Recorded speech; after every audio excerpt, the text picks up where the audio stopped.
Gotta be late. Hi, everybody. Look, we got Dave. How can I get there? That's the anchor. Oh, blimey, there they are. Not just yet. Wait till 9 o'clock. Oh, don't worry about 9 o'clock. I do. To babysit anyway.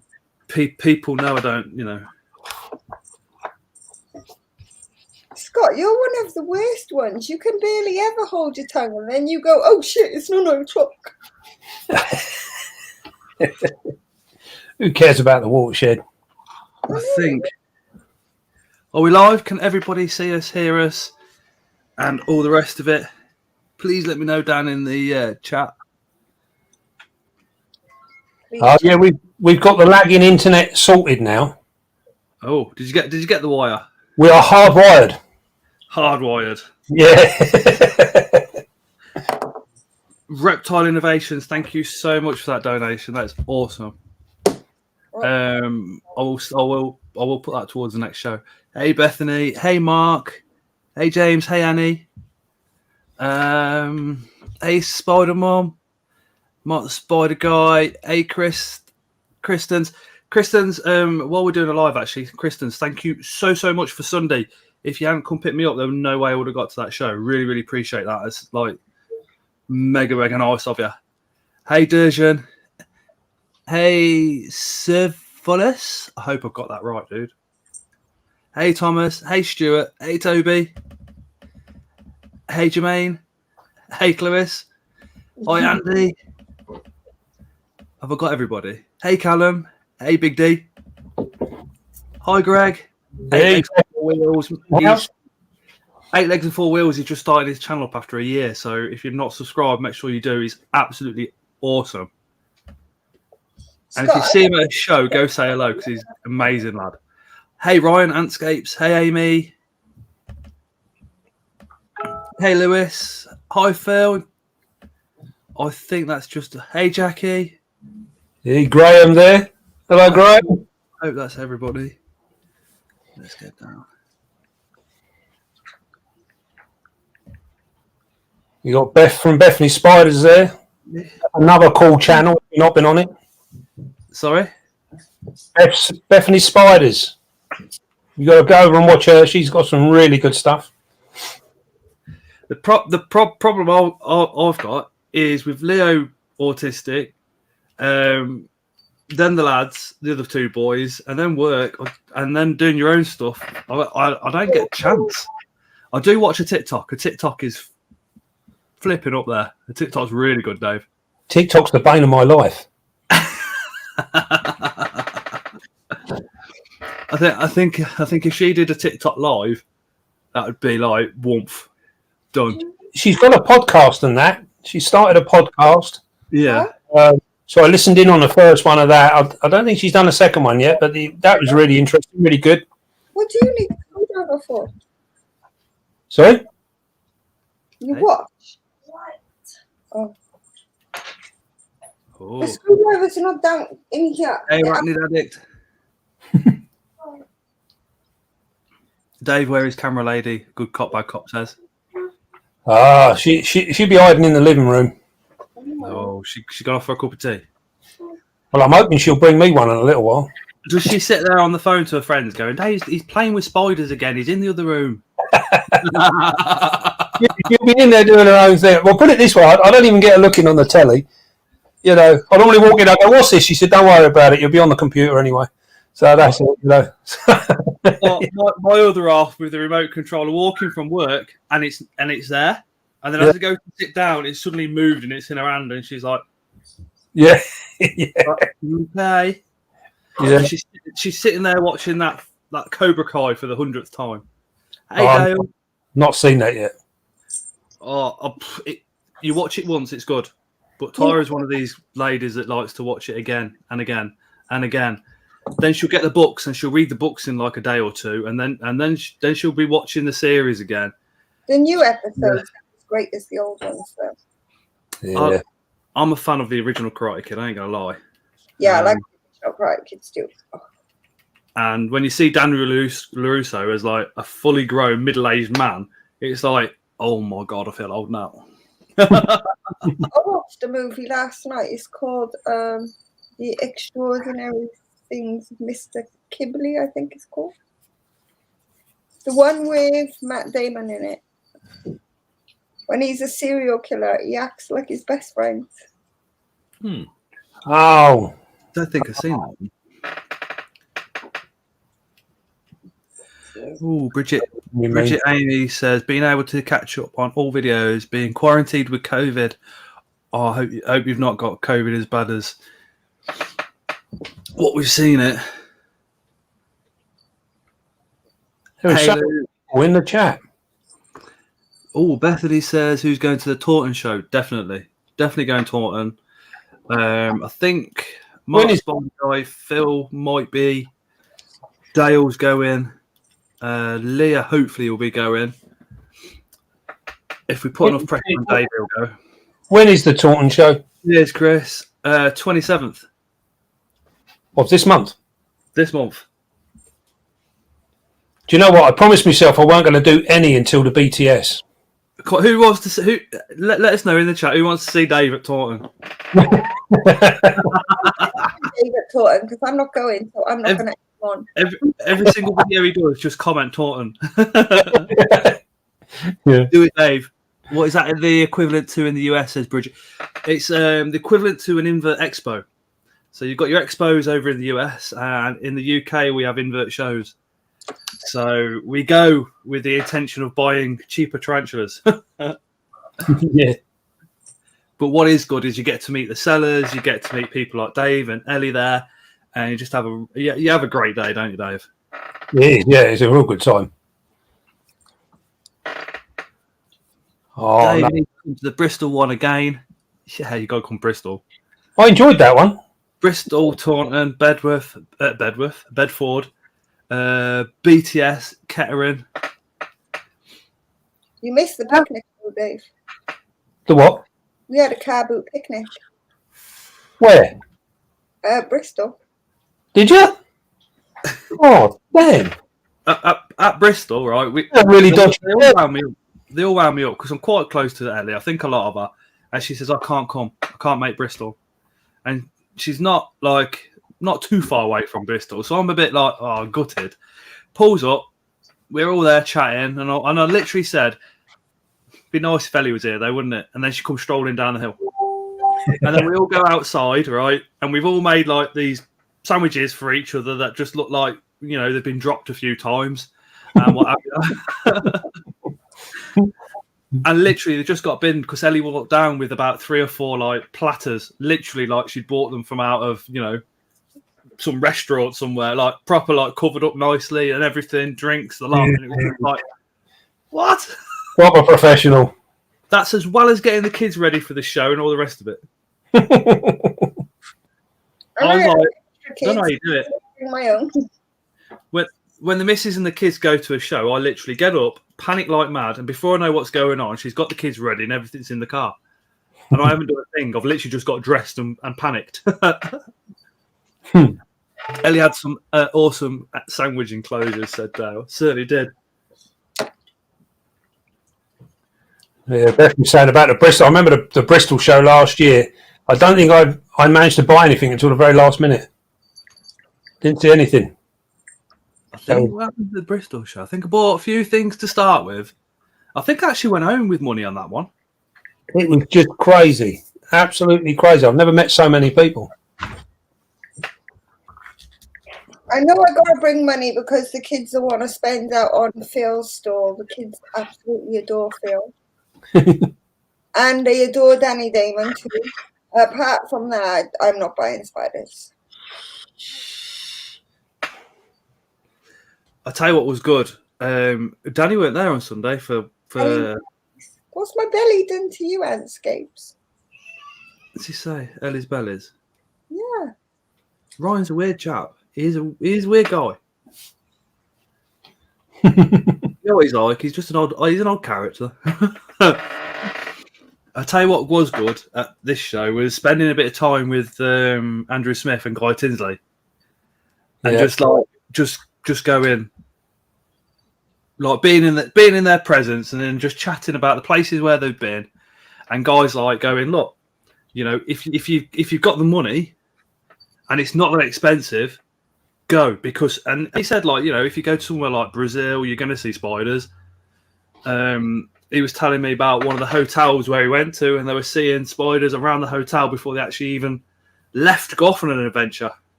Wow. I was speaking to Andrew about him rediscovering P. Metallica and telling the world it was actually blue. And he said, you know, he went down and he was looking into this hollow in a tree that was all webbed up. He said it wasn't the Metallica that he actually saw. He said it was a blue molt. He said, and his heart was pounding that fast. He thought it was going to come out of his chest. I was thinking, but can you imagine going back in those days, taking something that blue? When people had no idea, people thought it was just like different colours of grey and blacks. Yeah, that would be absolutely awesome. I remember when they very first came out, it was very, it was a bit of confusion really as to whether it was a sort of man-made spider. You know, could this really be a wild spider? Yeah, I get that, especially like because of the era it was. Yeah, it was pretty special at the time. You think how many blue ones there is now? Yeah. I think this is the thing now. You think like panther beaters and things like that, they're all taking the show at the moment. They're flying along. Everyone's sort of gone mad on them. Yeah, I mean, it's just crazy how you get trends with different things. You know, they're going to hold their price though, panthers, because they're just a pain in the backside to breed. Yeah, so everyone keeps saying I've never. I've literally just paired a Machala, and it was one of the easiest pairings I've done. I've got some questions for you then, Dave. They paired really, really easy. Did you run it through the seasons? Did you have to drop it down to 8? No. See, this is what the panther breeders tell you. They tell you, like, you've got to do this, you've got to run it through the seasons. And this is why I love you so much, Dave, because you're just like, no, you don't. This is how you do it. Boom. Yeah, I think that is what you're being told. Yeah, I've had a lot of people ask me lately about doing a video on conditioning for breeding, and I think a lot of people think it's far more intense and critical than I think it really is. You know, I don't follow most of it, to be fair. I sort of do my own thing, and my results have been pretty good.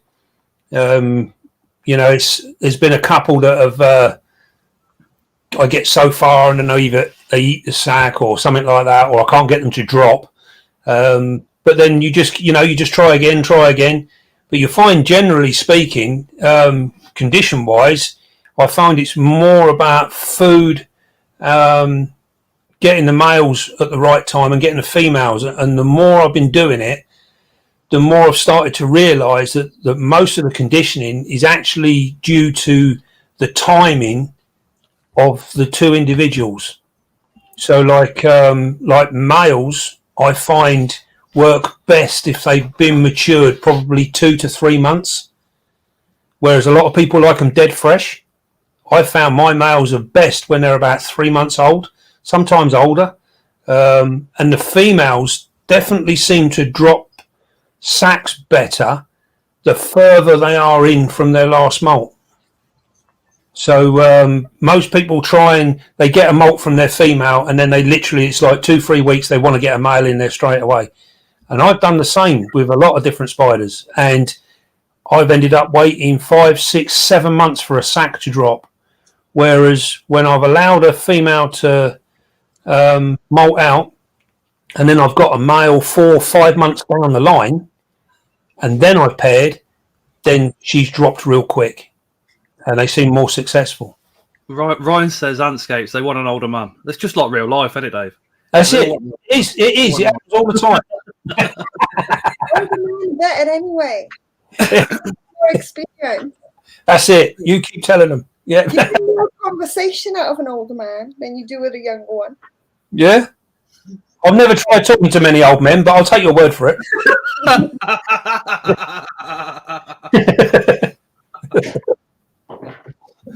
Oh Jesus! I think when I first started pairing, I don't know what 3 years ago now, and there was a lot of people kind of going, yeah, as soon as your male's fresh, as soon as it's done that sperm web, you got to get him in there really really fast, otherwise he's going to die and all the rest of it. And did you condition the female? And did you do this? Did you? And when you come to actually pairing, you're like, yeah.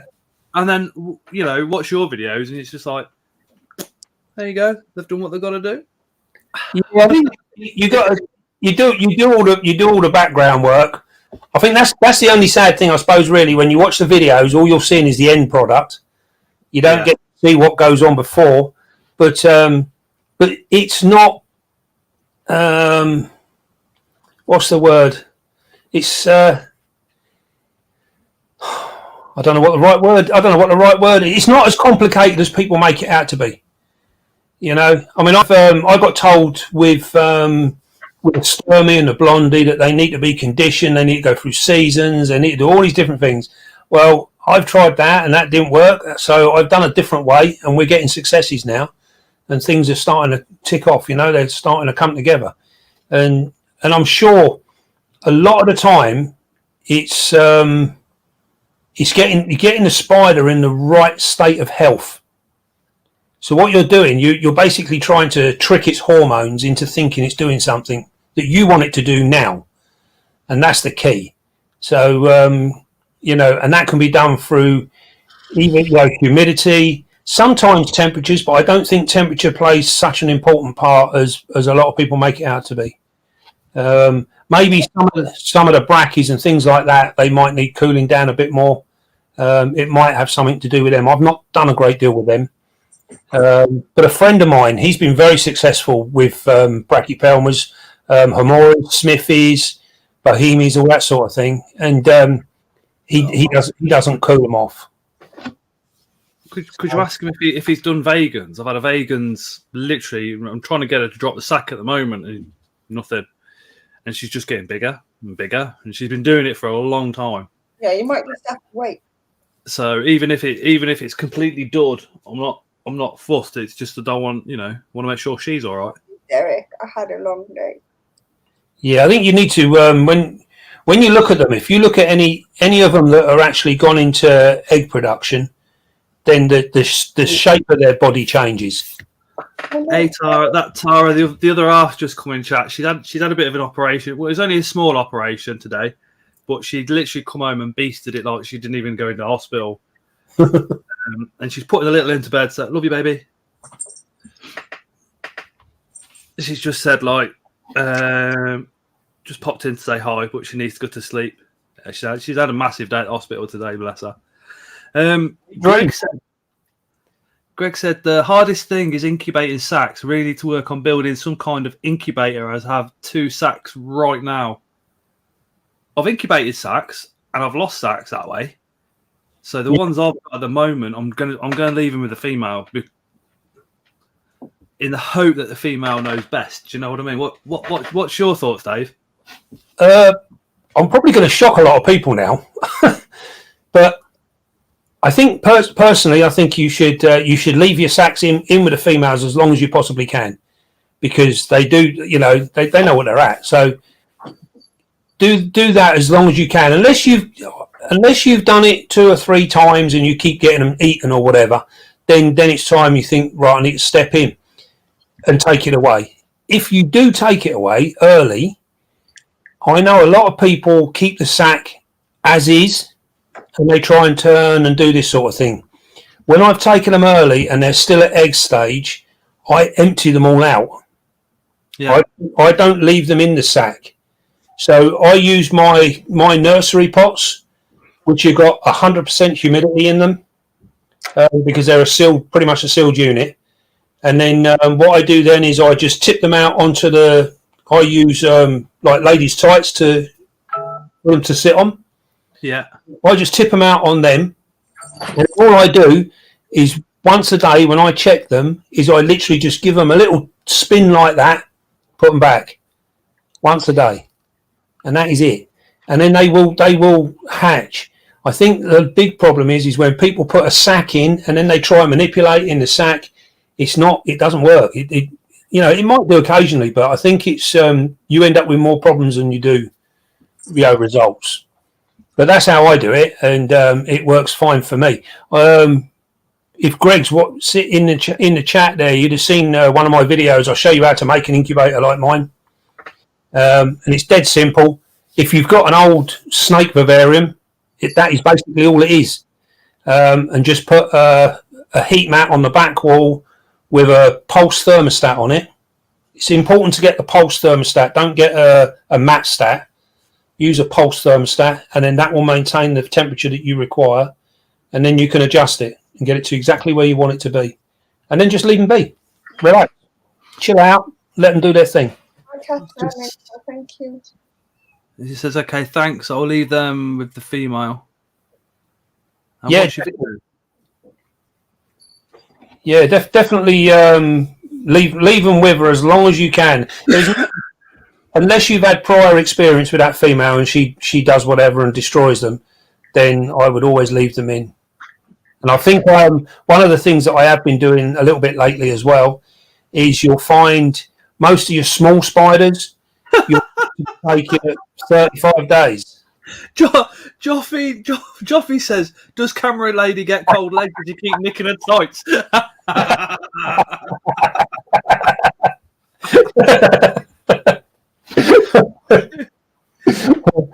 They're Dave's own tights. Yeah, we're not allowed to talk about that bit. Joffy, there's a secret there. If you keep her working hard, she stays warm. Yeah.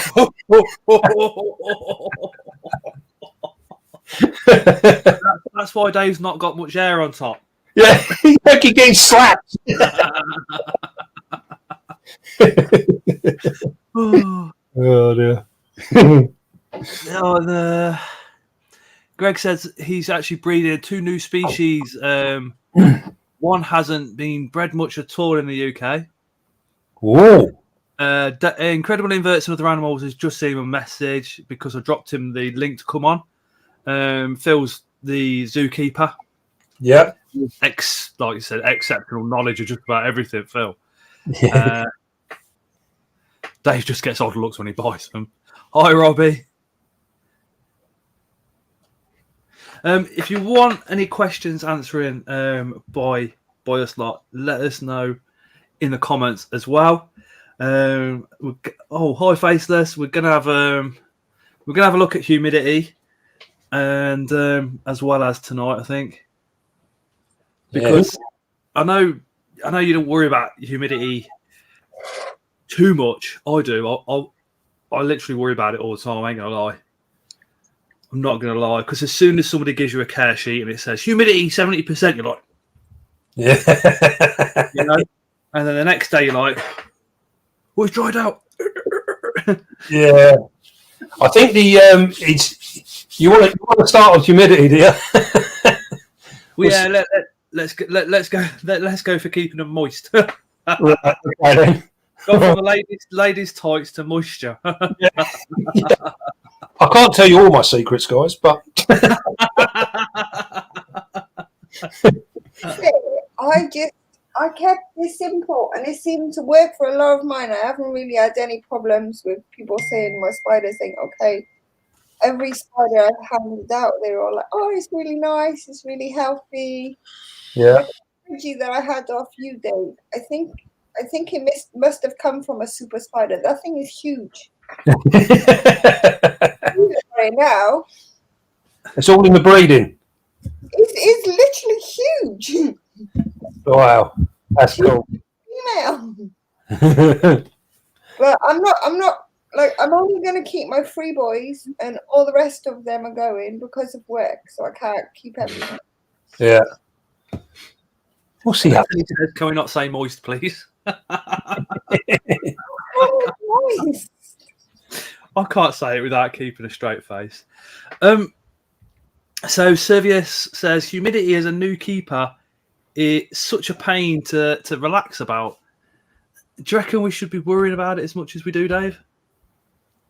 No, I don't think so. I think I think the biggest problem is you mentioned earlier on about a care sheet, and it'll tell you that it's, say for argument's sake, it's got 70% humidity. Now, that 70% can mean a whole host of different things. And one of the biggest things that people need to get their heads around is the care sheet is trying to mimic the wild state. Yeah. So you'll often read in a care sheet that, oh, you know, it has daytime temperatures of 35 degrees, nighttime temperatures of 25 degrees, humidity is going to be, you know, 90 in the day, 20 at night, whatever it might be, you know. These are all things that are taken from the wild, from the climate. A lot of the time, it can spike in the morning, come down through the day, and then spike again on the evening. Yeah, but the problem is, what you're trying to do is you read the care sheet and you are trying to replicate that information into a sling pot or a tiny glass tank, or it might be a nice big exo. You know, it really doesn't matter. But the point is you can't replicate the wild state. It doesn't work. So, hello, Phil. Hey, right. So what you got to do is you got to try and find somewhere in the middle. And this is something that the zoo's always, you know, taught us well over the years, is that you cannot replicate the wild state in captivity. It doesn't work. You can't mimic it. So you have to make it as close as you can.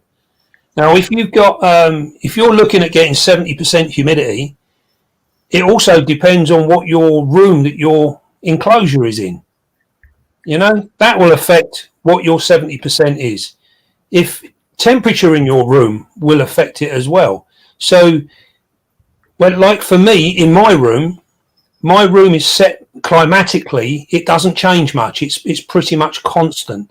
I also have full vented tops on all of my stuff, which also means that my room humidity is probably higher than some of yours if it's just sitting in a room, in your living room or something like that. So there's all these different things to take into account. And this is why I always say you should look at the figures in the care sheets as guidelines rather than goals to try and achieve. You know, you cannot, you will be banging your head against the wall if you keep chasing the information and trying to replicate what it's telling you. And unfortunately, as for newcomers to the hobby, they don't know any different, and so they've got nothing to turn to or nothing to bounce off of, you know. So it's very, very difficult. You see exactly the same in the reptile world with snakes. The amount of people that completely have got no understanding of humidity and what it does and how you can achieve it. I mean, all of my enclosures, most of my stuff in here is high humidity spiders, the vast majority of them. And yet you could walk through my door now and you won't find a damp tank. They're all dry.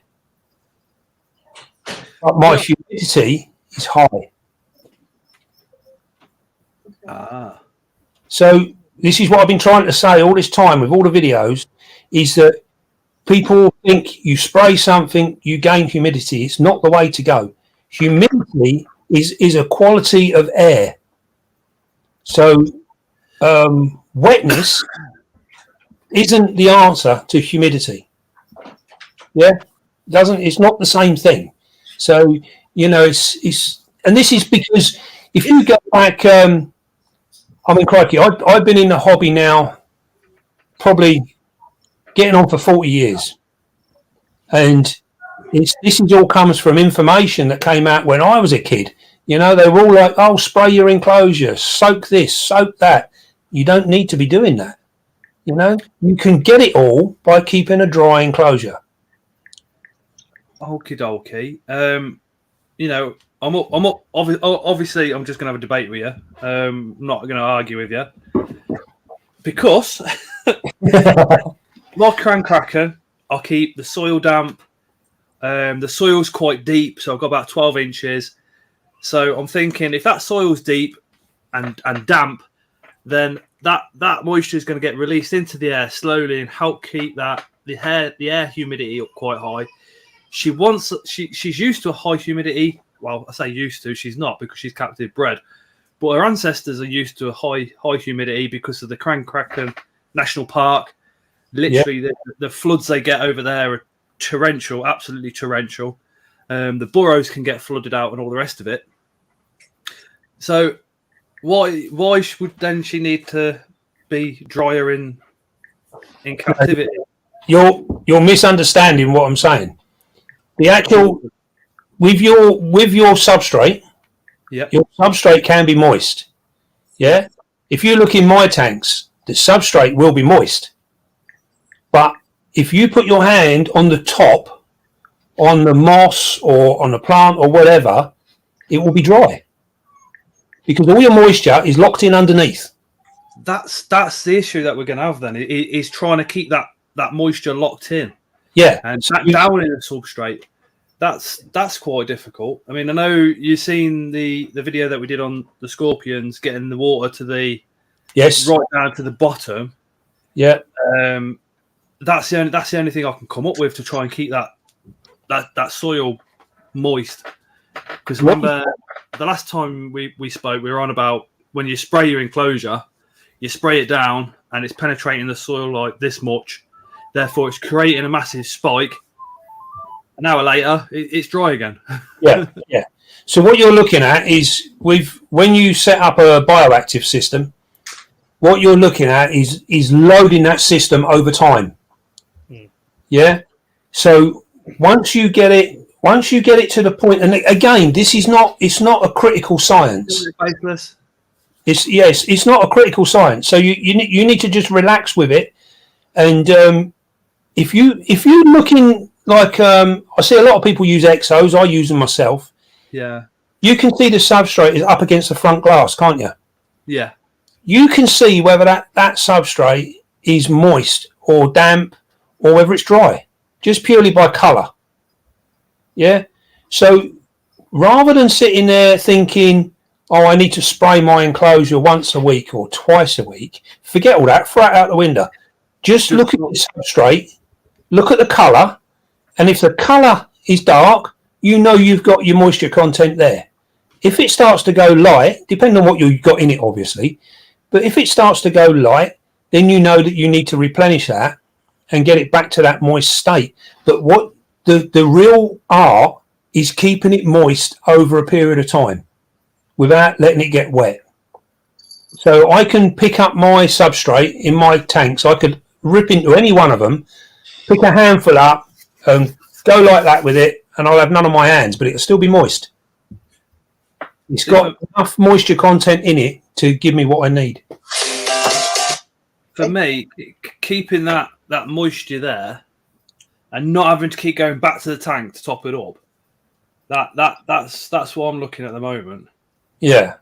Because like yourself, when you've got so many, one less thing to do is always better, isn't it? Yeah. So I'm looking like kind of thinking about vermiculite and things like that. I've had a bit of an issue in the past with vermiculite. Work that one out with yourself and Tom. But that's what I'm thinking. Just extra stuff in the soil to help hold the moisture there a bit longer. One of the things I learned off your videos is more moss. More moss in an enclosure. One, makes the enclosure look absolutely amazing, and two, helps to hold that moisture right down in the soil. Yeah, I think you can. The other big thing that we're getting with the bioactive systems and the humidity is with the clay balls. Now, the clay balls, a lot of people are in the impression that you need to flood the clay balls. So you're looking for a reservoir of water within the clay balls. That's what I've done with the scorpions because of the area of the world that they're from. Yeah, but it's not. That is just, it's damp. It's not flooded. Yeah. So what you want to do is, if you get proper clay balls, what they do is they soak up the water. Yeah. So what you want, again, you're looking at colour. So if you look at your clay balls, they're light coloured. Yeah. When they take on water, they turn dark.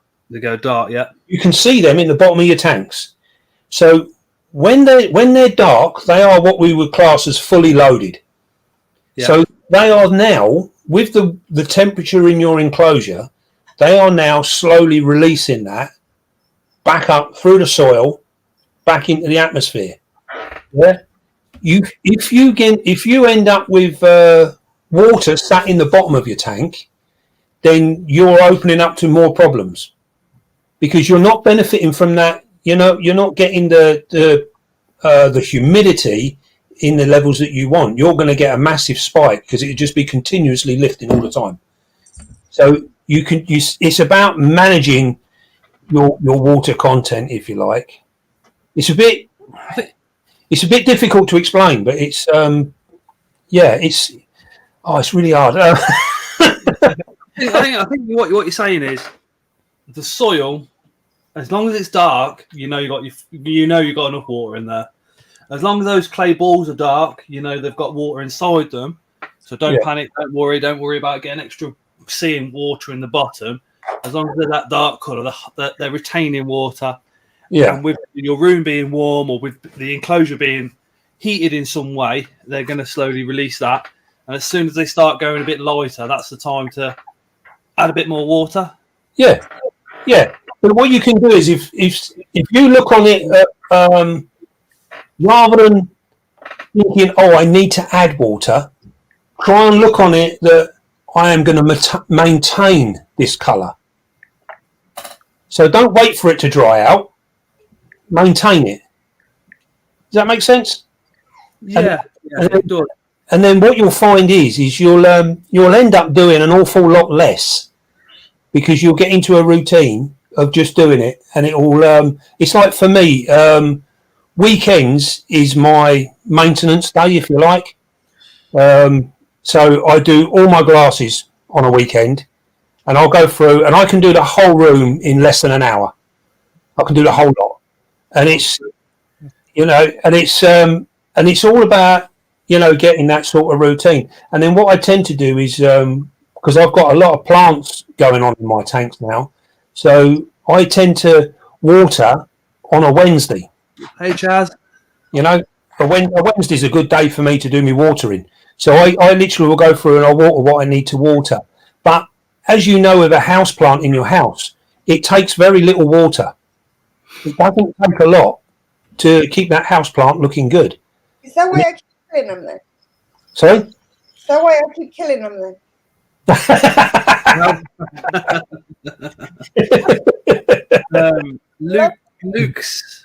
Luke's in the chat. He's a manager over at livefoodsview.co.uk and gave us a Scott's Inverts discount. Got to give him a good shout out. Yeah, good.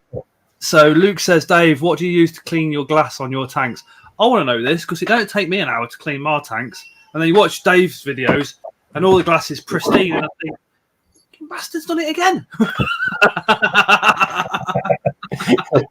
You'll notice I don't do the sides. I only do the front glass because that's the only bit I look through. So that's a bit. I suppose leaving a bit of spider crap up the sides and the back makes them feel a bit more. Yeah, I don't worry about that. I don't worry about that at all. That's a good thing. And all I literally do, I just use plain water. I use the same RO water that I use for my plants. So all I do is I open up all my glasses, and then with a razor blade, if they've cracked on the glass, I literally razor blade it off. Then I just give them all a tiny little squirt. But do you know what the key is? It sounds really daft, doesn't it? Telling people how to clean glass. But the key is to spray it with the barest minimum of water.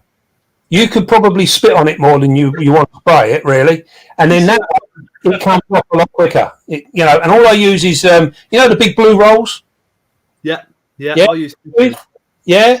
Well, I use them, and I find they're the best thing for cleaning glass. Either that or newspaper. James, RO is reverse osmosis water. You normally see it with fish keeping. Where it's taken back to being pure H2O. It is a bit extreme, to be honest. But if you also need to either buy it from a fish shop or have an RO unit in your house. I use that. Oh, yeah.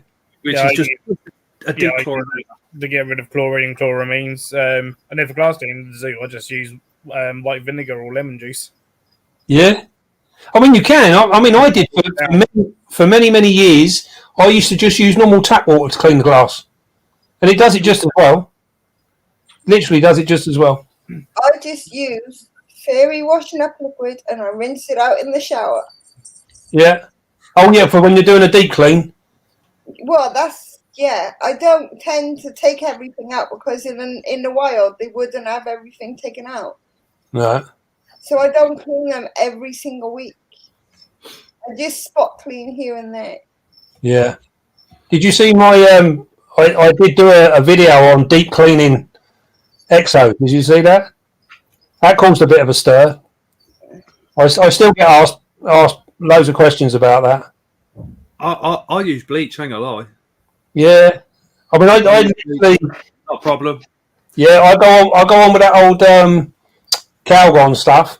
I mean, bloody hell, you need breathing apparatus with it because it's strong stuff. But the point is, when you put your spider in there, there's none of it there because it's all rinsed off. Yeah. It's the same with if you want to bleach logs and things like that. You can bleach logs a slightly lighter colour if you want it with bleach. And the same with stones. As long as you remove the bleach with chlorine, you're happy. We did it when I was keeping fish, coral, the fake corals and the coral rock that you put in with Malawi.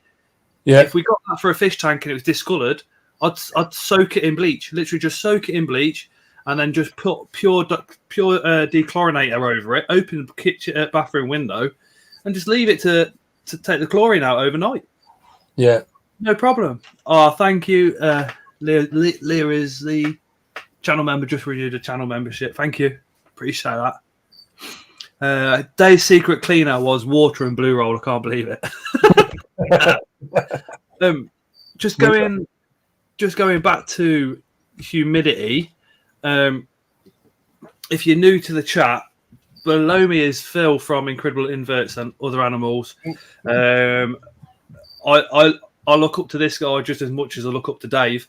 He's a zookeeper, so we're going to chuck that one to you as well, Phil. What do you do in the zoo to kind of maintain humidity? Maybe not just in invert enclosures, but in any sort of tropical rainforest type situation. I mean, very little thing to maintain it because they're in humid buildings. Buildings are naturally humid. The tropical house is a greenhouse, so got plants. It's packed full of banana trees and big monsteras and stuff. They get spray. We have to spray these down just because of dust, which then naturally makes that air humid like anyway in there. And stuff, and that kind of filters through to other buildings. And so, and even just doing the washing up within the building as well. You got then a big old butler sink full of hot water. They do washing up in. That just raises humidity levels as well. And then just the amount of animals in the building that for the tarantulas, we don't have many. We only have 3 tarantulas. Caribbean versicolor, and then 2 grammostolas, Pulchra and Rosea. And for them, that hardly ever have to even overfill water bowls because it just maintains and just have a moss substrate mix of kind of loosely based on ABG and stuff that sort of helps retain moisture within. Based on what, Phil? ABG. The I think it's Atlanta Botanical Gardens mix. What? They came up with a mix many years ago that dark frog keepers pretty much all use and swear by, which essentially it was potting compost, bit of coir, sometimes some bark and sphagnum moss all just mixed up and blended in. You see that quite a lot, and it's nice to know where it actually comes from. It actually comes from the botanical gardens. It comes from botanical gardens. That's they really cool. Want free draining soil for your plants. Plants don't want to be sitting in water, sort of thing. But you also want to retain moisture. Yeah. And so it's like looking at things to put in and stuff, and then as well, things like leaf litter just on top that retains moisture in. and so it's all, you know, we do very, very similar stuff. No, I think it's an awful lot of it comes down to the actual room that you're in. Yeah, makes a massive difference. Really does. Yeah, and even something like the area of the room itself, just moving one thing from one shelf to another can make a big difference. Yeah. Moving it up or down makes a big difference. Yeah, I mean, I can get pretty much a 10-degree difference in my room from ceiling to floor. Yeah. Wow. See, this room's a kitchen, so maintaining a constant temperature in here is just literally impossible. Yeah. I mean, it's actually. I mean, I done it some time ago. I put thermometers all over my room, everywhere. I had so many thermometers, it was unbelievable, and it was all really just to check the differences in where, you know, in the room, in the height, right down on the lower floor, everything, and you'd be amazed. I was getting like 10 degrees difference from the top shelf to putting something dead on the floor.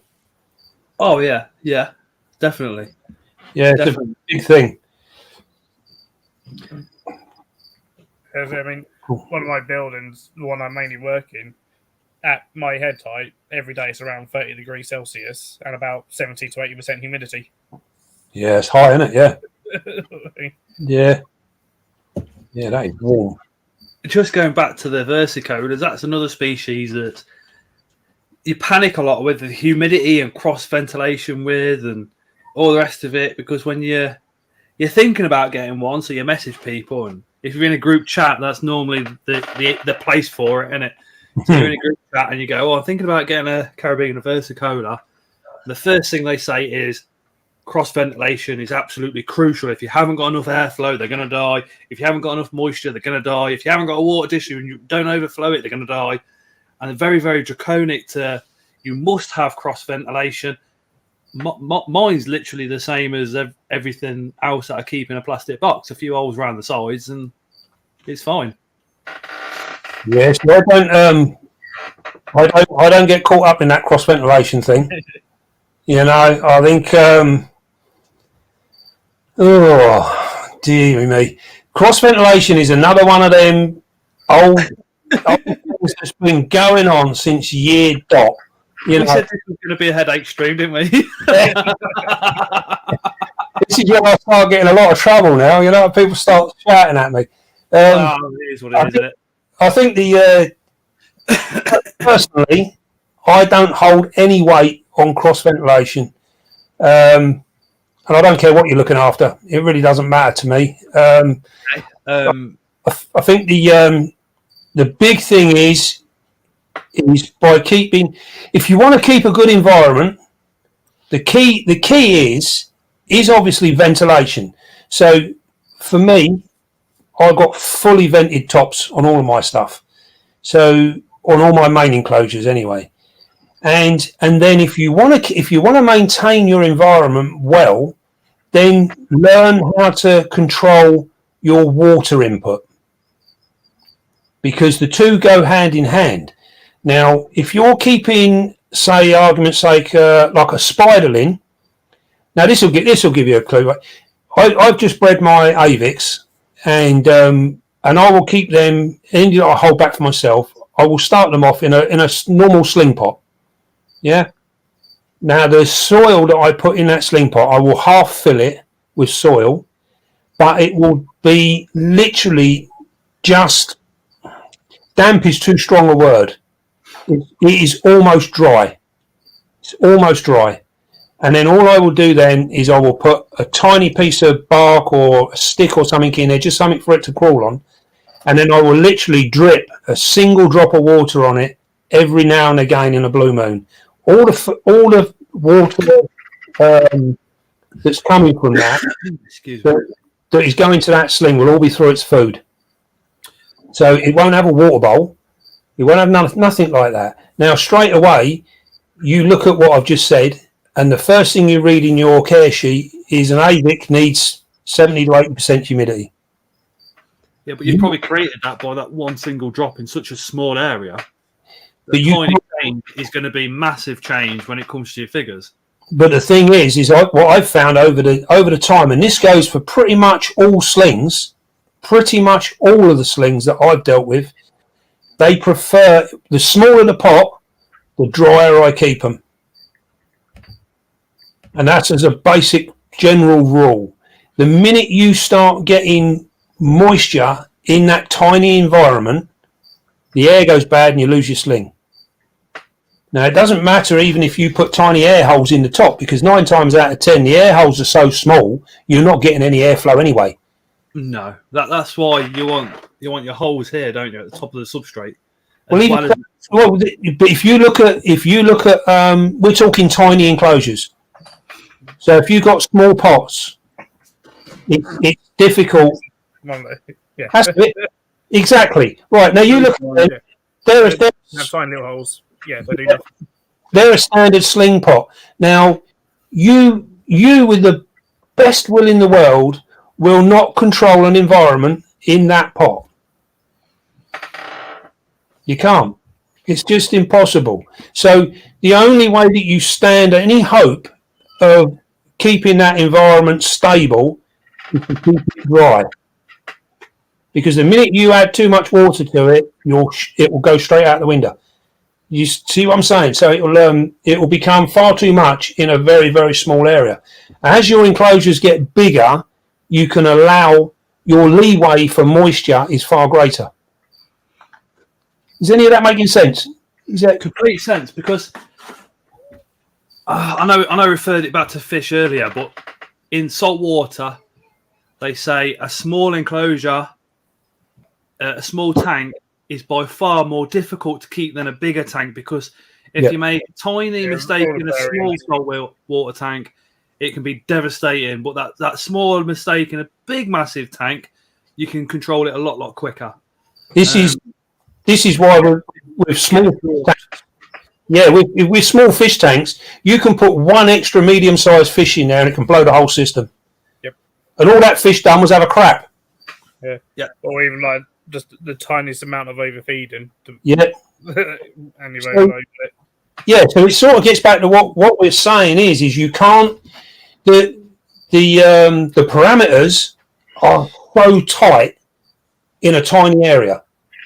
So the very slightest mistake you make is catastrophic in that environment. So the bigger your enclosure becomes, the more room you have to make mistakes, because it's absorbed better by that environment because it's bigger. So it's so like to keep them. I'm trying to think now. I mean, what we got here? Yeah, look at these. These, I don't know if you'll be able to see this really. But yeah, got them. Right, that's a Sabar blue. I don't know if you can see just how dry that is. That is really, really dry. There's no moisture in that at all. Agen, same thing. Look. Yeah. So it's sort of when I first started doing them with all the different slings, and let's make it, let's be honest, slings are a massive part of the hobby for an awful amount of people because they're cheap. So you can go to a show and you can buy yourself 10 slings and it won't break the bank. You can get some real nice stuff and you can grow them on and everything else. But you buy a mystery box for 50 quid, it's got 10 slings in it. Yeah. You've got the thing with that is spiders will have a lot of babies because obviously potentially quite a few pass away. Yeah. And then as a new keeper, if you're getting slings and one dies, you completely blame yourself. Yeah. I did when I first started out in the hobby and I had a few slings. When one died, I was devastated. I was like, I've done something wrong. Must be the moisture. Yeah. Must have been the humidity content. Yeah, it's a tough one. I think it's unfortunately because we look after spiders and spiders lend themselves to small enclosures, then we are in effect making a rod for our own back, especially when we're new, because we're trying to replicate an environment in a pot that's just not capable of doing it. Spider Mum says 10 slings would break the bank here. She's, as you know, but for those that don't know, she's over in the US, and the prices in the US of spiders are ridiculous. We're very, very, very lucky in the UK to have access to what we do and to have them at the price that we do as well. Yeah, very much so. James, I was gutted I lost my OBT sling. If you lose a sling, don't hold yourself on that one death or what have you. Just go get another one, especially if you're just starting out. I always say to somebody, if you're just new to the hobby, try and stay away from the slings a little bit and go for a bit bigger spider. Go for maybe a very small juvie or a juvenile, or if you can, a sub-adult or an adult, because they're going to be more robust and they're gonna survive. Like me and Dave were just talking about, errors that you can possibly make. They've got more higher chance of going through it and just brushing it off, whereas tiny little slings can be really, really vulnerable. Yeah, and they're all different as well. Even some of your so-called really hardy slings can just kill over. And it is through no fault of your own. Sometimes it just happens. Sometimes it can just be a poor spider, and it doesn't necessarily even have anything to do with where it's come from or anything. Because I see some of this a little bit on Facebook. You get people put up a post, I bought this spider, it died 2 days later. Well, that is how it is sometimes. It just, you can't odds it. It's part of it. This is why they have so many of them, because there are weaker individuals and there are stronger individuals. I literally go into depression if something dies.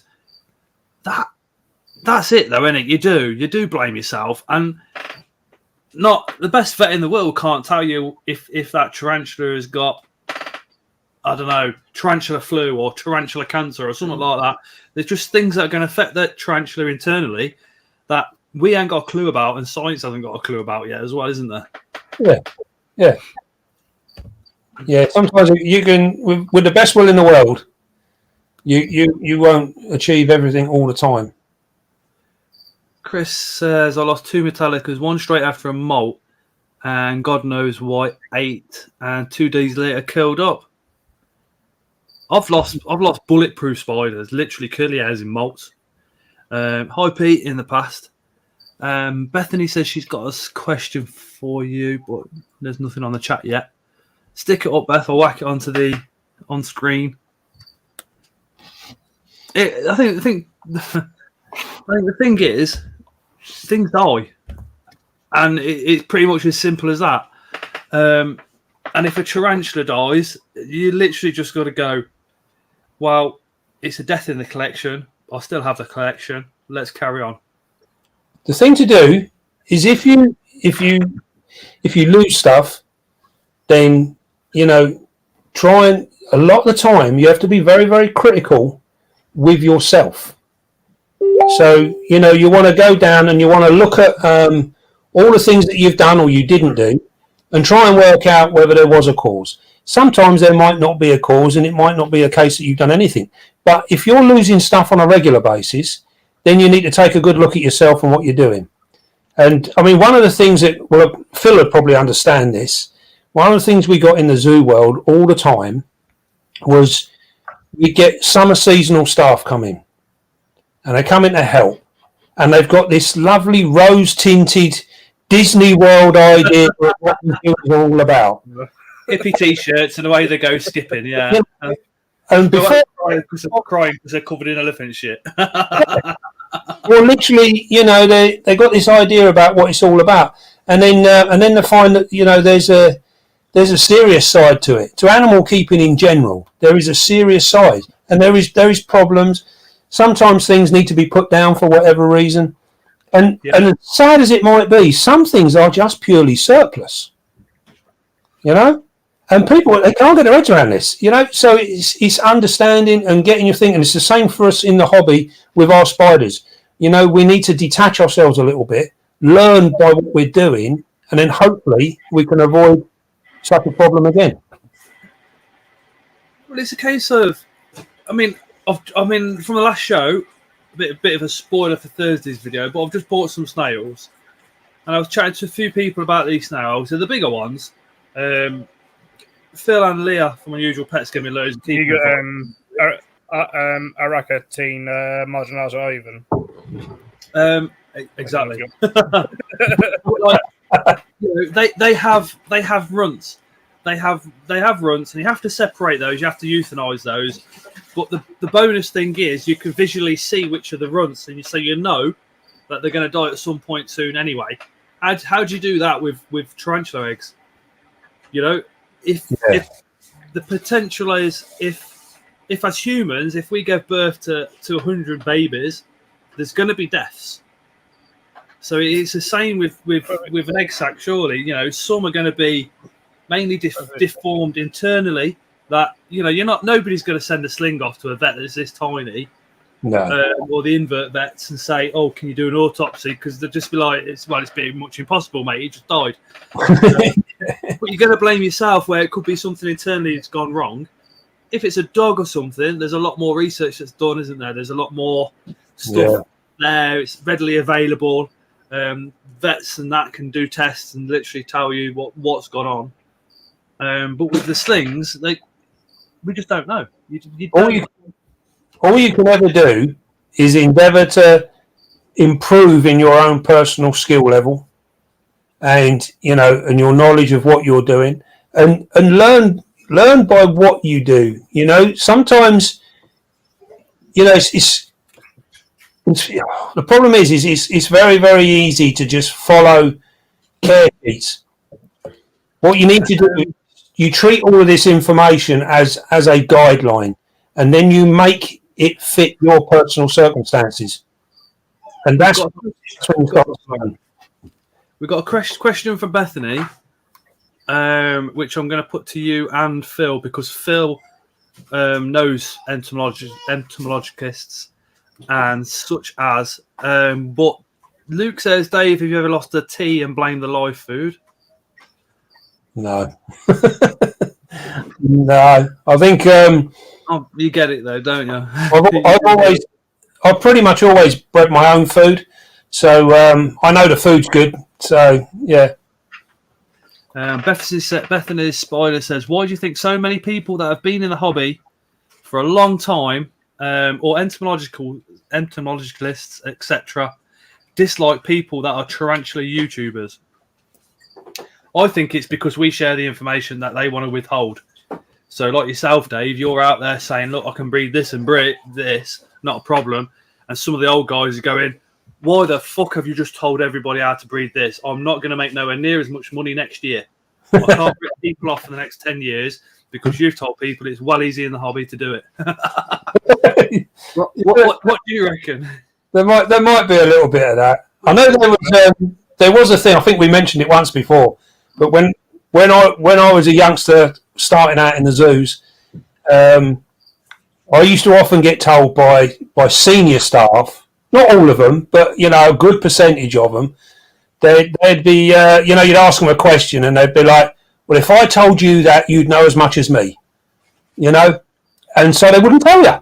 So you get sent off to go and wash dishes or something, or go and clear up that crap over there, mess they've made themselves, so you're now clearing up for them. But yeah, I think it's I think sometimes the older generations they get possessive of what they know because it's fearful to suddenly be left behind, and I think it's difficult for some, all of them. I mean, some of the best people that taught me stuff were my seniors, and some of them were more than willing to take you under their wing and share what they knew, and I'm friends with them now, still today, and and it's incredible. I mean, I've known people that have done pioneering work over the years, and a lot of the stuff in the reptile world you wouldn't have if it weren't for these people, I can take the idea of what she's kind of talking about and apply it to my working life, because I did an apprenticeship with maintenance at Rolls-Royce, and one of the old boys used to go in on a Saturday, clean the paint spray booths, and he didn't get overtime. He charged them 250 quid, and 250 quid is what he's got. Nobody else at the whole of Rolls-Royce maintenance team or the whole of Rolls-Royce knew how to clean these paint booths. Mm. So he had it, and he literally said to me, he said, the day I retire and leave is the day I'll show you how to do it. He went, but up until then, I'm not telling anybody because I'll lose money. Yeah. I think also as well with it, And money and knowledge is power. Yeah. And I think individual people are losing knowledge, and unfortunately, it is the older generation, because we've all got one of these, and we can all go, "You said what? Hold on." Yeah. No. It's definitely had a name change. It says here on Google. Yeah. You know, you've got the information right there already. I think the other thing is YouTube itself. Fearful of YouTube. Yeah, YouTube is one of them Marmite type things. You know, you either love it or you don't. I mean, I look at all sorts of stuff on YouTube, and there's some that I like and some that I don't like. You know, for whatever reasons. You know, some of them just don't. I just don't feel it. You know, I just can't get into it. You know, and I think it's so you get people. I suppose you get quite a lot. I notice it with the spider forums. I get quite a lot of subscribers. My subscribers mentioned to me about they went on different spider forums and got absolutely hammered for something they said. You know, by people that supposedly are knowledgeable in their fields and they really know their stuff. You know, people that other people look up to, and they absolutely batter them on some of these forums. I mean, I'm not on any of them forums, so I don't really know what goes on. But it's a thing that, you know, it's we all have to learn, and we're all learning all the time. You know, and I find it a little bit sad that people, you know, will get that protective over their knowledge. You know, I don't think. I just think it's a bit of a sad state of affairs myself. You know, I think if someone asks me a question, I'll give them an answer. It might not be what they want to hear, but it will be as truthful as I know it to be. I think it just comes down to money.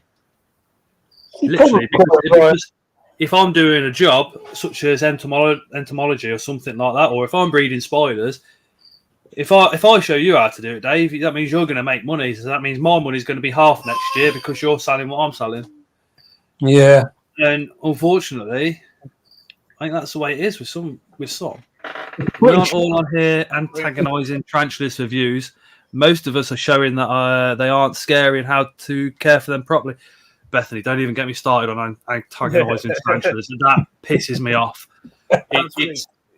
TikTok is I'm going to swear a lot. It is fucking so annoying, and I'm fed up of going on people's lives and going, why the fuck are you sat there with a tarantula in one hand and another one on your t-shirt? Yeah, you absolute twat. And they're like, oh no, he's happy, he likes it up there. No, he fucking doesn't. or you go onto TikTok and you go onto some famous YouTuber's channel that's always been very moral based, and they're sat there with like an old world tarantula on the hand, and I'm thinking, you can say it's over 18s, or you can say don't do what I do as much as you want. You're going to get a 10-year-old that sits there going, I can do that. Oh, my dad's got one of them. Let's have it. Do you know what I mean? And I think as content creators, we've got a responsibility. I think not to be dickheads. And yeah, it does. It gets on my nerves. TikTok with those type of stuff. It really does.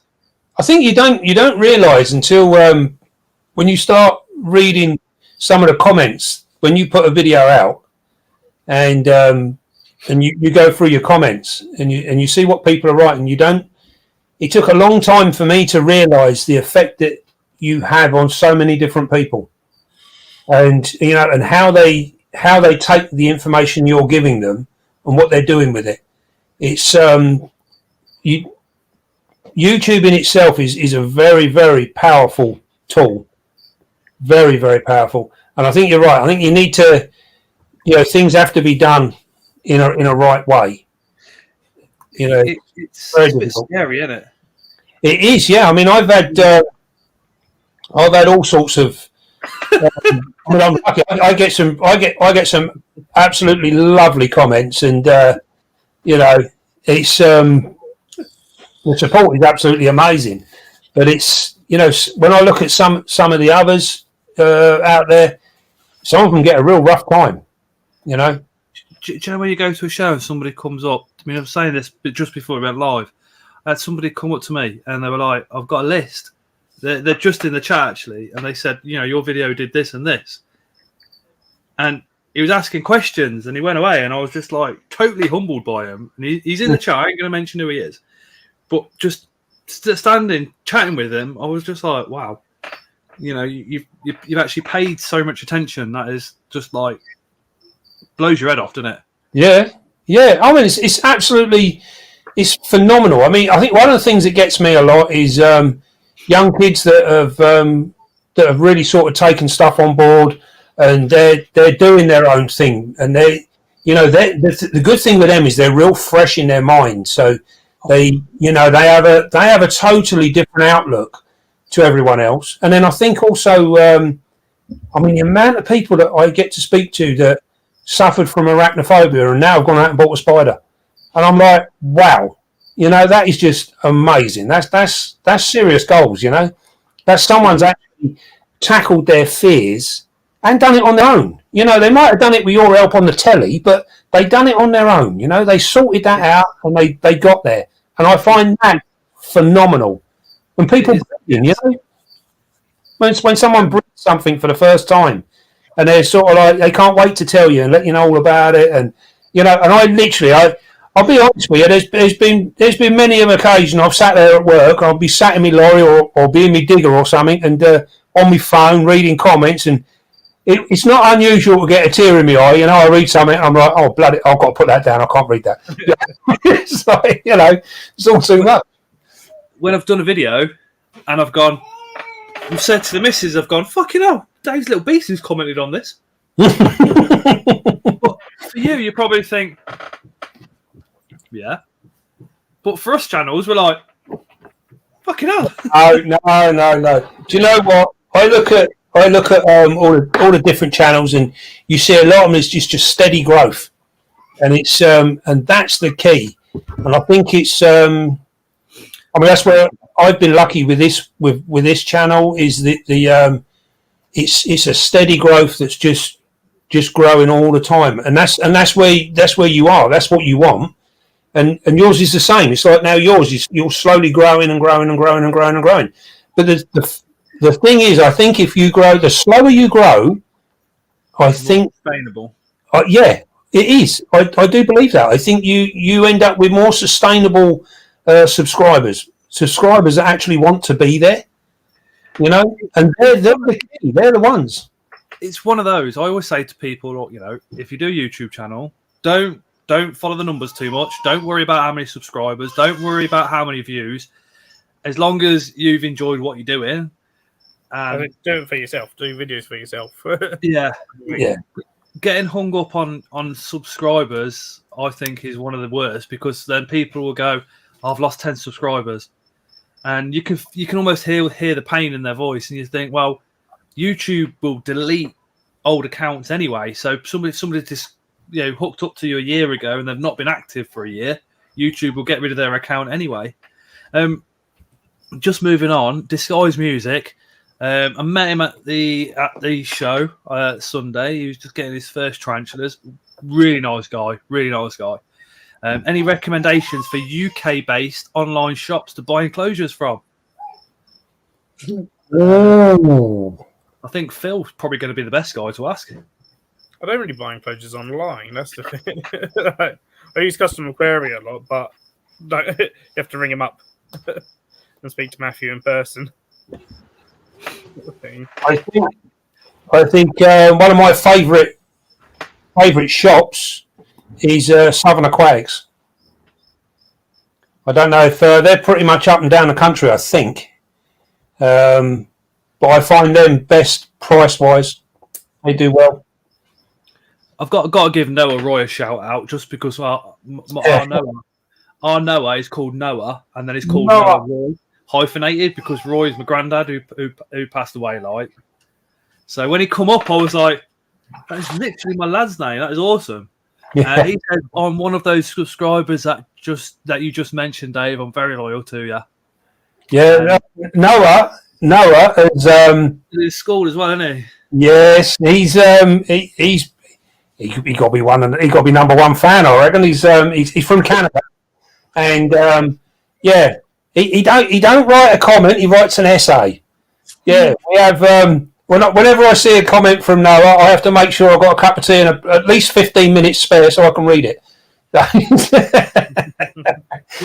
he's a good lad. He's got his head screwed on, and I wish him all the best.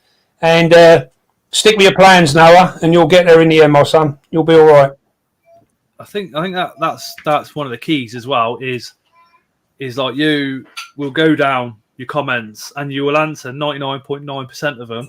Where I've seen channels between sort of 30 to 40,000 subscribers, and you go down the comments and you think, well, that's a good comment. I wonder what the answer would be.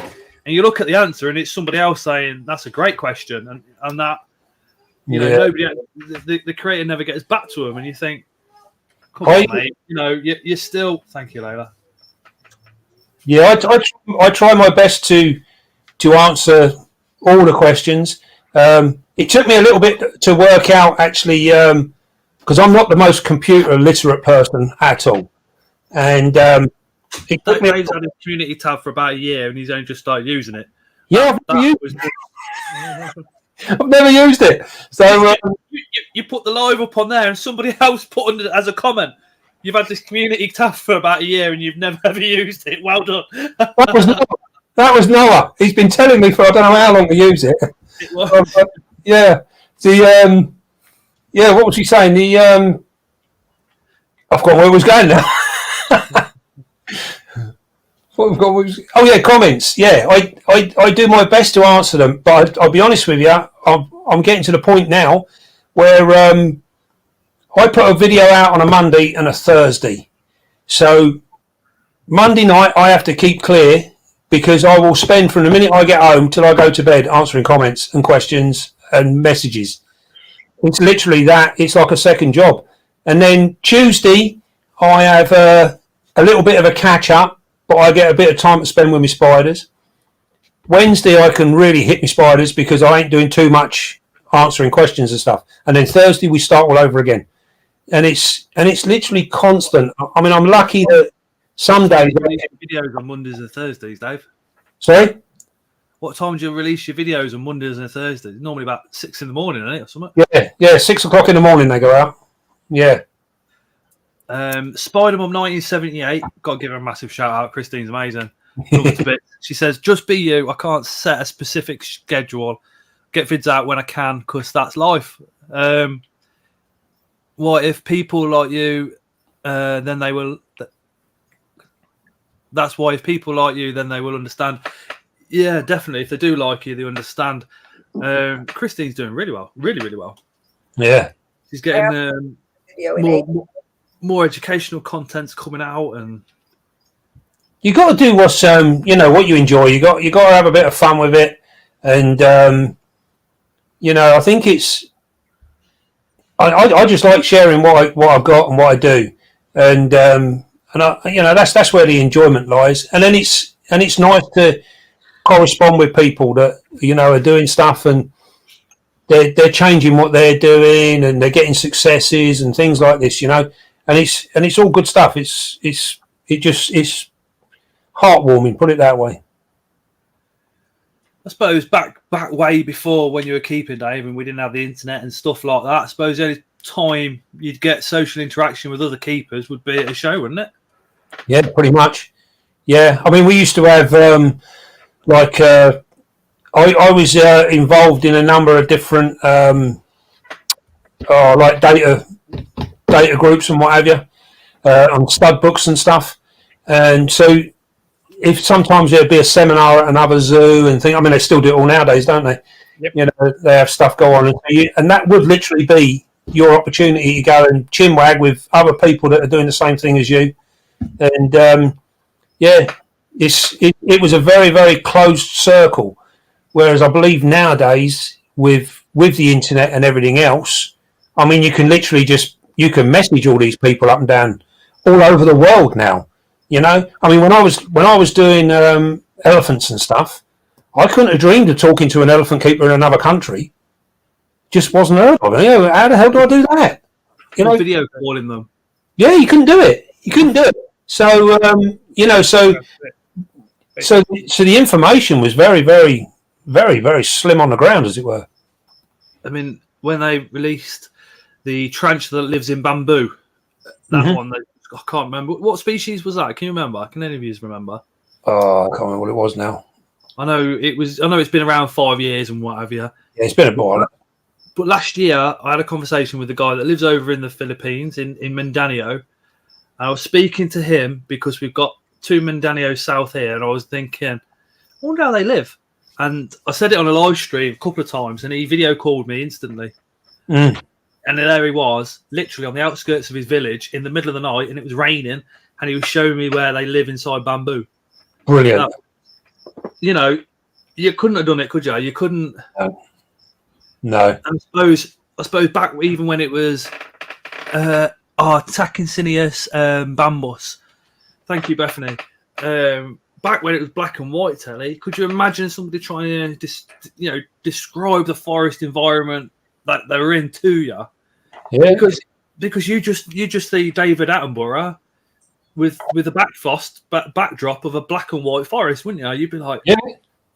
Well, you think back when I was a nipper, the David Attenborough program that used to come out once. Well, it used to run for like a series, didn't it?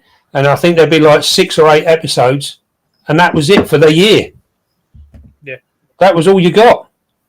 You know, and I mean, I can remember I used to sit there gagging for like bleeding Sundays when it used to come on, and I'd be sitting there all ready. I've already had me bath and done my homework, you know, and here I was waiting for it to come on, and that would be my fix for the whole week.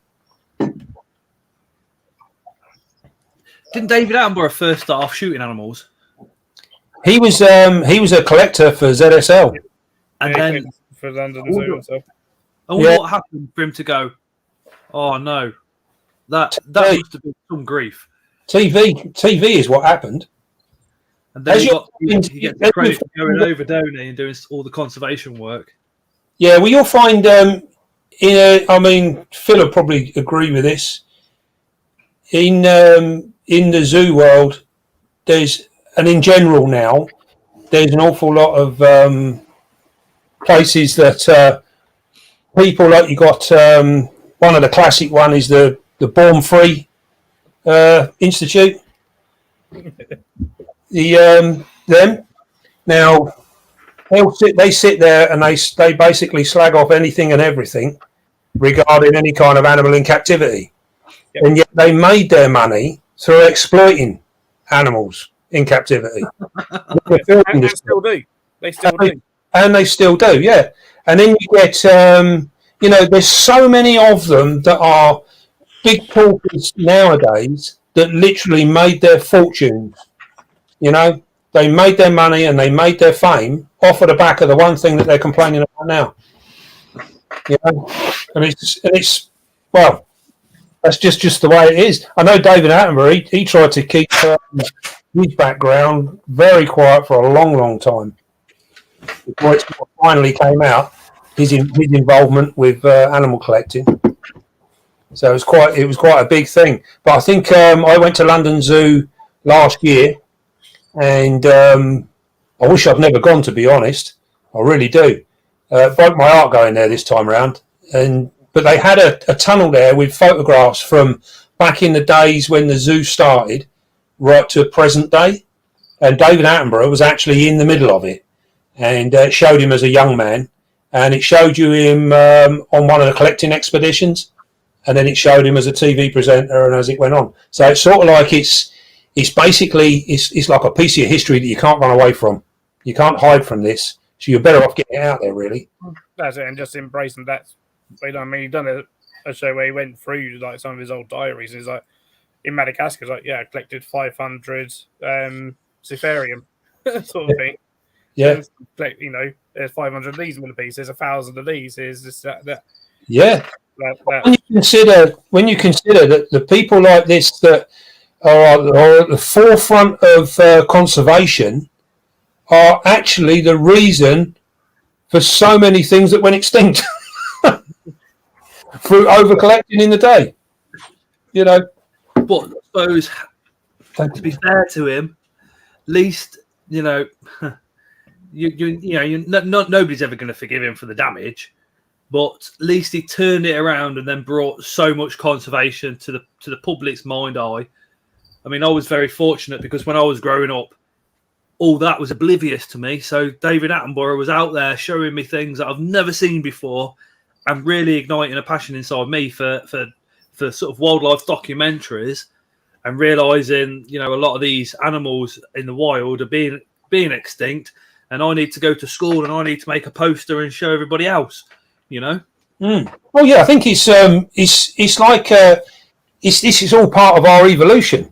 You know, we're learning as we go along all of the time, and we'll make mistakes today that, you know, people in 30, 40 years, they'll sit back and watch this video and go, what the bloody hell were they talking about? Fools, you know? What were they doing? You know, they thought they knew best. You know, because in 40 years' time, what we think is cutting edge today will be old hat. You know, and what we learn as youngsters, you know, in the zoo world, a lot of that is now defunct information because it's been superseded by better. And this is the key to moving forward. And this is where we come back to what we were saying about the older generation hanging on to the information. Is you've got to be prepared to move with the times and try new things, see new things. Just because you're doing something that works today and it works, it doesn't mean that in 5-10 years' time it might work a whole lot better if you just change it for something a little bit different. You know? I mean, my stepdad, he was very much like, he weren't interested in computers or anything like that. He always sat in his chair after work, had his dinner. 9 times out of 10, slapped me around the back of the head with his slipper or something because I've been naughty. Put Star Trek on. Every 2 minutes, he'd have a fag, look out the window. And I thought to myself, I never want to be like that. I thought I never want to grow up to be an old geezer that just comes home from work, sits in a chair, doesn't learn anything new, just watches a bit of... Because even the documentaries he showed me as a kid, that's why I got into David Attenborough, he still go back to those same documentaries. And it took me and my mum a good few years for him to get a HD TV and a DVD player. And then for him to then watch the modern day Superman, because for him it was always the old one. It was the old one. Yeah. And now his mind's blown when, like, you know, it's been 20 years since Lord of the Rings came out. I remember him watching that with surround sound going... Hang on to this one. I just always remember thinking, I don't want to sort of, you know, get to an age where I've stopped learning because I can't be bothered or I don't want to. Steve W says Charles Darwin used to discover new animal species, then he would actually eat them, describe the taste in his journey. That is fucking bonkers. Builded. That is crazy. That was the dumb thing. One of the reasons like Aldabran tortoises and Galapagos tortoises like became so endangered because everyone was eating them. You could put an Aldabra or a Galapagos tortoise on your boat, not give it any food or water, and 6 months later it's still alive and you got fresh meat. Yeah, that's true. Yeah, yeah. I suppose for the early explorers like him though, like you're saying, you know, you couldn't take food with you so much, could you? So if you saw a massive tortoise, you'd be like, well, actually, there'd be a lot of dinner in that. There's full of flightless birds that aren't running away from me. Cool. Catch them up. Oh, yeah. But then you've got to remember back then it was more abundant. So do we whinge about that or do we go, well, okay, fair enough. But the predecessors from that then absolutely destroyed the wild by taking all of them. But then again, if you think about it in modern terms, in modern day times, it's only since the internet that we've actually suddenly become fully aware of other countries. Yep. So if you go back to like when I think someone mentioned there, Darwin, Attenborough, all these people that were doing stuff back in like the 60s and before, They didn't know, did they? and they didn't know about other countries and the plights of all these different things. They didn't even know half the animals that were there, you know. And it's only been in the last 10 years, 20 years that we've had full blown internet, as it were. And we can now talk to people around the world and see exactly what's going on. And I mean, crikey, you've only got to look at the news feeds to see stuff around the world. And half of it, you don't know whether to believe it or not, you know, because it's just so far out. It's like, really? Is that happening? You know? Yeah, we have been bombarded with information now that we never had before. You know, so in a way, it gives us the opportunity to make so many different decisions. Spider Mum says, for your information, Dave, anytime you leave the camera on any of the streams, you're automatically going for a boo. This started with me and Ellie probably almost 2 years ago. Yeah. It just goes on and on. I don't know if you heard it, but I was sitting and my computer suddenly went bing, and it was like, your battery is about to die. I was like, I've had it where, when about the screen's gone black. Gone. Yeah. I'll tell you what, if I could have had a poo that quick, I'd have been well chuffed with myself. D Professors, he's over in Mexico, if I remember right. When I first started keeping, there are only 400 or so recognised species. Now there's over 900. Well, that's been added to almost monthly because we've got species electric blue. Species electric blue is still yet to be named actually professionally, isn't it? Yeah. Will it ever actually be formally identified? I wonder how long it's been electric blue for. No. They've just we were having this kind of discussion about scorpions earlier, how they've all been reclassified. Maybe they'll start looking at the chilies next.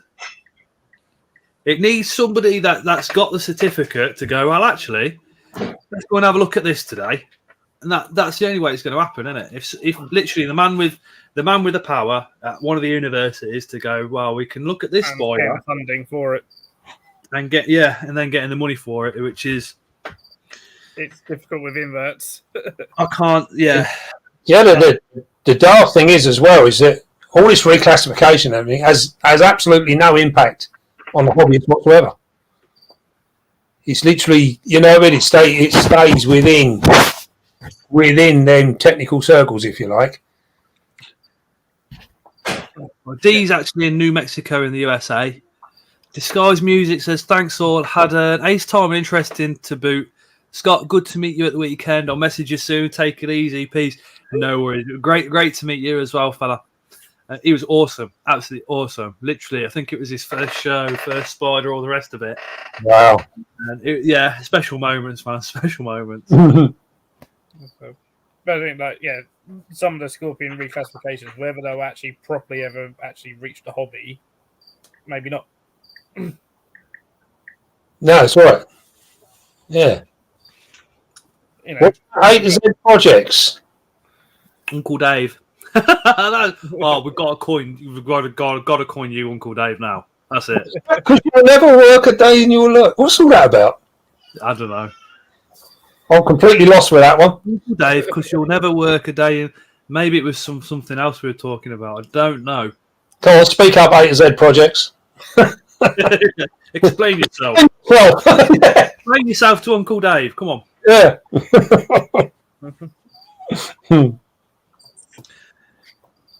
You still got your centipede, Dave? Yes, yeah, I've got a few. Yeah, I've not. I haven't. I've only got the one that big Dahani. That's the only one that's actually been on the channel. I've got a couple of. I've got some Mozambique, some blues. Also, I've got a couple of odds and sods. Yeah. We picked up another one on Sunday. You see, talking about arachnophobia, centipedes and me 3 years ago, No chance. Not a chance. If you said I was going to do a centipede video, I'd be like, yeah, I'm not watching that. Literally. Literally. If you sent me a picture of a centipede, I'd have to get Tara to delete it. I was that bad. Until I went to the BTS 2019, and for some reason there was a spinner speed marked up for 15 quid, and it was a Dahani, obviously orange leg, and I bought it, and I was literally like shaking like crazy. Got it back to the van because I went in the work van, put it in the van, closed the door, and I was like, what the fuck am I going to do with that now? All the BTS, I was like, do you reckon that I can't take it back in? They won't accept it back, would they? And then you got it home. Rehousing, mate. I've never ever have I sweat so much in my life. But they're not that bad, are they? Sorry, They're not that bad, though, are they? no. No, they're fantastic.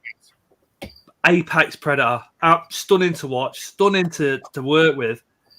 But my God, they are just mentally fast. The power behind them. Baroplastic tubs, a Dahani will push the lid off. Yeah. I can remember putting it into a tub and it's come up and it's pushed, and I can feel it pushing back at me, and I'm going, "Don't you fucking get out, you bastard!" Like literally, still. I think the top of that tub was actually covered in sweat. I was that scared. But yeah, like you said, now I know a little bit more. Speaking to people like Chris Cox and Tony Webb from Venomous Visions at the time, you get a bit more of an understanding. As soon as you get a little understanding, that fear kind of moves. But Bethany said no from me with centipedes. Maybe we should get her one. Yeah, we can sort that out. If we got her one at the show, she couldn't say no, could she? Oh, we could film it as well. Then she'd have to take it home. As well. Like a little flag tail. I think we should do away with the box and just send her one in an envelope. I've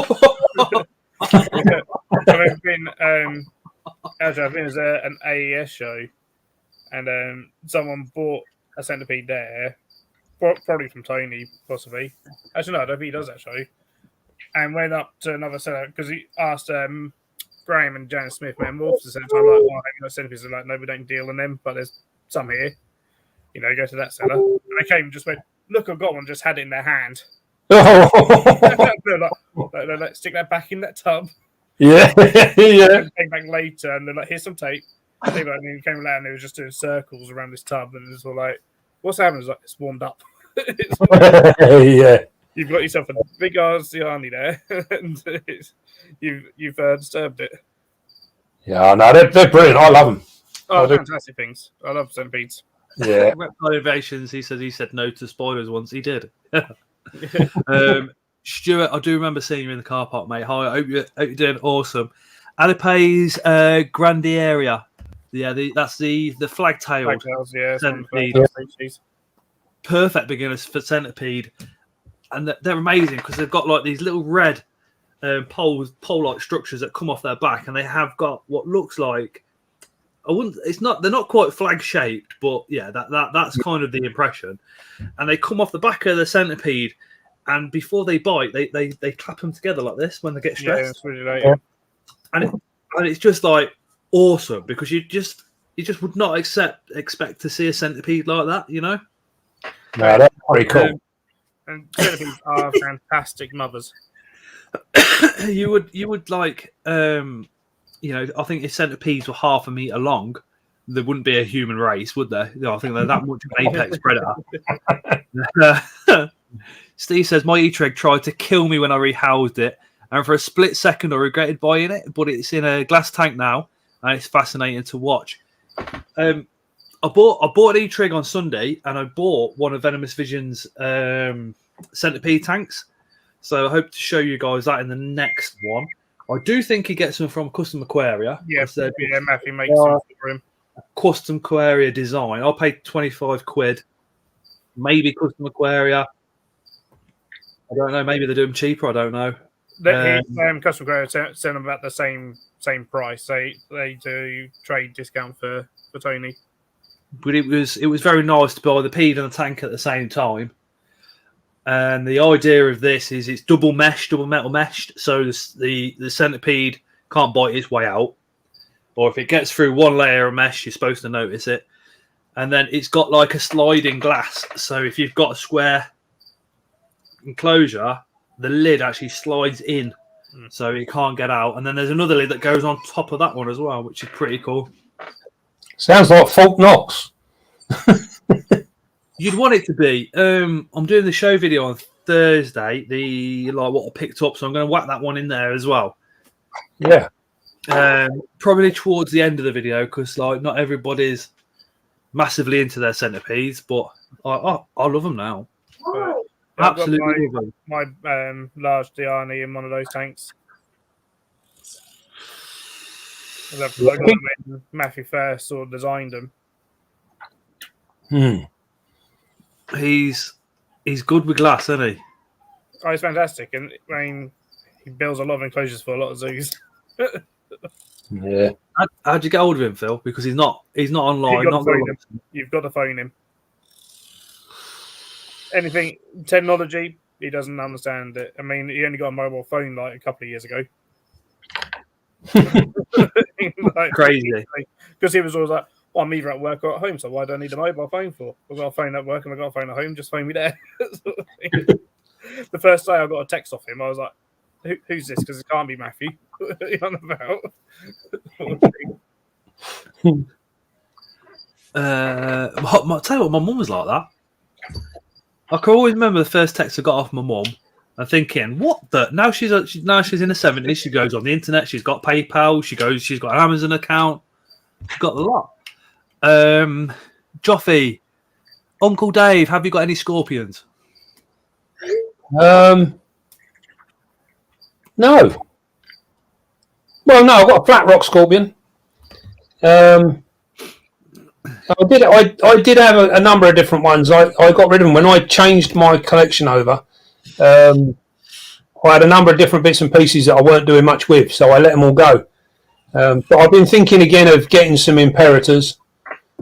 But I just need to find the right price on them, really. And then 200 quid for a pair off Clayton. Yeah, You ain't going to get them cheaper than that. That's a bit too me at the minute, I think. For do you know what it is? I'm still stuck in the old days when I used to pay $5 each for them. That's it. So I find 100 quid a bit of a piss take, to be honest. I don't see where I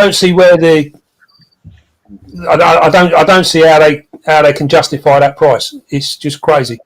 Look at the cave claws. What one area 50 quid, another area £25. Yeah. Baboons, one place 30-40 quid, another 15. Yeah. I mean, I said it last stream as well, Dave. I'd love to see you do like we did with the bioactive, do a bioactive setup for a scorpion. I think the imperators are on the cards. It'll just be a case of when I see a decent deal, because the problem is I don't just want one or two. I'd rather just get 4 or maybe 6 of them if I can, and then see how we go breeding wise. It's funny actually because I was umming and ahhing about going to the Seas show but it's a bit too far from me. But I couldn't think of any new breeding projects that I fancied. I won't ask where in the country you are, but how long would it have took you? Oh, it's about 2.5 hours, I suppose, from me. Something like that. Yeah, maybe. It was 2.5 hours from Coventry. Yeah, it's not very far. I mean, I'm down in Bournemouth, so it's. You could have just come across. Yeah, I know. Spider Mum says she's got to head off. She's got to fix dinner. Much love to you all. Thanks, Dave. As always, a pleasure. Thank you, Christine. If you're not subscribed to Spider Mum, could one of the mods please put Spider Mum's link in the chat? She's absolutely awesome, I think. Yeah, we like her. Talk Fiction. Hey, Dave and Uncle Dave. Remember, it's Uncle Dave now. Hey. I haven't seen my curly hair in about 3 weeks. Is this normal? Yeah, pretty much. Yeah, don't worry about that. Start worrying after about 6. Yeah, I think it's funny actually. I've been getting a whole run of questions and messages of late for people that haven't seen their spiders, and believe it or not, they don't come out weekly. You know, Daily. you know, some of them hide away for a long time. I've had spiders that I've not seen in the past. I've not seen for 3, 4, 5 months. You know, and until I smell something bad in the room, I don't tend to worry about it. So just let them do their thing. You know, they'll get on. They know what they're at. They don't need us to wipe their asses. So it's sort of it's a case of relaxing, and also if you're a new keeper, it's a case of understanding what you're buying. You know, if you're going to buy something that's really secretive, you can't expect to see it all the time. Talk fiction. I tell you what, mate. You're a new keeper, so do apologise for laughing. It's you do find a lot of people. Joff's another one. He worried the same thing. He was worried about his tarantula disappearing for a while. Yeah, I do. We all do. We've all been there. We've all done that. You almost get to the point where you think, well, shall I just go in and dig it out? What do I do? What do I do? It's dead. It's dead. It's definitely dead. yeah. And then you start digging around, and then a chili brachius or something, whatever you're looking for, just goes, oh, hello, boom, just rep pose. And then you go, oh, that's not dead. Yeah, it is literally, it is just that case of relaxing a little bit, you know, and seeing what's going on. Well, what we got here? Also a horned baboon, golden spiked mantis, and pygmy wood scorpion. Not sure how to feed them, but give them a small dead cricket. Fly cultures. These woods, fruit flies, small crickets, pre-killed crickets. They are a pain in the bum. They can't fly. When you get them out first time, especially as a new keeper, I still do it now. You know, sort of years into it, you do get them everywhere. So if you the way I've seen it done is into a jug with a spout, and then what you do is you can tap these into the jug, and they're all on the floor because they can't fly. But then you can get an empty sling pot and pour 1 or 2 in, and then you can pour them into whatever you're feeding. Bit easier. There is some weird things, isn't there? There is that little tube that you can suck, and it sucks a fly into the Peter. Into the what's it called, Phil? Peter. Yeah. And what's the bubble part called? Because you can suck it into there, and then you can blow it into, can't you? I'm not doing that. You have a membrane so you don't suck up the fly into your mouth. Yeah.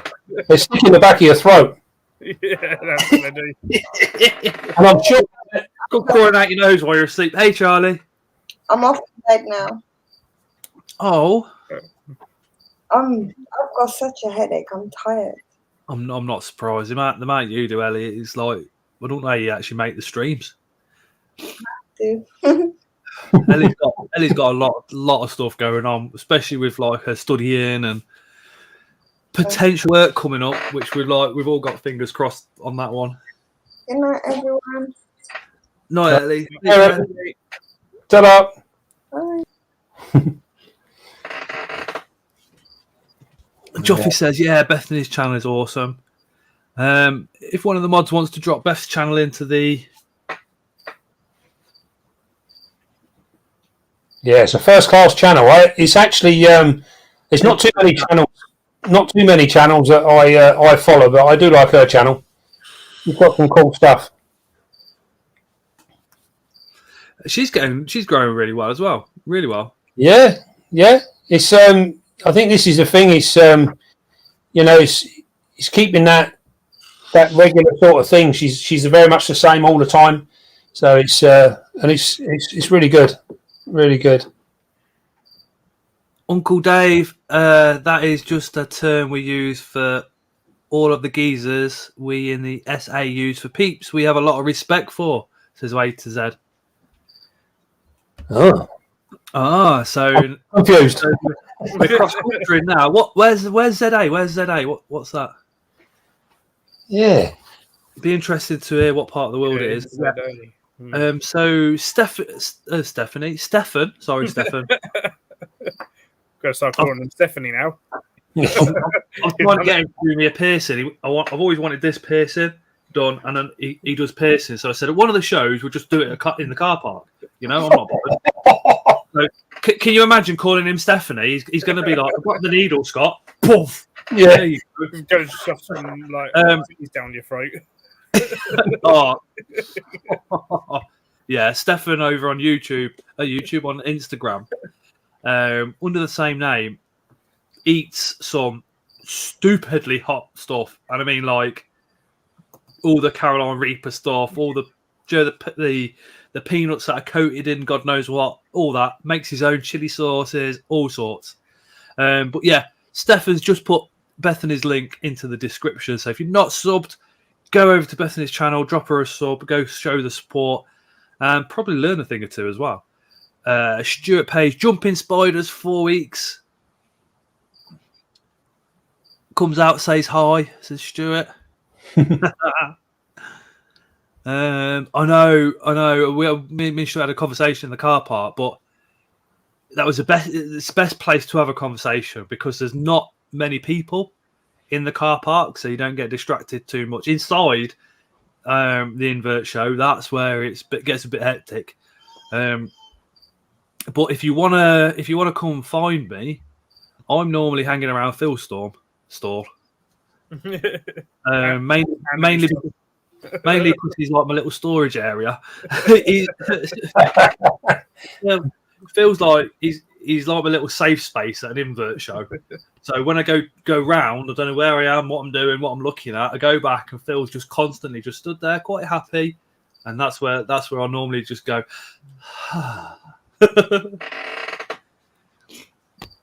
It's a Bristolian accent. People like with Best Show, says James.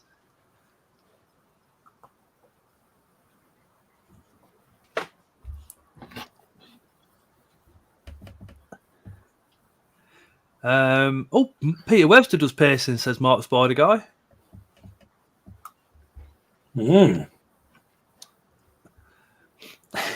Mark says we've got Stefani.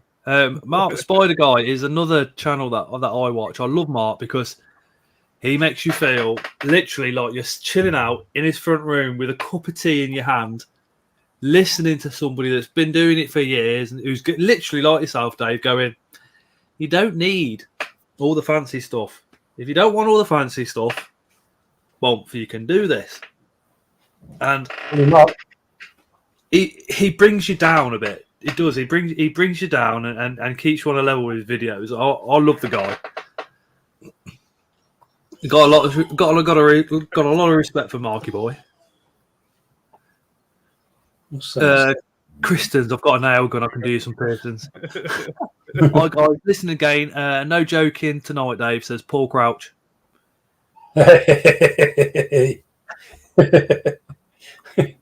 My old sidekick. I was just about to say I'm waiting. I'm waiting for the comment from Paul that I'm going to have to highlight. Literally. Yeah, thought he'd been a bit quiet. Well, you never know. You might get to see him at the show. He's on about going to the BTS. So, yeah. Anton says, wait till you come to Scotland. You'll be in my front room with a whiskey and a kilt.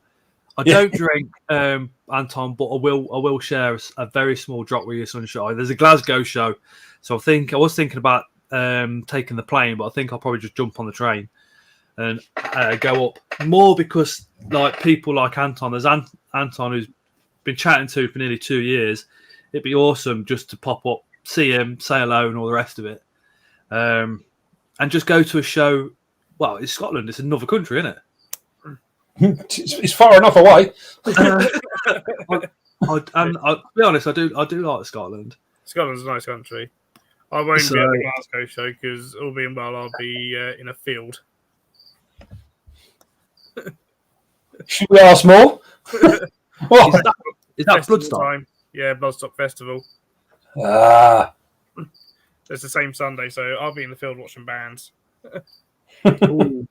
Beth's just had that accidental finger slip and bought some tarantulas from So Many Legs.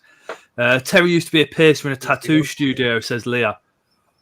Oh no, I can't not have. Oh, that means I'm gonna have to have one off Terry, one off Stefan.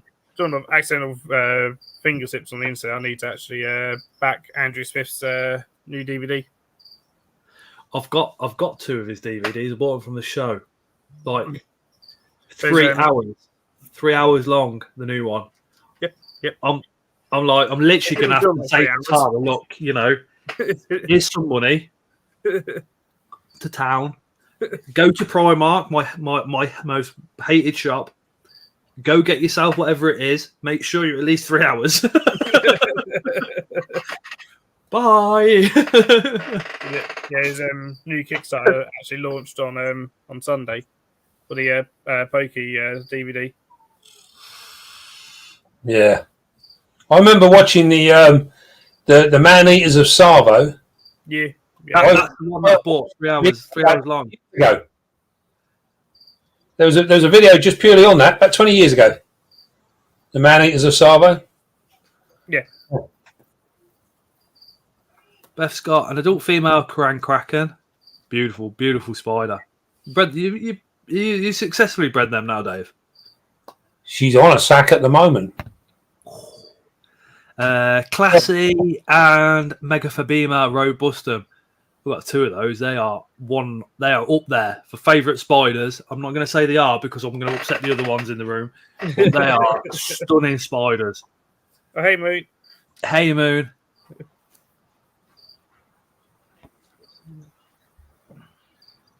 Yeah, them classes are really nice. Phil Worcester, first table 3 room. What's that, Stuart? Yeah, so you were saying about Andrew Smith's Kickstarter, Phil. Yeah, it's now. Yeah, it went live or launched on Sunday at Seas. Whilst at Seas, they launched the latest Kickstarter for the next DVD. So it's all on Pokies.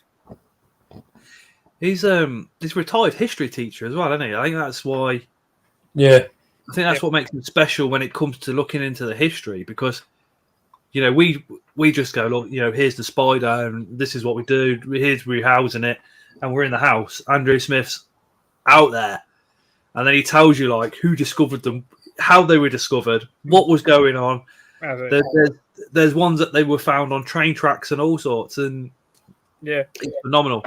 Or ones where, like, people swapped over labels so that they were discredited, kind of thing. Because, like, was it one of the brackies was like originally described as being found in a completely different country? And it was like they don't come from there.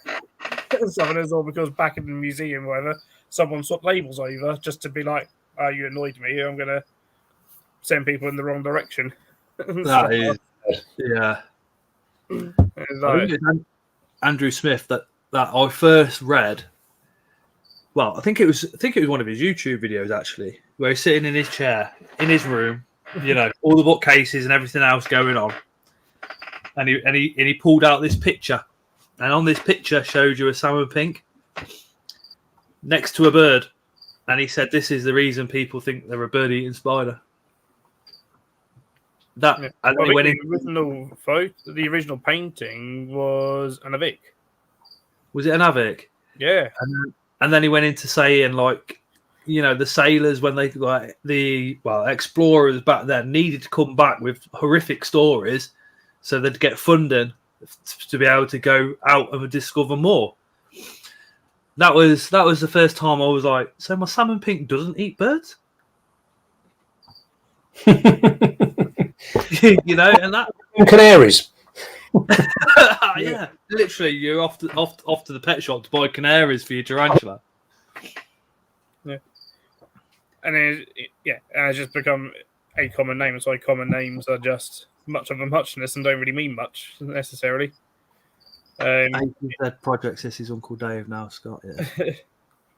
And pretty much like any New World tarantula in the zoo world, we refer to as a bird-eating spider. Did you see that one, Dave? Yeah, I shall slap him later. Dave, can you move your light? I'm getting a glare from your head. Nicola Barton says, have any of you ever been bitten while rehousing, feeding, watering? If so, by what tarantula? What would you compare the pain to? I've never been bit. Never been bitten by a tarantula. Nope.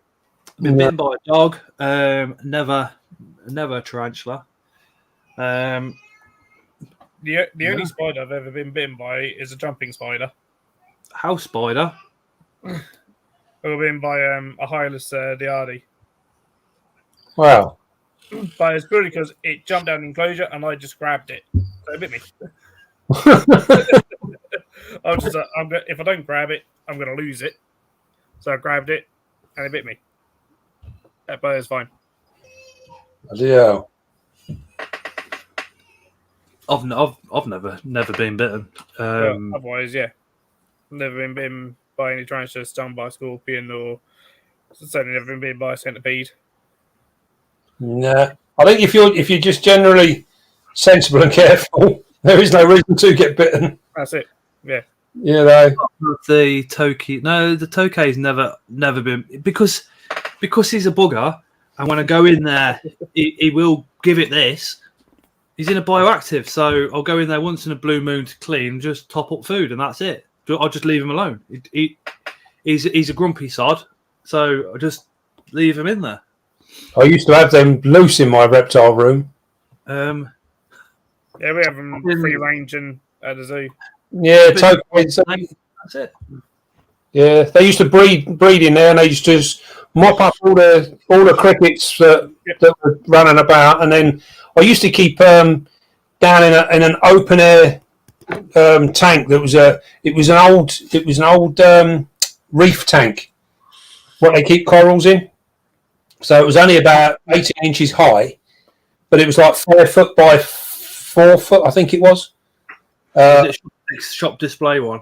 Yeah, it was massive, and I picked it up cheap as chips, and I put it in my reptile room in the bottom, and I kept Rococo toads in it, the big Rococo toads, and I had a couple of Suriname toads in there with them as well. And you'd go in there at night time, put a torch on, and you'd see the tokays coming down a side glass, chasing the bugs around that were in there for the toads. These Professor's Critter says, bitten by a widow, recluse, wolf. Were you the one that did the video to show that widows, recluse don't actually kill as many people as what you think? But I want to know what it was like being bitten by a widow and a recluse. What the pain was like. Did you get the heart palpitations? Did you seek medical attention? Did you fear for your life? Because I bloody would. But the whole point, and we can't emphasise this enough, is not to get bitten by anything. Of course. Not to. That's why we all take precautions. We all use tongs to feed, stuff like that. And then things something like with the recluse stuff. There's a lot of recluse bite reports that are in states that recluses don't exist. Mm. I think it Spider Mum says she sees them every now and again. I think recluses are in a number of different countries, aren't they? So they're one of the widespread spiders, and I think it's the big thing where people get a bit tied up with toxicity of venom and what have you. An awful lot of it is your own personal makeup. Yeah, your own DNA. That's right. You know, so it's one of my spiders tapping away. It's how you respond to it. You know, you could have all three of us get bitten by the same spider, and one might just walk out the room laughing, another one might go to hospital. It's you just don't know. Stuart Page says Phil was the first table, third room. I got you. Bethany's got free range jumping spiders in the spider room because they eat all the flies. I've got Damon Medius. I see him every now and again. We had babies, and I think it's about 6 or 7 got out. So I've just left them. Nice. My female's still holding on to her eggs. Haven't actually. They're only that type of size. So yeah, I'll leave them. Zach says, what about having hairs thrown at you all the time from New Worlds? Kluge, this is what Dave was saying. Now we all react differently. Kluge, I can't personally keep Kluge, which is Lazadora Kluge. I absolutely love them, but I can't keep them because the hairs irritate me badly for 2 weeks. Sturmy will make me itch for a couple of days, but Kluge, it's just too much for me. Whereas Dave and Phil might be able to keep Kluge and go, what's your problem, Scott? They don't itch, you know. Yeah. Again, and you can be allergic to it as well. Yeah, I think I've actually found I'm more susceptible this last year, 18 months. I mean, none of them used to bother me whatsoever. Nothing. I could literally just carry on. It's like nothing had ever happened. But the last year, 18 months, I've become a little bit more susceptible. And see, I've heard that. The longer that you're in the hobby, the more that the hairs can affect you. Yeah, I don't know. I'm not sure what it is, to be fair. I think... again, it's probably on the individual level, you know. Yeah. Some people end up getting sensitive to it and some people don't. I do also think an awful lot of it is a little bit in your mind. Yep. It's like, you know, you open up a tank, your spider kicks hairs, straight away you start itching. You're like, hang on a minute, I ain't even got anywhere near it yet, and I'm itching. You know? So I think there is a little bit of it, you know, gets in your mind and plays tricks with you. In the last care video I did with Agent, I tried to capture it. Mm-hmm. I tried to capture it, I did, and I think I just about managed. You can just about see the hairs coming up. Yeah. That was pretty awesome. I keep replaying that. It's one of the videos that I do keep replaying. It's just that one little bit. It's amazing how far they travel. And then go James got heart failure. We'll need heart transplant eventually, but I've only got 2 old worlds, both bought by my wife. Good luck, sunshine, with all that lot. I hope that all goes really, really well and really, really positive for you. Yeah, there is. I think, is it the brown recluse? There is one true spider, isn't there? That if it bites you in 10 years' time afterwards, you can have heart problems, and they've related it to the venom. That was,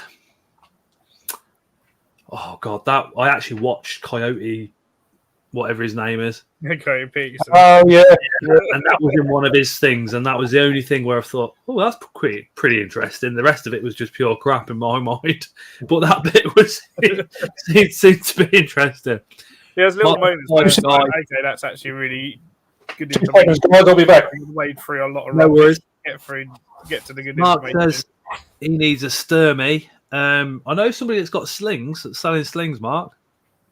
False widows are horrible, says Stuart. They are. False widows in this country can cause some nasty bites. Layla hates them because she was bitten on the bum and she had to have an operation. She had to have quite a bit of the bite area removed due to an infection it caused. Most probably secondary, in fact, because the studies on the venom just show that it causes pain. Yeah. D Professor says all accidental encounters, such as a recluse, was in his sleeping bag. Fuck that! Yeah. I'd love to kind of hear some information on that, D. You know, did you have to go hospital? What happened? Nicola Barton, thanks guys. I got my first tea to help get over my arachnophobia 2 months in, and I now have 11. Let's see how many I have this time next year. Nicola, let me be the first to warn you, it is addictive, completely addictive. People refer to it like as keeping Pokemon, and it literally, yeah. Yeah, got to get you see one, then you see another, then you see another, and yeah, before you know it, you've got a few hundred, and you're explaining to your other half how you want some more. Dave has gone for a poo. Rehoused my dictator, my darling, along with a species Vietnam blue yesterday. First time with those. That was an experience. I like the Vietnam blue a lot. Lovely spiders. After Palmer would have to know more specific area for subspecies. What was that for? Hello, can you identify the tarantula in my last video, everybody? It looked like, yeah, it did look like an Aphnopalma, to be honest. Darker, I'm on 4 tarantulas. I got my first last September. Oh. Dakar, that 4 is going to soon turn into 40. Bethany's just paired up her Vietnam blue. And then if you like me, you get into all manner of other inverts. How are you doing with your metallic roaches? Really well. I sold some at Seeds. I took a load to sell. Oh, did you? Yeah, about 3 tubs because they're all my adult females are carrying babies. Oh, wow. How many have you got now? I'll get the tub. Probably, I know, at least 50 or so in there. Oh, really? So D says when he got bit by the recluse, antibiotics and steroids for the recluse. For the widow, he had a band-aid. It shows you they're not as deadly, although they still are deadly, as what you might think, you know. Bethany said the 2 spiders were from Dave. But yeah, like Phil was saying, you get if you're mental and you get into these tarantulas, and then I mean I've got an ant colony, just bought another one. I've got 3 ant colonies as it goes. Snails, scorpions, centipedes, and then somebody says, "Oh, you know, I'm a reptile keeper, and I've just started keeping spiders because you did this." And then they show you some reptiles, and then you think, "Well, that's a nice reptile." Then you end up keeping reptiles on top of that. And then before you know what's going on, you're almost filing for a divorce. I was reptiles before I was inverts, and then I was various inverts before any kind of spider because my dad's arachnophobic. Ooh. So I wasn't allowed any tarantulas or any spiders. How have you got your setup there, Phil? It's very, very basic. So are you keeping them dry or? It's well, similar to tarantula. It's moist, but it's not wet. Yeah. I'll just do some background information. The emerald cockroaches come out probably a year, maybe 2 years ago. Notoriously difficult to breed. Phil is one of the few people in the whole of the UK to actually get them bred. So just another credit to Phil. John Loach told me because he's been breeding them for nearly 10 years. Mm. Oh, Northern Exotics, thank you, mate. He just dropped a $5 onto the chat. Thank you, Richard. He says, "Love your Tash monster." Wow, look at them adults. Wow, they are beautiful. I've just acquired a bunch of them. They are big, but they're all small. They are huge, aren't they? Oh yeah, the adult females get really, really big. Well, I say really, really big. They're nowhere near like things like hissing cockroaches or anything. I mean, they're like dubious size, aren't they? Oh yeah, let's get you. They're amazing. Again, Phil sells these on his stall at the shows. Another reason they carry their babies. Oh yeah, cool. Yeah. Well no, done, Phil. I just got a bunch of them, and I was told to keep them bone dry. Yeah, no, I don't keep them bone dry at all. Looks like the light butternut squash in there for the first time today. That went in about an hour ago. Oh, they like that. But I give them various bits of fruit and veg. Bee pollen. They love bee pollen. Yeah, I've got that. And stuff, but yeah. They are stunning, Phil. Absolutely stunning. That's amazing, mate. Well done. So many people had bought them thinking that they could breed and all the rest of it, make some money. That's male. Phil took his time and look at that. That is incredible, mate. Them adults are absolutely beautiful. Diligent says Princess Richard needs to go bad and put $5 on the chat. This tub is fairly full of them. The thing fine, their molts do not biodegrade. Yeah. So that's a mold. I'll stay like that for years. Will the springtails and munch them? No. Springtails, isopods, nothing eats it. Bethany's just like that. Bethany's just put moist into the chat. I wonder if we all want to see Bethany say the word moist on one of her TikToks. Old video saying moist. No, they're cool. Maybe I'll add a bit of moisture to mine then. Yeah, I say it's not dry, but it's not overly wet. So, then I just give them various fruit and veg. Bee pollen goes all the time. I just have a little bottle cap of bee pollen. I use granules and powder, occasional bit of fish flake. Yeah, that sounds pretty much what I've been doing. I've been giving them apple and banana. Yep. But I normally have apple in here as well. And as long as you get at least an adult male and an adult female at the same time, we're probably going to breed. Yeah, mine are all sub-adults at the moment, so there'll be no breeding going on for the time being. I mean, it took me a while at first just to get an adult male and female at the same time because the males mature quicker than females and don't live as long. Yeah. Unseen Universe bred these last year, guys. Kept them moist and well hydrated. Oh, here we go. Just shows you again different keeping techniques as well. Same results. Yeah, they go through lichens quite a lot. I know. John he keeps his with loads of twigs of lichen in and stuff, and that's what I've done with mine. Moist. Do they eat the lichen? Yeah, so those twigs the other day were covered in lichens. D says, is that an isopod, Phil? You really need to stop showing me species I want. Beetles, sticks, now isopods, you're going to break me. They're cockroaches. Oh, you shut me door. And Bethany Spiders is absolutely not going to be saying the word moist on TikTok. Can't blame her. Steve W says, sharp Pokemon, that's hilarious. No. Yes. If it wants cool isopods, hopefully, I'm hoping tomorrow to get some very cool isopods. Yeah. Stefan messaged you on Instagram, Phil. I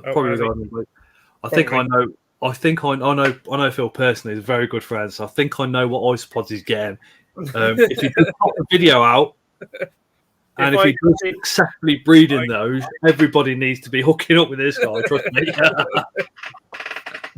Yeah, you probably guessed, Scott, which species I'm hoping to pick up tomorrow. I'd say I know, to be honest. What are they? I'd never spoil anything for anybody like that. You have to watch the video. Watch the video when it comes out if I get them. They're very special. I have two E. campestratius, C. chinensis, and a widow sling on the way soon. Then 2 H Chinese slings next month. I will be at 21 with those starting in October, says Julie. You wait till this October, you'll be on hundreds.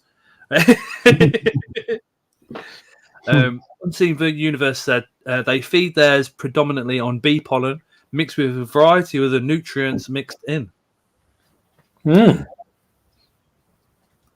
mean, bee pollen is just a fantastic food for so many things. Any cockroaches, I give them bee pollen. A lot of my isopods, I give bee pollen to. I've got some of the Arcadia Custodian feeders pellets. Yeah, the custodian full, yeah. Yeah, I've just got some of that. I was thinking about getting some of the Kluge babies, putting some in one pot, another in another pot, carry on feeding one how I'm doing, and just use custodian feed on the other one and see if there's any difference. See if it's just literally they put a fancy name on it to try and sell it, or whether it actually is as good as what they say, you know? I used one, was it Cambridge Nutrition was selling one, and it was a horse pellet. It was just alfalfa pellets that have just been rebranded. I think unfortunately, within the spider hobby and the reptile world, There is so much stuff that's just, it's just a marketing ploy. Yeah. You know? It's like everything, though, isn't it? It is like everything. Terrible. Put it in a fancy package, it's suddenly worth an extra tenner. Yeah. Yeah. The clay balls. Just buying from your garden centre, they're like normally far cheaper. It's exactly the same thing. I pay on the clay balls. I buy mine off of Amazon. I get a 20-kilo bag. The Canna, is it Canna? It's Canna brand, isn't it, or something? I think. Yeah, I think like a brown. Yeah, I can't figure what I call them now. It's always cocoa fibre and clay balls are always going to be cheaper from a grow shop than anywhere else. Grow shop, I think most of you can kind of Vitalink. It's called Vitalink clay balls. Oh, the Vitalink one, yeah.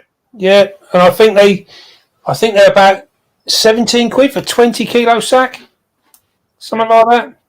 Dirt check. Whereas, if you go for like a small bag of what they use for the dark dogs, it's a tenner. Yeah, it costs you a bloody fortune. Yeah. Harry Jones, if I wasn't living with a girlfriend, I'd already be on about 20 tarantulas. Only had mine for about 5 weeks. Steve says Phil will be getting Percelio levius giant orange tomorrow. Already got them. Yeah, I've got those, and I've got the species dairy cow. Yep. Klugi, Percelio lavius, high yellow. Again, though, I mean, Phil, those isopods, you start keeping isopods, and it's something else that's addictive, isn't it? It's just as addictive. They're a funny thing. I've actually managed to stay away from them so far. Although I've got a friend who's heavily into them, and he's got all sorts, loads and loads of different ones, and he keeps sort of saying to me, you should get some. They'll do well in your room, It was, yeah. I did toy with the idea of having different species just in separate tanks, so just have them as clean-up crews in my different tanks. I've got a friend that lives about 5 miles away from me, and through COVID, he was isolating, so we've not been able to do anything yet. We're hoping to in the next couple of months, and he's got a room like mine, isopods, literally shoe boxes like this, full of every species, literally tons and tons. So I'm going to be having a word with him pretty soon. Some of them are big money, aren't they? Ridiculous. Steve's going to get fishing pellets for £2 a kilo from fishing lakes near me, and the isopods love them. Yeah, the fishing pellets, I use little ones called trout pellets, and they come in different sizes. So tiny little trout pellets do work well. Yep. And for the snails. So, your big snails, give them a mouse every now and then. Really? Yeah. they'll clear that. That sounds like a time lapse video if there ever was one. And so yeah, basically our cacatina, they'll eat meat quite happily. My parents' ones, they'll chuck in, like, they do a roast chicken, chuck in the carcass, and they'll clear up the carcass. Brilliant. Brilliant. Because you pork bones, chuck them in there, they'll eat that. Just because take it out the next day if they haven't. A lot of the stuff here, I like to try and recycle as much food waste as I possibly can. Having 3 kids, there tends to be quite a bit every now and again. Things like carcasses and bones, they always go in the bin. So to have something that can snails will eat them, that can smash them up is going to be awesome. Harry said, big fan of TikTok. Beth has got a stunning TikTok. Very, very good on the camera. Harry, got my seamany curly hairs on its way. Then it'll be Asian forest communal. Then I want a Panther species Mashala. If you go for the Asian forest scorpion communal, you're going to need more room than what you're thinking. give them enough room so they can escape each other as well as coming together. The males and females tend to go literally on top of each other, but you've still got to be very, very careful. Zirios, apologies if I can't say that right. Question for Dave. He mentioned the cloth membrane rather than nylon for substrate drainage. Does he get that on Amazon also, or just the weed mat from a garden centre? I think we asked you that ages ago, didn't we, Dave? Yeah, you can get it on Amazon. I tend to pick up mine from In Excess. That's always good for it. Dirt cheap. Or the garden centres, you can get like a 6 metre roll for, I don't know, about £5. It's like dirt cheap, and I got 2B rolls of it for £5 from my local garden centre. yeah, it's dirt cheap. But you get the cloth one because they do. There is a commercial one which a lot of landscapers and gardeners use, which is nylon based, and that I don't use that at all. I think that's open to problems, especially if you've got spiders that burrow and stuff like that. They might well tear that up. But it's literally the nylon one is more of a woven sort of thing. So it's like strands that are all woven together. It makes like a mat out of it. So I always stick with the cloth ones. I prefer them because they're also there's no holes in them as such. It's much more tighter knit. So I use a lot of potting compost, and that doesn't go through that matting, whereas the other stuff it can go through it. So the cloth one I prefer. Hadley's inverts. Hi, Hadley. Unseen for you. Saw the tumbleweed rolling by when suggested feeding the mouse. I was just like, that is so cool. Yeah, they're attractive. They'll eat anything. Like I give I'm gonna say every now, like probably no more than once a month. You know what I mean? Like very few and far between. But I'll put mice in with millipedes. Obviously defrosted mice. I have, yeah, with millipedes. With centipedes, sorry, not with millipedes. Millipedes will eat them as well. Give me 2 seconds, and I'll show everybody like the snail in question.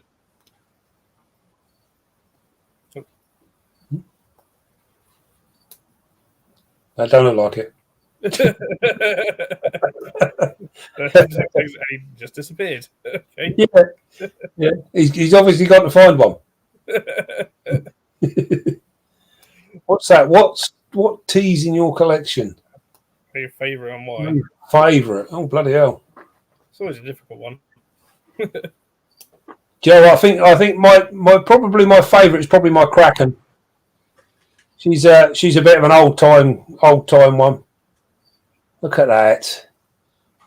There is something really, really cool about these giant snails. Yep. Every time I see them, I think maybe I should get a couple. But I always manage to resist. £6 each, Dave. I couldn't say no. I got 3. Oh, no. They're phenomenal, aren't they? And then for the baby, for the eggs, I know it sounds horrible, but it's what we do because you do feed live food to everything else. I've got a couple of lizards that will munch them off. You don't get many eggs from that species. They'll lay about 4 to 8 eggs each. Which is the one that's really prolific? Felica. Yeah, because I remember my sister got some and she got literally overrun in no time at all. Yeah, Felica do that. He just needs a little arm to come out and wave, doesn't he? in a clutch. These guys, the marginata ovums, their eggs are like that sort of size. They're huge eggs, calcified, but they'll lay 4 to 8 at a time. And how often would they be doing that? Once, twice a year. All right. Yeah. They are pretty amazing things. And then it takes them about 3 years to reach sort of full grown. Yeah, it's quite a lot of feeding, isn't it, to get to that size? Yeah. Yeah, they are huge. And then they're the second largest species, I think. Actina africatina is the largest species. They were from the show from Bugs UK. Yep. So they're probably wild caught, I would have thought. Yeah, they do breed them as well, but yeah, potentially are. They had ones a little bit bigger for £12, and I thought that's quite a nice snail. And then those ones were only a little bit smaller for £6. I was like, get 2 for that price. That's why I bought them. And then I was like, oh, actually, I have 3. And then I did the most stupid thing I've ever done, which is buying them without doing one little bit of research. But very, very lucky because I've got Phil as a good friend and I've got Leah from Unusual Pets. And I was literally messaging them going, I've done something stupid. I've bought something that I don't even know anything about. What can I feed them? What can't I feed them? And everything that they need I've already got, which is a good thing.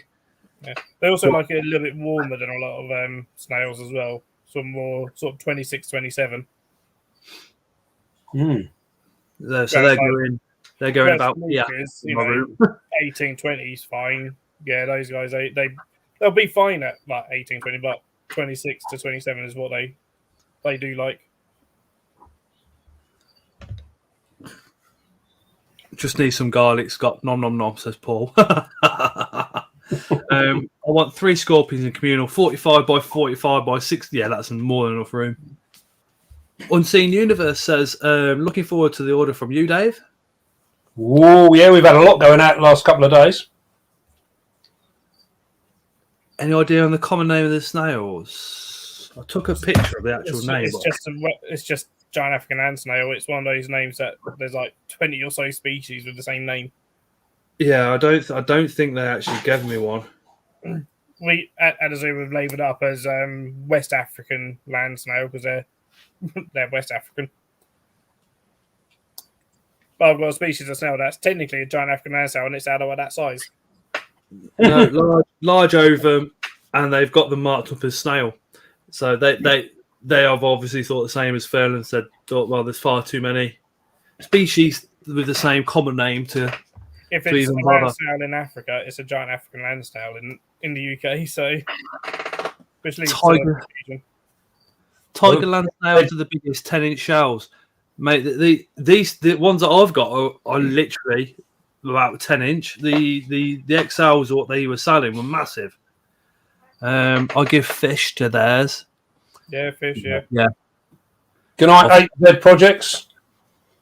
Just their food with calcium, leave a little bit of fish. Read my comment before the garlic one, says Paul. Hold on then. Where was it? Dave, do you ever get jealous that the spiders have more hair than you?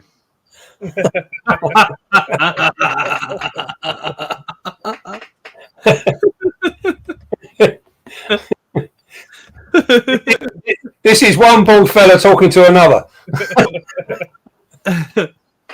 A to Z projects, guys. I'm going to have to leave the chat soon as well. It's turning to 1 a.m. in South Africa. I really enjoyed the live chat. It was hilarious. Oh, so the ZA was it Zimbabwe? ZA? That's a different.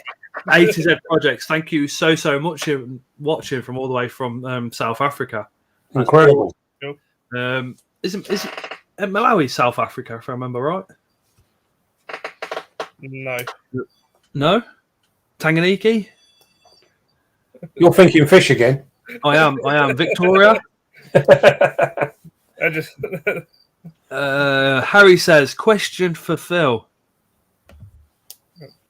Do you work with inverts at the zoo, or does it just vary on day to day? I'm head of reptiles, so I work with the head of reptiles and inverts, if you like, or LVI as it's kind of being called, which I'm not a huge fan of that terminology.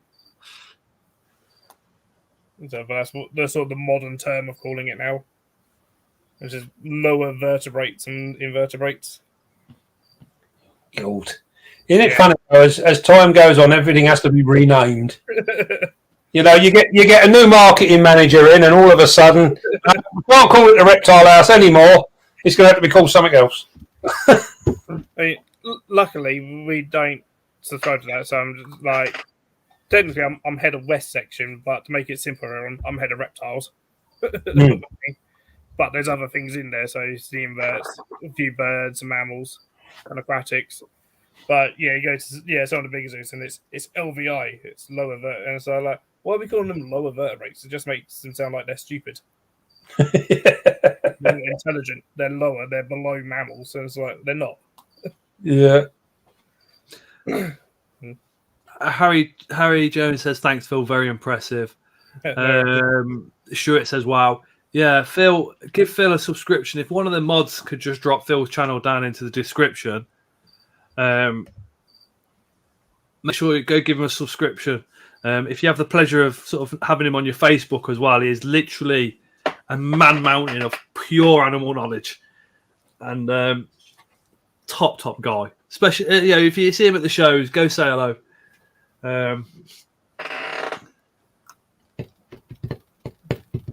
James, I joined last week. Nicola, are there any teas that you want but can't get? Definitely. Solaris. When you can, it's just money. Yeah, any of the Zenensis, just purely because they're so expensive. So expensive.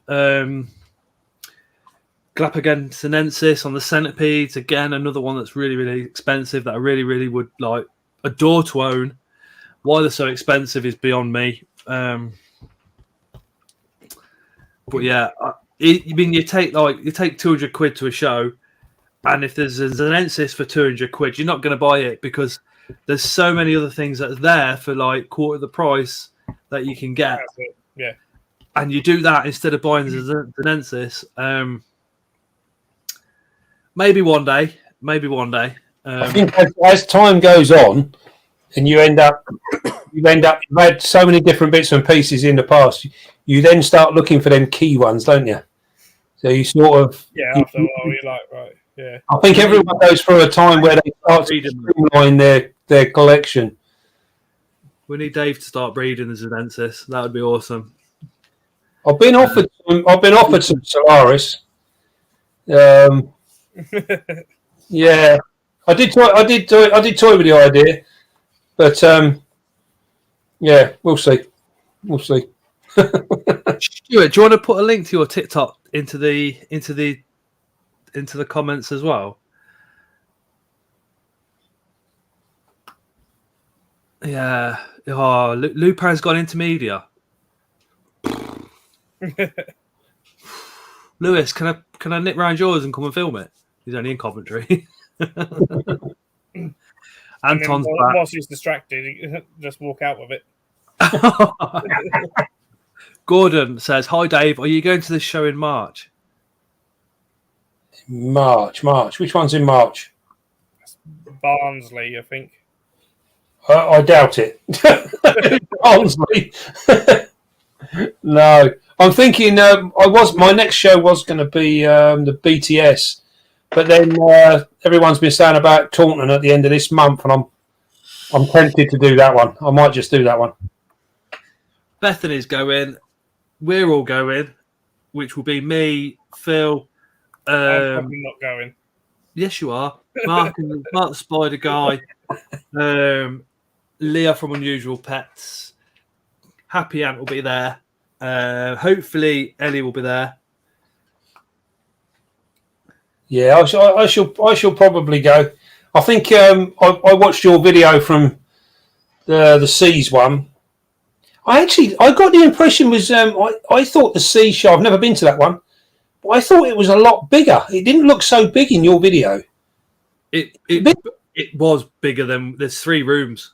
Yeah. Oh, 3 rooms. Yeah. Creatures from the North had like 10 stands, 10 tables at least. So did the Spider Shop in separate rooms. All the way across the back walls. It was a lot bigger than the little camera lets me show. When it first started, it was a lot smaller. I don't take a proper camera to the shows. I just take my iPhone, so it don't make it look as big. But that's because I don't want to. I don't want to be tied down with cameras at shows. And I didn't actually do any filming until the afternoon because I thought, do you know what? I just want to enjoy it. Yeah, definitely. Instead of running around. And that's literally how I did the show video. It's fun, actually, because I decided that this year I won't film any shows. That'd be awesome, Lewis. Because you just want to go and browse, don't you? One of my friends got told off for filming a certain well-known stand, and they asked for it not to be in the video because they didn't want him making any money from it. That was interesting. Yeah, you'd be surprised. You'd be surprised who actually said that as well. I'm not gonna go into details on a live, but yeah, I was just like blown away, completely blown away. I'm shocked. I was. Unseen Universe question for Dave. Amongst other things, I have 6 Sabar Blue coming from Dave on Friday. Wow, never had these. So anything specific I need to know about care? Are they moisture dependent, Dave? Well, if I give all my secrets away, you won't buy any more, will you? No. Well, yeah, that's. No. Basically, as I showed earlier on, I showed you one of the pots earlier on. I keep them dry, absolutely dry, and they're getting all their food all their moisture from their food. So yeah, apart from that, I found when I've kept them moist, I lost them. So yeah, I just keep them dry, and they're perfectly good, perfectly good. But if you do have any problems, you've only got to message me. I'm sure we can work through it. What we got there? Taunton 27th, Barnsley 20, Bristol, July.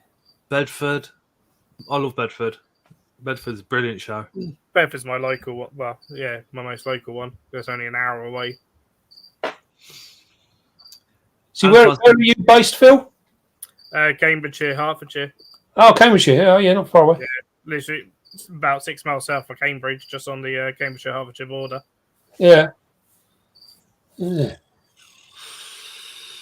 Anton says, I thought the most venomous was a featherleg. Which one's a featherleg? Is that H-Mac or it'd be the Stromatopalma calcetium. Calcium, yeah. Which, that one is, isn't it? Yeah. I'm not sure, actually, because I tell you what, it's very interesting how these different spiders get their so-called venom reputations, because there's very little toxicity research done on any of them. Well, that's it. So how they ever work out one is stronger than another, I really don't know. You got, I don't know if Dave heard about it, but there's been some theories about like pokey venom perhaps being more similar to snake venom than other spider venoms. Yeah. Wow. Because it's a different colour. Pokey venom's yellow, whereas most other spider venom is colourless. Clear, yeah. Mm. So there's been like some talk about how like our pokies is their venom more similar to a snake's, sort of thing, which is really interesting. Yeah, I think that there is a severe lack of research done on any kind of spider venom. It's very, very little.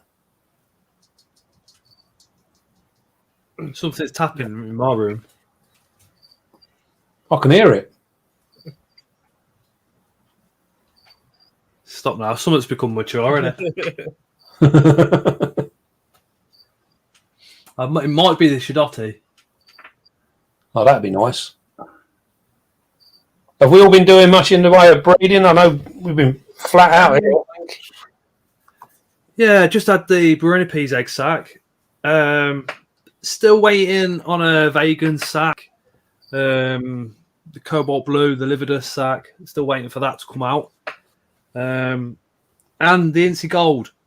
But I spoke to somebody that's bred Incy Gold, and they said that they paired and they didn't get a sac for 9 months. Wow. Lewis Pang says his birthday's on the Bedford show this year. My birthday this Sunday. Spider Mumps is tomorrow. Oh. Happy birthday for tomorrow. Mine's just before the BTS. Paul says he's up for the BTS show, Dave. All right, yeah. That'll be a date. We'll go to that one. That's my favourite show of the year, to be fair. Dave, you've had your orders for Taunton off Bethany. Dave will be there now. Yeah, that's it. I'll just do as I'm told. Joff says the stream's going to go downhill now because he's going. No, Joff. Good night, buddy. Yeah, Anton's literally just paired up his green tree pythons. 5 locks, so we'll see if anything happens. Nice. Fingers crossed. Yeah. Ooh, Andy from Spiders has paired his Orphanicus species. I'm not saying that, mate, because I'll get banned from bloody YouTube for being racist. Yeah, you can't say the black ant that's in the UK. You can't say that species. You can just say Lasius, and that's it. All right. What the hell? Yeah, you have to be really careful. All the ant channels, they don't. They just They just say the species is the one that's racist. But it is. So they do need to change some of it, don't they? Yeah. Unseen Universe. I'll be watching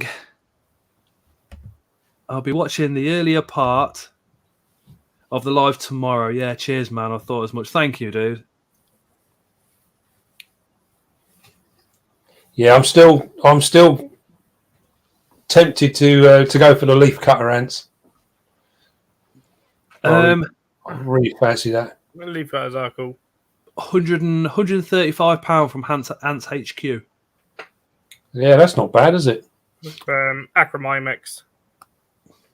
If you spoke to them, Dave, I'm sure they'll sort something. Yeah, I saw. I think that was Ants HQ. Was it at Bristol? They were. Is it Bristol? They were at Brighton, maybe. At Brighton.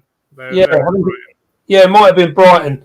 Yeah, because we ended up we had a good chat, and I was quite tempted to do a relatively start off with a relatively large colony, and sort of go straight in, and a 3 queen colony. I got.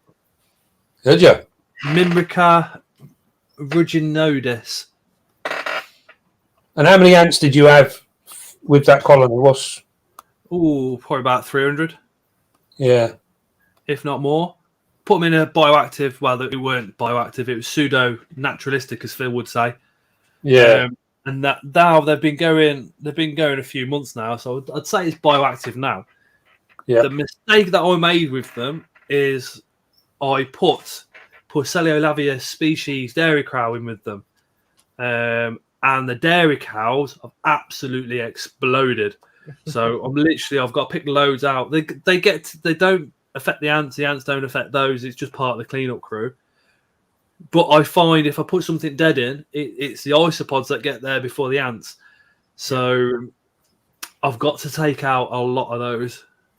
Can't you put a feeding station in for your ants that your isopods will find harder to get to? The only feeding stations that they do for the ants is there's like it looks like a bird feeder. So you've got a little platform and then an upright, and you put sugared water into it. And the isopods can get on that as well. Yeah, it's definitely something I want to do. I think I've got a few plans for different stuff that I'd like to try and sort of change. I'm also going to go over to a self-watering wall as well, and try that. So it'll work basically for me spiders, but it'll be a bit more like the dart frog type enclosures. Yeah. You could do it off a big dripper, couldn't you? Well, I'm going to do it on a pump. But I want to set it up to do one whole wall. Yeah. So it'll probably be in the equivalent of there'll probably be 30 to 50 enclosures on there, and then it'll all run off the one system. And the idea being is I'm getting more and more into the plant side of it. So I really like the plant side. Yeah, I do. That's what we're doing. Lovely. Yeah. So I think I'd like to go over to a self-watering wall, and then that way it will cut down an awful lot of time, and I don't have to worry about it. Somebody's just. Oh, Gordon says might be doing a bioactive Pac-Man frog setup. I did. The Pac-Mans will destroy the plants. You literally with a Pac-Man, you're best just to put it in its enclosure, keep it nice and damp so it can wiggle itself down, and just leave it to it because it just destroys the plants. I spent a bit of money on the plants I was putting with mine, and it killed them. It killed them off. The same with the cane toad as well. I got cane toad. I swapped out the live plants for fake ones because it just destroyed them. Yeah. But I mean, sometimes with those sort of frogs, you need to go even bigger than what you think if you can do live planted. That's a good idea. Leave it actually without the animal in for some time for the plants to actually establish. Sometimes I've got a tank down here that's been planted for about 3 years. I haven't got any animals in it yet.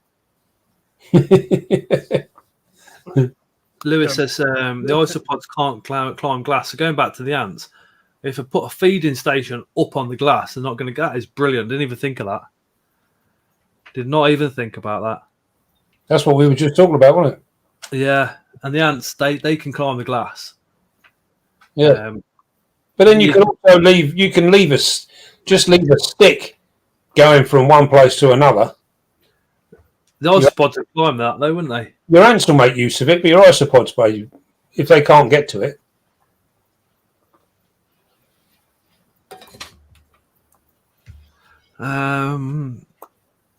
Trying to learn this. Has anybody else got any questions for Dave? Get them down into the comments.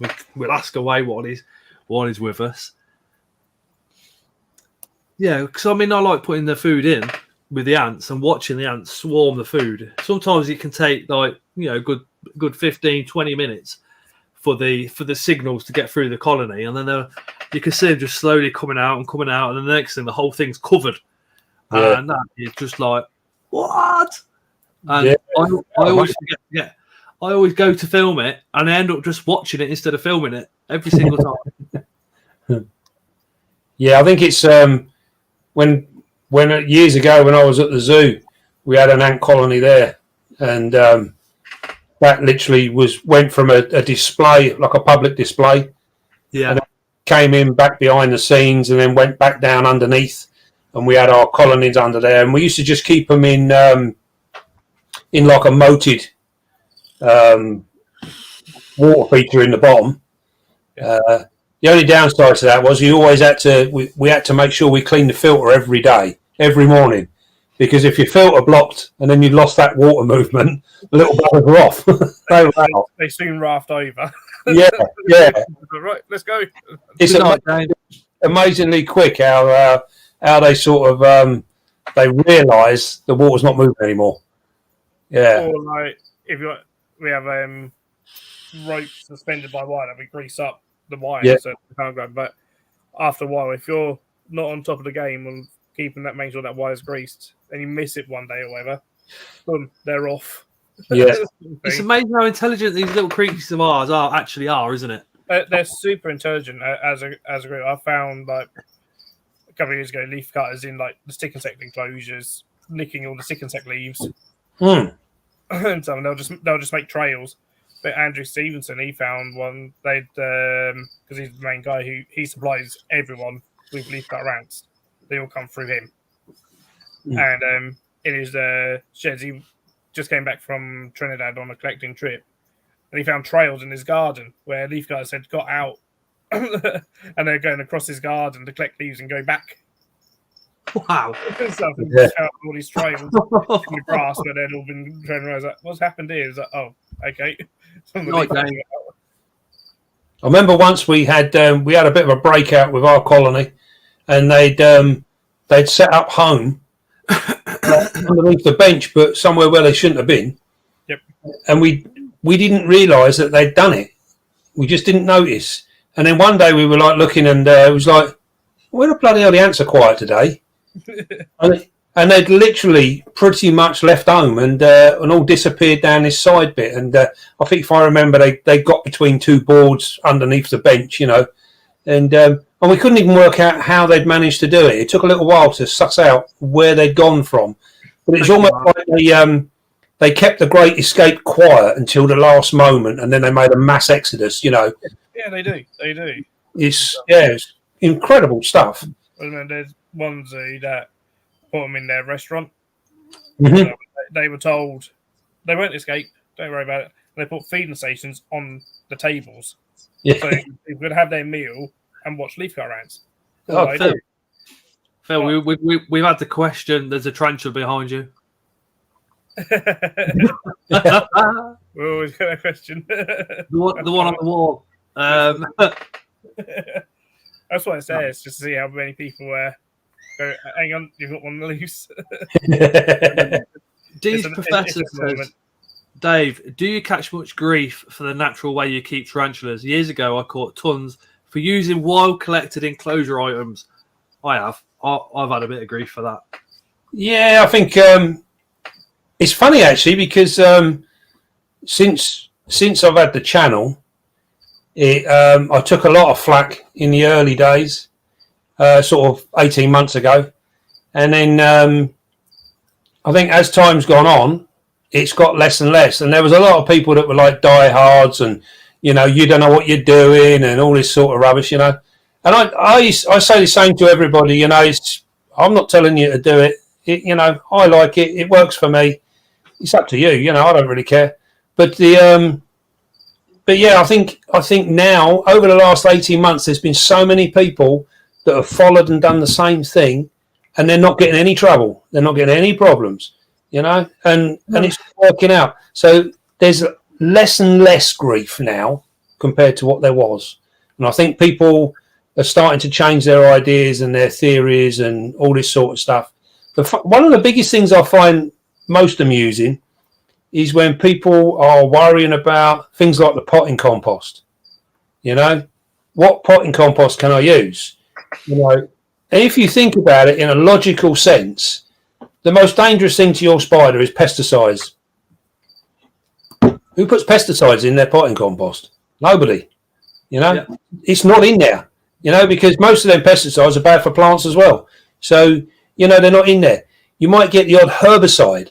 Herbicides in themselves aren't necessarily dangerous, but then when you look at your dirt cheap stuff, none of them's got that in it anyway, because it's expensive stuff to put through.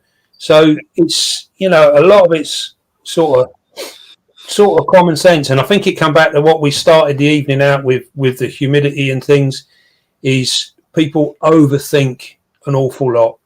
You know, and there's pretty much, there's not a lot you can't use around your house or your garden that is perfectly safe.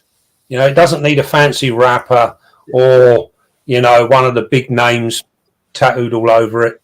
The only thing I'd say about your garden is potentially you could put things at risk, because if somebody's lived there before you and spilled petrol, oil, household chemicals into the soil that you don't know about, that could have a possible negative effect. So Dave's done a video where you've just gone off into the woods, haven't you, Dave, to get your beastie mix? Yeah. The thing to do is follow that. I got grief on TikTok, on a TikTok live with about 500 people, and I went on a live with somebody, and they said to me, you know, where do you get your substrate moss from? What do you do to clean it? Blah, blah, blah, blah. It's never going to be safe. And I said, I don't buy moss. It all comes from out of woodlands, which I've got. I'm allowed to walk through them, and I'm allowed to collect moss from them. And I said, I just rinse them under a tap. I went, that's it, just to get the soil off, and then put them where I want them in the enclosure. And I only rinse the soil off so they look nice. That's it. On dunking a bucket of water. Boom. Twigs, the wood that I collect goes straight into the enclosures as it is. I might have a little scan round just in case there's a beetle hole, and if there's a beetle hole, I'll put the wood back, because I'm not too up on beetles, but I do know there's quite a lot in the UK they're endangered. So if there's a beetle hole, I will put it back. That's it. Yeah, I think it's. I've got I've been doing it confidence because Dave does it as well. Like, and yeah, I think it's. I mean, I've been doing it for years, absolutely years, for reptiles and all sorts, and you know there really isn't that much. I think the problem is you get it's like people talk about nematodes, they talk about mites, all these different things, and there's a huge amount of these things are not actually viable within our sort of system, if you like.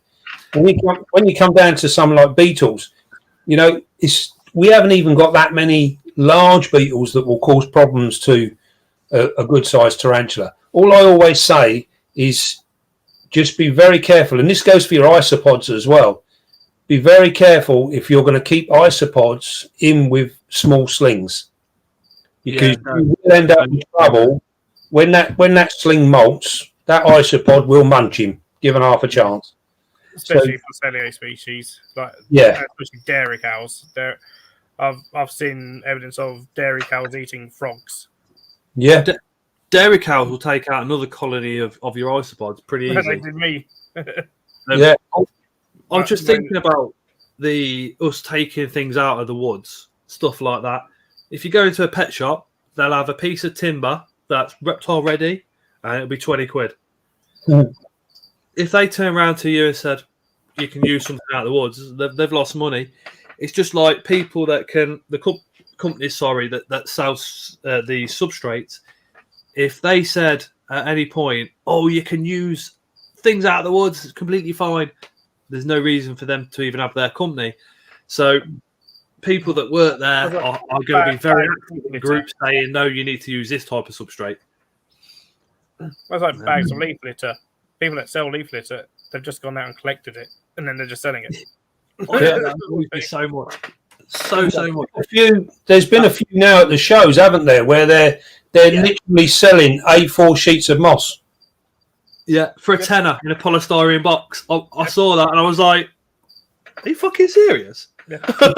It's funny. It's a funny thing, but I've had so many people message me and say, I can't get it where I am. Can you send me some and I'll pay you?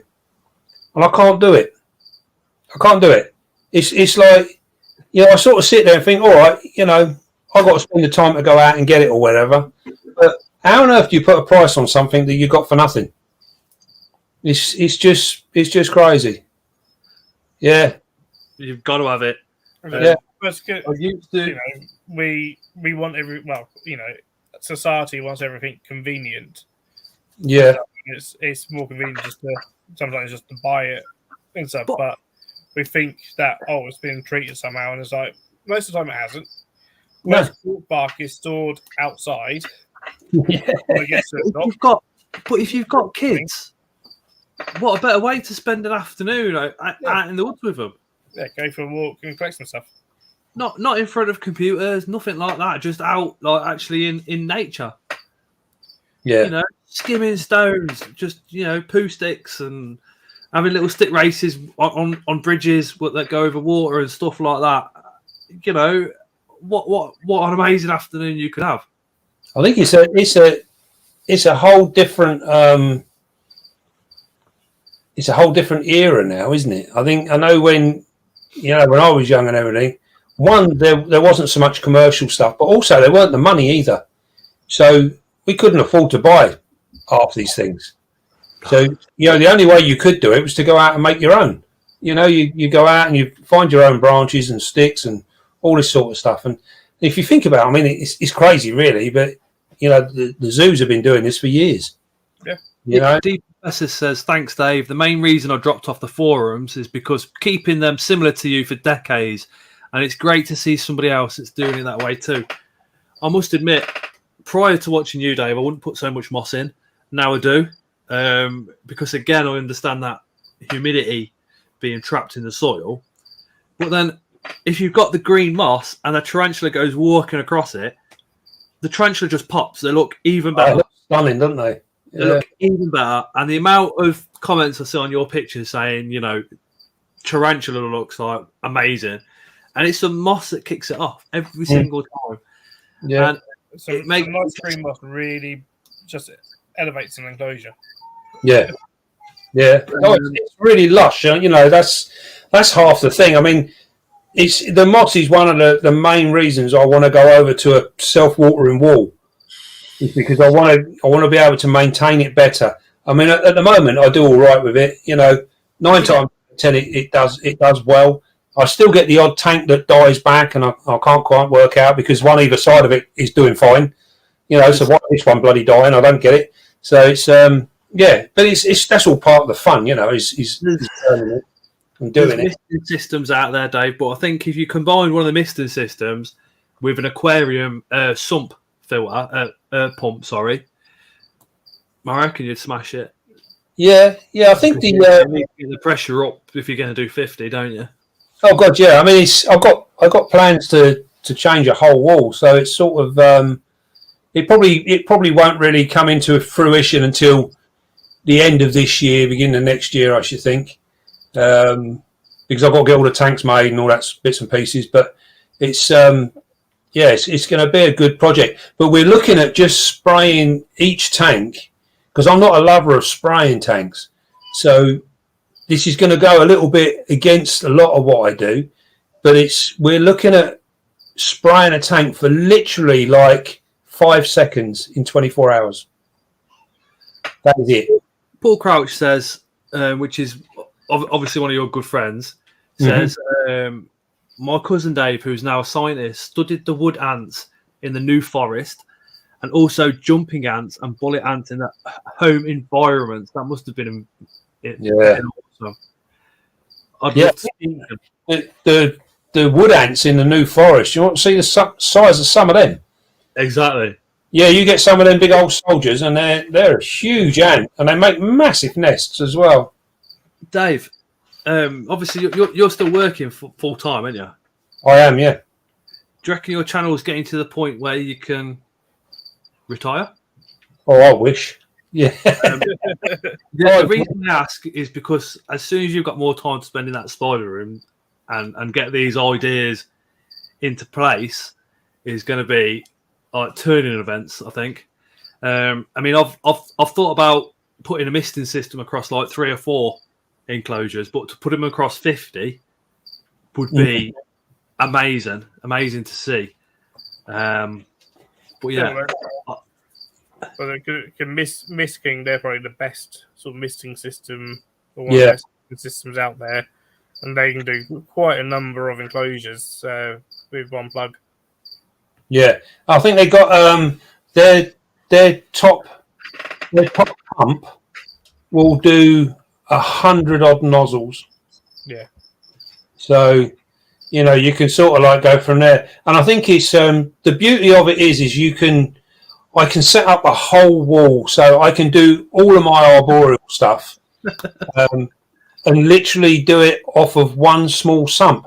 So all I've got to do then, my only job then for that whole wall, will be topping up that RO water once a week, because you'd use a fine mist and you're only using it for like, I mean, it's just figures in my head at the moment, but I'm looking at literally 5 seconds every 24 hours. So that is minimal water. So I will probably need to fill that sump up once a month. You know?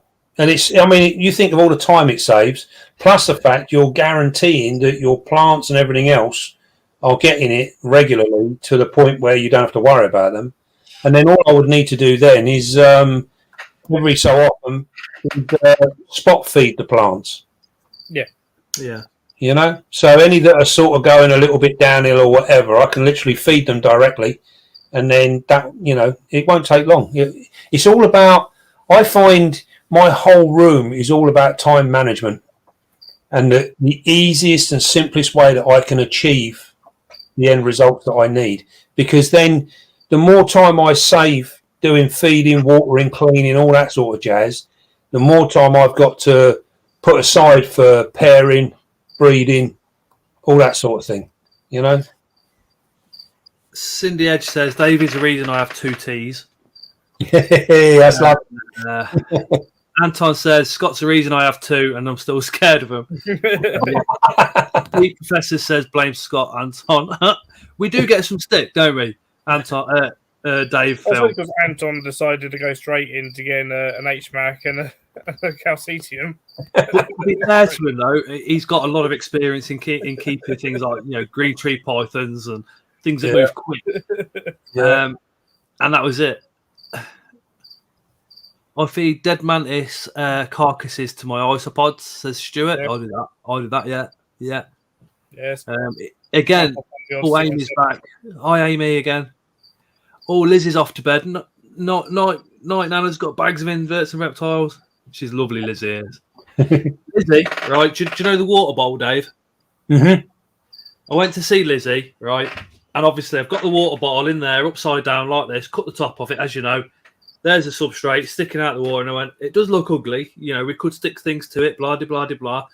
Went round to see Lizzie, and Lizzie says, well, for years, I've been doing the same, Scott, but you turn the bottle the other way round.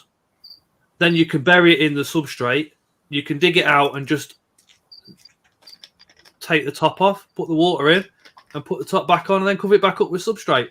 I went, how did I not think of that? I was just like, that is awesome. Did you not? She was like, Scott, I've been doing it for years. Did you not see my early videos? Sorry? Did you not see my early videos? No. That's exactly what I do. I cut the half bottle, put them in with a cap, just stick it out the moss. And then you just literally just peel the moss back, take the cap off, and you do it.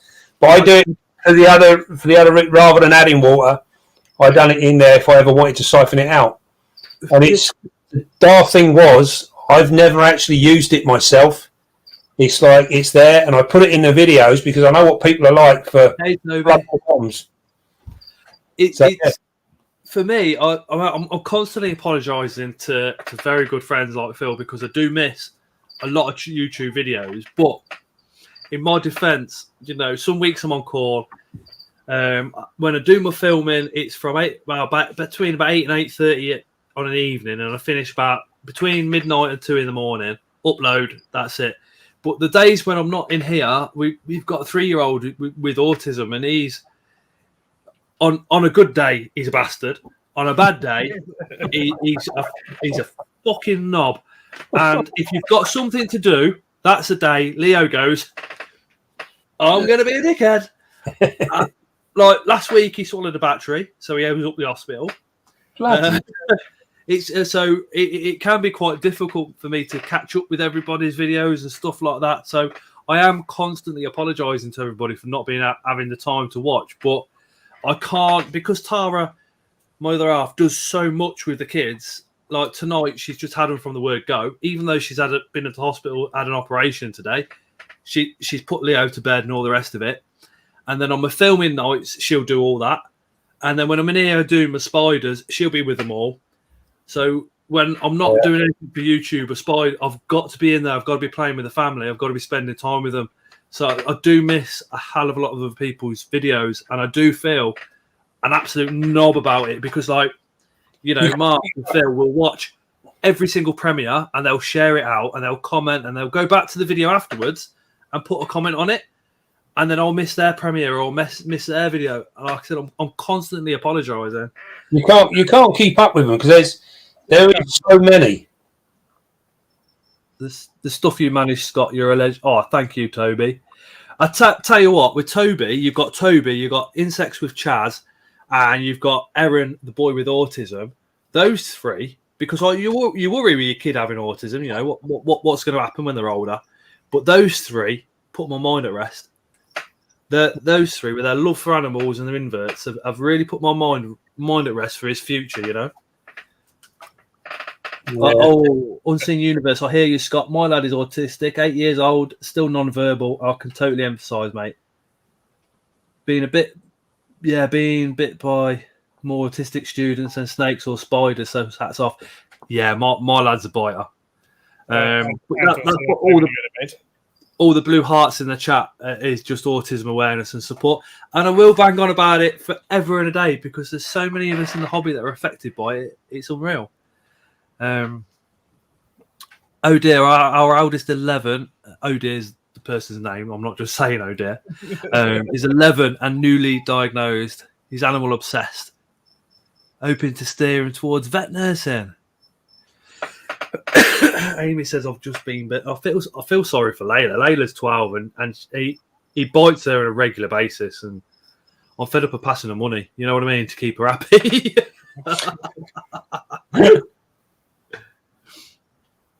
But yeah, he's always a knob when there's something important happening, or you got to go and do something. And 9 times out of 10, it's Tara that deals with him. So, like I said, on those nights when I am free, I've got to support her. I've got to put my arm around her, and I've got to sit with her. Do you know what I mean? And well, I don't have to. I want to. She has to feel loved because of the amount of stuff that she does with the kids. So that's why I miss so much. It's unreal. You can't keep up though. I mean, it's impossible. It's ridiculous. There is so much out there, and I mean, I'm terrible. You know, some people are telling me, I say, "Oh, have you seen my channel?" And I'm like, "Who?" You know, because you just don't get time, and it is mental because you think most videos run for like 20 minutes, say 15, 20 minutes. So by the time you've actually watched that, and then you watch another one, that's an hour gone. You know, and it's like you still got your own stuff to try and sort out, and if you've got your own channel to do as well, by the time you've done filming, editing, done it all, uploaded it, you know, before you know it, it's bedtime. You know, it's just crazy. And then if you work full time as well, which I think most of us do, I think, you know, most of us have got full time jobs. So it's it always amazes me actually the amount of people that think we do nothing else but this. You know, we just sit and knock out videos, and you're like, oh yeah, I wish. You know, it's hard going. You know, you've got a life to lead as well, and it's time. Time is all. It's like I said to you in the beginning. The first time I come on one of the lives, and I always said to you, you know, time is my biggest issue. You know, if I'm more than happy to do it. You've got your family that don't live with you, and then you've got friends that not even interested in looking at a spider, are they? Do you know what I mean? But you've had them for years, yeah. and they're mates. So you've got to go do stuff. Oh dear, said tarantula YouTubers cured my arachnophobia, and now I have 6 tarantulas among a menagerie of other. You lot do a cracking job. Things, not hints. She says. He says.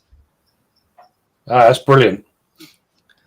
This is what really time consuming, and hardly anyone understands it. It pisses me off all the week. Stop swearing, Toby. You're not old enough.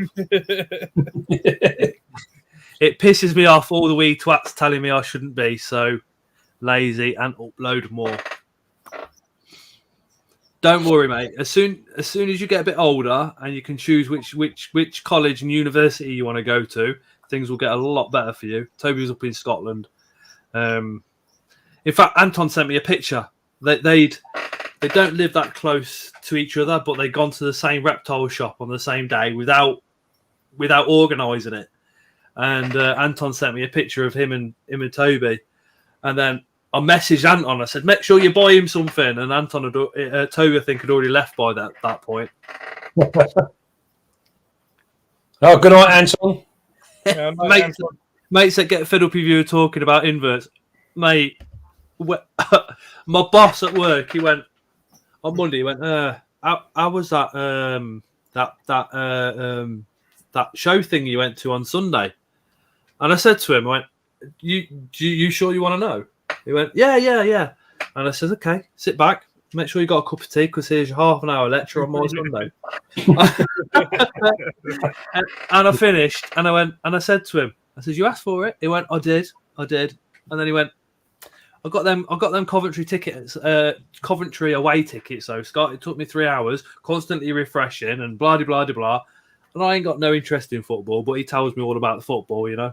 Yeah. Yeah. No, I'm the same. Can't stand football. Yeah. No. Not my thing. Yeah. I turn for no, I can't.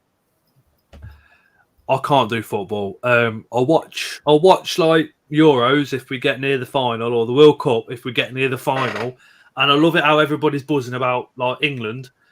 But then, if you're talking about watching it every Sunday or something like that, No, I've never. You don't want to get me started on football, I tell you. No, mate. Overpaid. Yeah. I think it's I'll tell you, it'd be terrible, isn't it? But I think it's the biggest hypocrisy going. Oh, by far. Absolutely biggest hypocrisy going. The whole thing is just tainted, really. From the highest level to the lowest. Toby said, "Do it." Right, so Toby, I know Toby won't mind me talking about this because his Instagram messaged me and all sorts. So Toby's got autism, and he was in Scotland, and he got bullied a little bit at school, and then suddenly because we talk quite a lot, so suddenly his channel exploded, and the bullies all wanted to be best friends. So Toby obviously stuck to his guns, and he had his mates as his best friends, with the bullies still wanted to be his best mate, but they stopped bullying him. And now at school, he says, I'm now just the animal guy at school. Get tons of people coming up to me now to ask about various things. And the head teacher now wants me to bring animals in and run an after-school club. That is awesome. That is absolutely awesome. And you worry about the future of the hobby. Do you know what I mean? Just leave it in Toby's hands. That is class stuff, that is. Class stuff. And that's how I started off. I was doing stuff like that. Yeah. Taking animals into school. Yep, I remember doing that as a kid. Taking in a leopard gecko into my primary school when I was like 8 years old. There you go. Yeah. I'm telling them all about the leopard gecko. Beth says she works 48 hours a week. Cool. Yeah, I think the vast. Yeah. I think there's very few YouTubers that I know of that are actually. I think the only ones I know of really is Petco, Richard from Tarantula Collective. I think they're the only two I know that are full time as a job. There's a couple I know that are not employed and on TikTok, but it's not because they don't want jobs. It's because of their situation, and I fully back them. Yeah, that's what I mean. I think there's only two I know that have chosen to, have YouTube as their employment, as their income. People always think that, and I did when I first started. Oh yeah, YouTube as a job would be amazing. You should think a couple of videos a week, sit on your ass the rest of the week.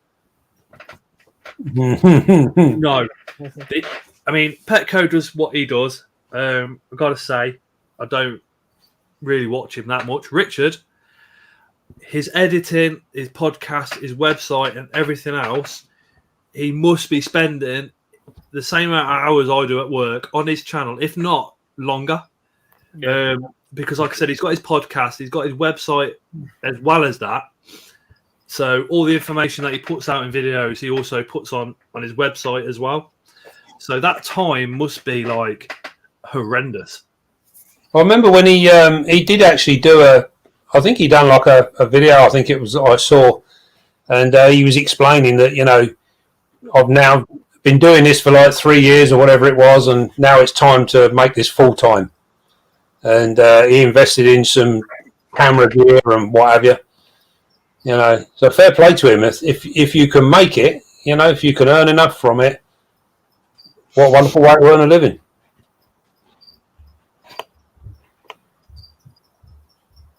I think we all want it. I don't, I think no matter who you are, you'd love to just do one video a week and be able to sit back and chill off that. But the deeper you get into the YouTube, it kind of opens your eyes to like, whoa, there is a lot more work than what I first thought when I started this journey. I think the biggest thing is we would all like to be masters of our own day. Get up and decide what you want to do today. Sleep, Dave. That's the problem. The only reason work is such a pain is because we're told when to get up in the morning, we're told where to be at a certain time, and we're told what to do when we're there. As adults, we'd all like to make our own decisions, wouldn't we? Pretty much. I mean, I'm privileged. I'm probably one of the few people that's got a passion and a love for their job as well. You know, I love my job, and what I do on site, the manager backs. He never questions it as well, which is always a bonus. I've got nobody on my back, nobody telling me I've got to do certain things in a certain way and by a certain time or anything like that. I've had positions where I've had to do that, like in warehouses and stuff like that, and I couldn't get my head around it and ended up leaving and stuff. But if I don't get the job done, nobody else is going to do it. That's how I view it. So, but it's job satisfaction, isn't it? Yeah, I think it's have job satisfaction. A lot to be said for your work. I mean, it's where I work now. I'm lucky. You know, I actually work for a good boss. You know, he's sound. He treats everyone like an adult, and we all have a really good laugh. You know, it's. I mean, you wouldn't believe some of the mornings we have. It's just non-stop. I mean, proper belly laughs. You know, you come out of there hurting, and we have a laugh at our place normally on a Monday morning, but then dinner times and stuff. Go back to the office and you go, "We're having a chippy," or we go around for, you know, what we're doing. Yeah. We'll have a laugh like that. But the humour is, if anybody else walked in, we'd all be fired. You know, it is Karens and snowflakes. Yeah, nowhere near that depot when we were all together. That literally sounds like our office. And if somebody's made a mistake, walking on, about it in 6 months, easy, easy. But it's all in good fun. It's never nasty, you know. No, it sounds very much like where I am. There's only so like a small crew of us, and everyone looks out for each other, and you know, it's a really, really nice place to work. It's one of them. It's one of them few jobs that I've had where I actually sort of, you get up in the morning, you don't mind going. You know, it's a nice environment to be in. I'll give you an idea. My boss, he's a lot younger than me. He's sound as fuck. He's been doing my job for a lot longer. But the other day, I've asked him. I said, look, I could do with booking Monday off, the day after the show. He said, well, there's a couple of engineers off. I can't really do it, or otherwise normally I'd say yes. I went, yeah, no worries. Tara's having this pain. And she says to me Monday, she went, look, you know, this has happened and I need to go down doctors, blah, blah, blah, blah. I've gone, okay. She says, any chance you could have, you know, ask your boss if you can come home early or something. And I kind of got into work and I said to Tara, I said, look, I've asked for Monday off. I said, if I say, oh, yeah, the missus is going in hospital, he's going to think, yeah, I don't quite believe you. Went and seen him and I said, look, you know, this has gone on. And he went, Scott, if you want to go after dinner, you go. He went, make sure your family is bang on. I went, and I said to him, I said, mate, I asked for it off last week and you said I couldn't because people were already off. I went, I already feel like I'm being a complete dickhead. He went, mate, just go around the fucking batch bar. He said, we'll have dinner and then fuck off. So we did. And then, but it's not as simple as that because the back of my van is normally packed full of tools and hoses and fittings and all sorts. And we've stripped it out because it's going and we were supposed to swap vans today. So every now and again he's messaged today because I said, look, if she comes back from the hospital early enough, I can come back into work. But I couldn't. So yeah, he was completely fine about it. He was like, don't worry about it. We'll just do it tomorrow. There are some good bosses out there. Yeah, he's cracking. Plenty of bloody horrible ones. Oh, that's why I left. That's why I left the last place because the boss was an arsehole. Complete and utter dickhead when there was no need to be.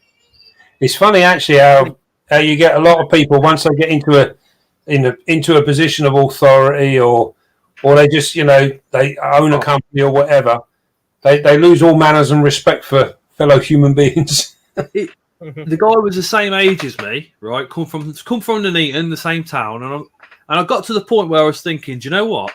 I was a bit of an arsehole when I was a kid. I did go out drinking, and you know we got into fights and all the rest of it. And he's quite tall, and I thought, well, when it comes to the tall lads, I always thought I had a point to prove.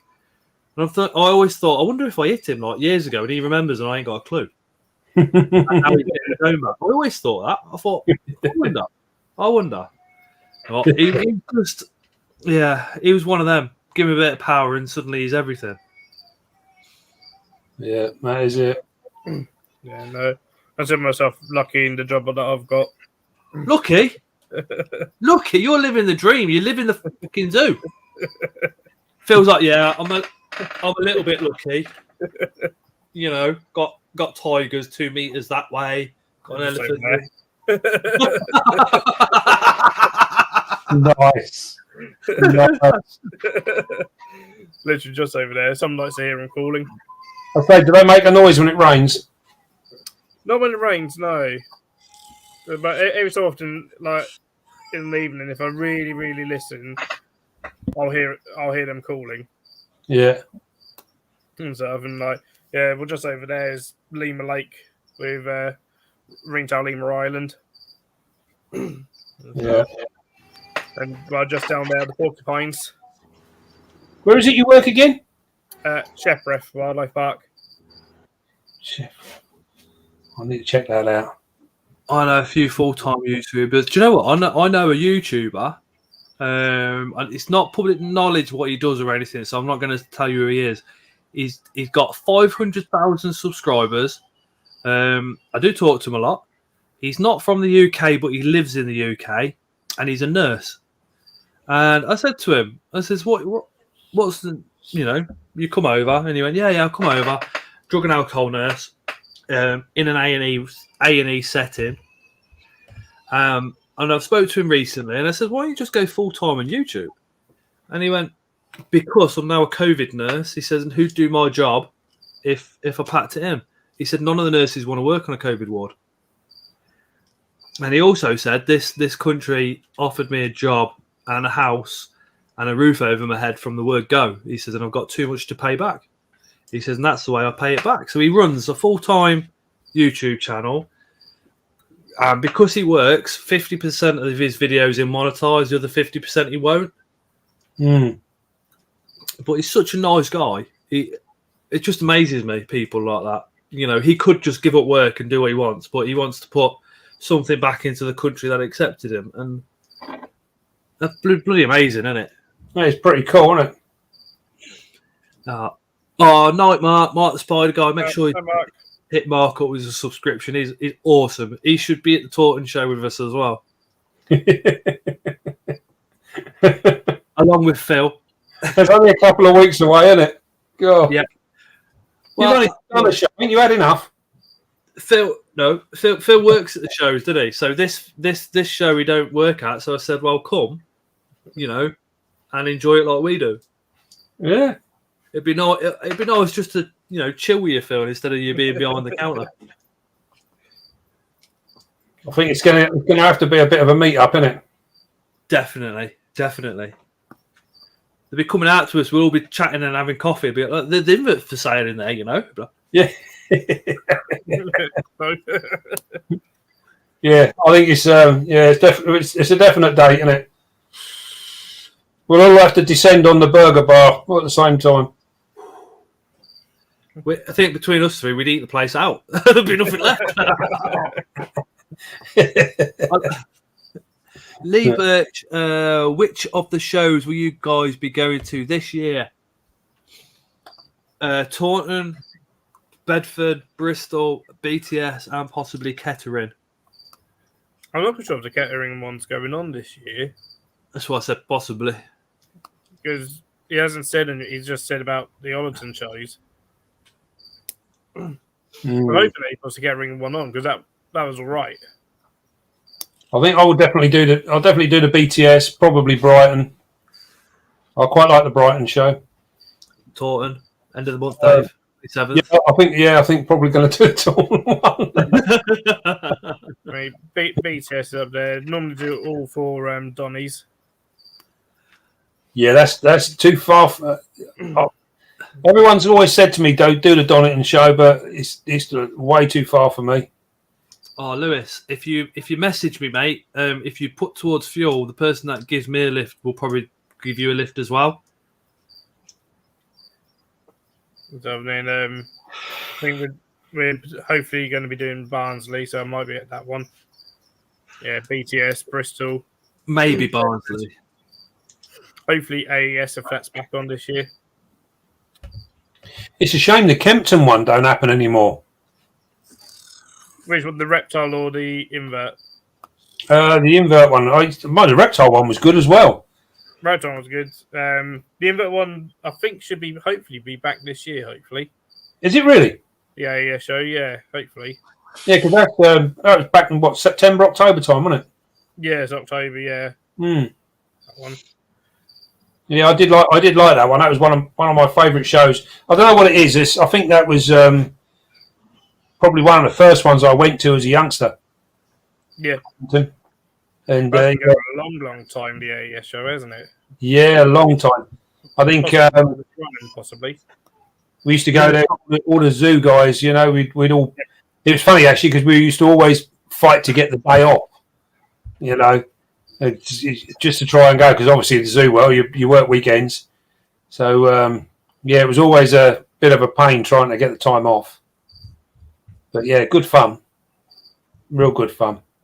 Back in the days when you could pretty much buy anything. Yeah, and I mean sometimes the AES show you would get quite a bit of variety at that one sometimes. Yeah, yeah. We ended up, other shows. We went there. I'll never forget it. We went to it one year, and pretty sure it was Kempton one. And we had bought some black widows. Yep. And one of them had an egg case in a pot. So we put it in. One of the guys had his wife with him, so it went in her handbag. We put it in the handbag. Anyway, by the time we got home, the egg case had hatched out, and the lid had come off the pot, and it was full. The handbag was just full of little baby black widows. They were everywhere, all over the bloody place. Yeah, we were all sitting there in the living room, the little spiderlings climbing out everywhere. Awesome. I remember one time at the AES show, Kempton kind of accidentally ended up helping Bill Bailey with buying a load of stuff. Really? And stuff, and advising Bill Bailey on husbandry and stuff. And then he bought some stuff off me, so that was cool. Bloody hell. Yeah, that's the way to go, isn't it? Yeah. Always got there. Yeah, we sell all the slings, but can't ship to the US, unfortunately. No. It's a little bit too far. What happened with the Macrothelli? Hey? What happened with the Macrothelli? Did she molt out? She did. Yes. Unfortunately. But I've been working for the past 6-8 months or more, I suppose, on a little project with that, which you will see on Thursday. Oh, I'm not going to say any more. But I think you'll be surprised, and I'm hoping it's going to be an exciting project. Yeah, it's taken a long time to put in place and get set up really, and it ain't been bloody cheap either. So it's sort of it's been a bit of an investment. I can't find the Geiger, Macrothelli Geiger at shows or anywhere. Really, You won't. There's none available at the moment. You can't buy them at invert shows because they won't let them. Yeah, I'll have some available soon. Yeah, I'll have some youngsters available. But yeah, they're you'll see more on Thursday. One of my many projects. I've got a number of little projects on the go, and yeah. Problem is with a lot of these things, they all take a time to reach maturity. You know, it's you start something and it takes ages, and then of course if you're trying to film it for like the channel, then you're trying to accrue footage over a long period of time before you can put it all together to make the video. And it's all it's all a bit of a thing. I done one of them was I done one on male spiders a couple of weeks ago, and it basically just concentrated on male spiders and to see the difference with like sperm webs and boli, all that sort of stuff, and cover the whole sort of thing. And that took ages, getting all the bits of footage, then putting it all together and stuff like that. Good fun. It's enjoyable, you know. I did one time. I did one on sperm induction about a year ago. Well, I was just lucky. I just 2 years ago, is it? I just seen the Avic literally putting sperm onto the web, so I was like, oh right, Yeah, that's it. Yeah. 9 times out of 10 with the males, you just wake up and there's another sperm web, and you go, oh, bastard. Yeah. I mean, I was sort of fortunate with this one because for the past 6 months or more now, I've had so many male spiders where I've got so many different things in the pipeline for breeding. I think like was it the weekend before last? I think I bred 12 different species of spider that weekend. And then last weekend I done another 8 or 9. So it's like it's been busy on the breeding front. You're gonna have to give up work soon just to feed slings. Yeah, I tell you what, we all like go, oh yeah, we've got so many spiders and this, that, or that. We all say, oh yeah, it takes 3-4 hours feeding. I was speaking to Rad on Sunday, Creatures from the North, and I said to him, 3 years ago, mate, when I first started talking to you, you had 18,000 spiders, including slings. He said, yes, Tasker. He says, how many do you reckon you got now? He went, just over 80,000. Yeah, I could believe it. Yeah, if you're counting slings and stuff. I went, could you imagine trying to organise feeding 80,000 spiders? Yeah, that's mental. That must be like. But then saying that, it's a bit. He probably does things similarly to how I do mine. Like with all my slings, I keep them all together. I don't split them up. So the only time I split them up was things like my sabars. I split purely because. But then I only done that. They had been slings for probably 3-4 weeks, and then I split them and housed them separately. But everything else, I tend to keep them in pots, and I keep them all communally, and then I bulk feed everything, and I do it like that. And then I know somebody that does similar, and then when they get to selling size, he then pots them up. Yeah. He then records every time one's molted. And every time it's fed or not. Oh no, I don't bother doing that. He's just like, wow. That's Hadley. That is Hadley does that. Yeah, I don't. I don't bother with that. But it records everything. The man is just like, what the? Yeah, I think. Oh, excuse me. I think I record certain information, but. Yeah, I don't worry about molts and stuff like that. I don't really keep account of that, and unless it's my adult females that are in breeding programs.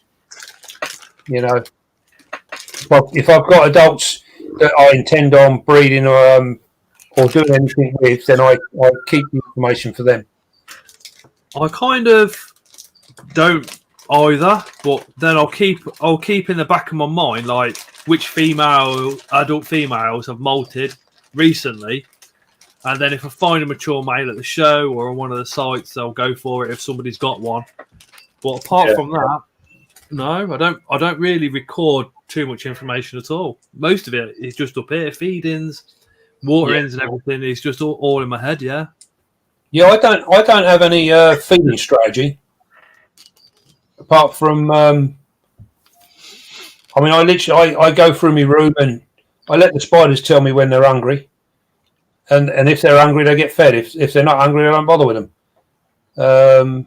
And the only other ones is like I say, my females that are are ready for pairing, then I'll put them on a higher feeding regime, and I'll keep a track of them. But again, that's just all in my head.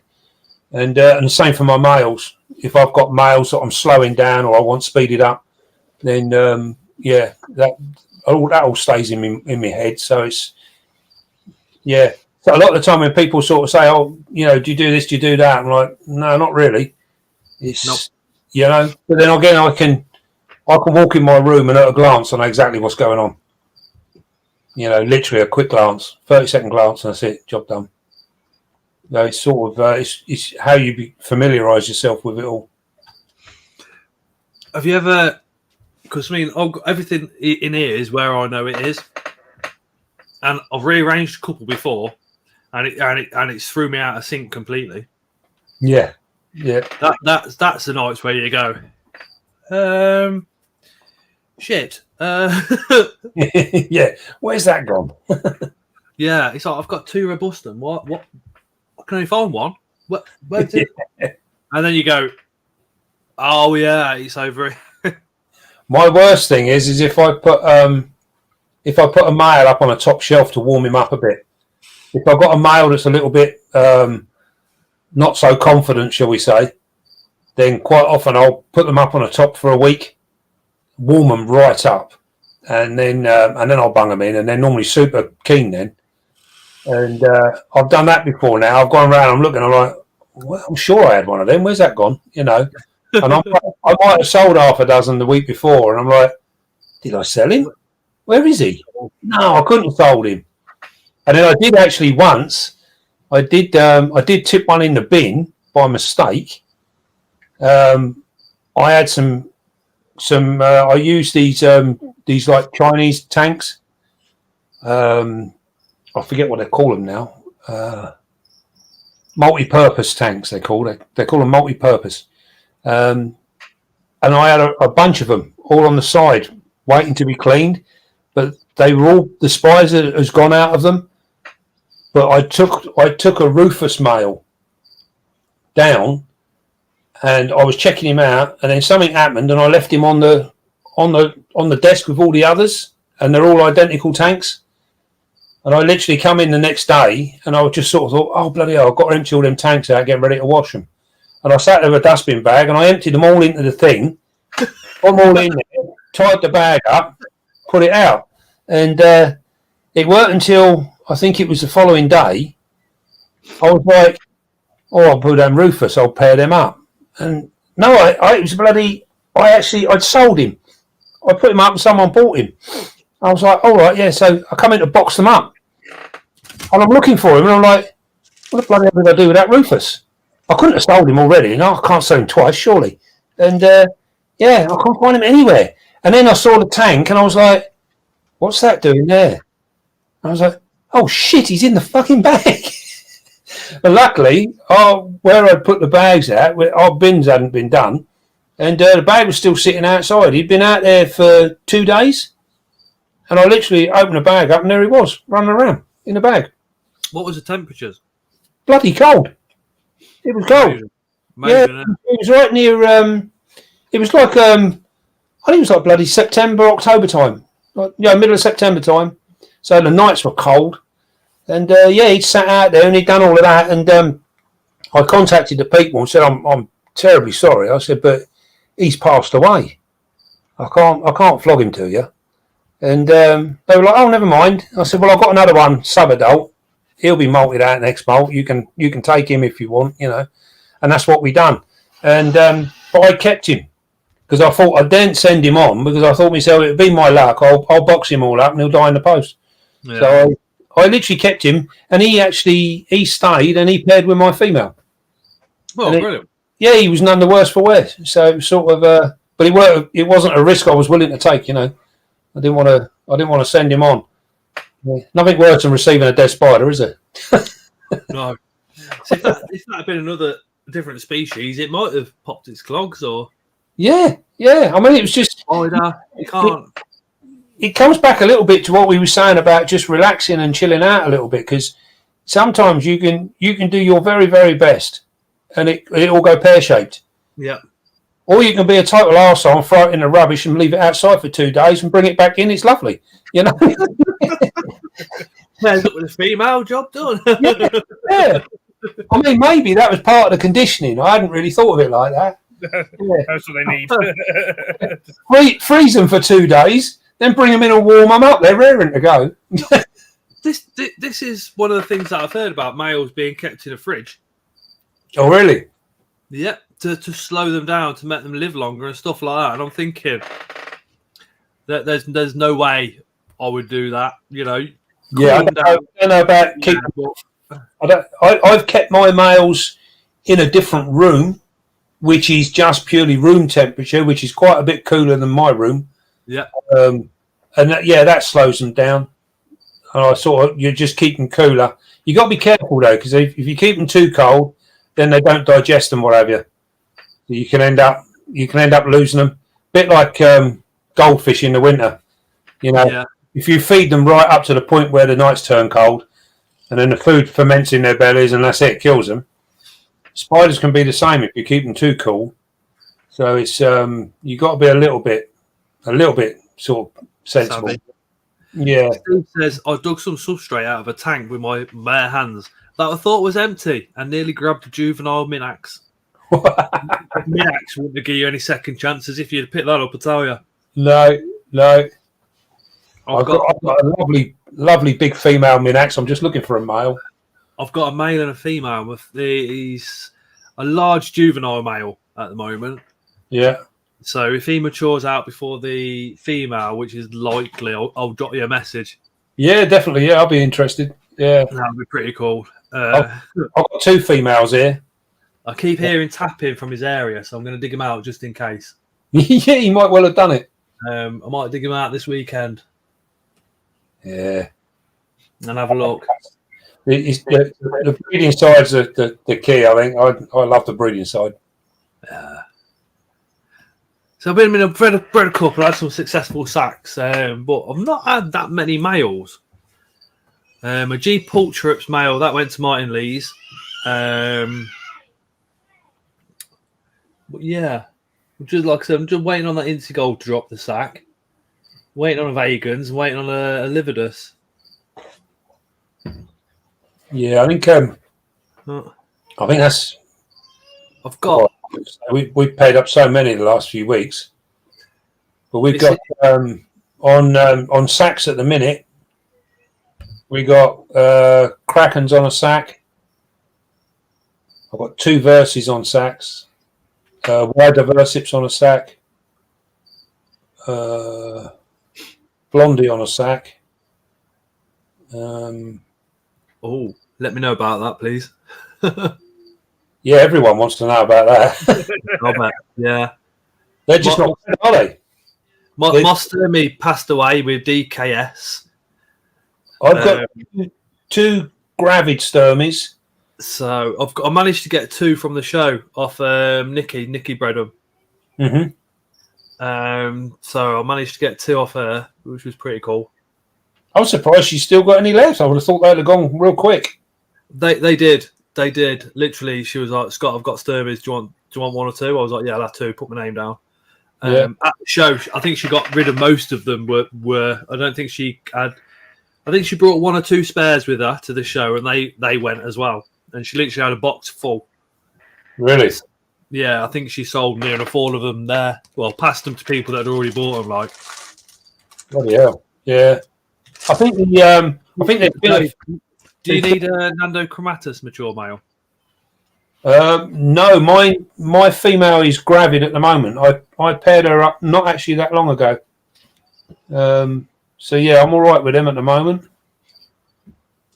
So I don't think my female is big enough. Phil? Yeah. My Chromatus is the little thing that you gave me at Seas. I don't know, my mum has one, but it ain't fully grown. Lupang's got a mature male. Just sat there doing nothing if anybody needs one. Yeah, it'd be worth a go. Someone's got a female. No, my female's in that tank. That's what I did a video on the other day. She's not quite big enough, I don't think.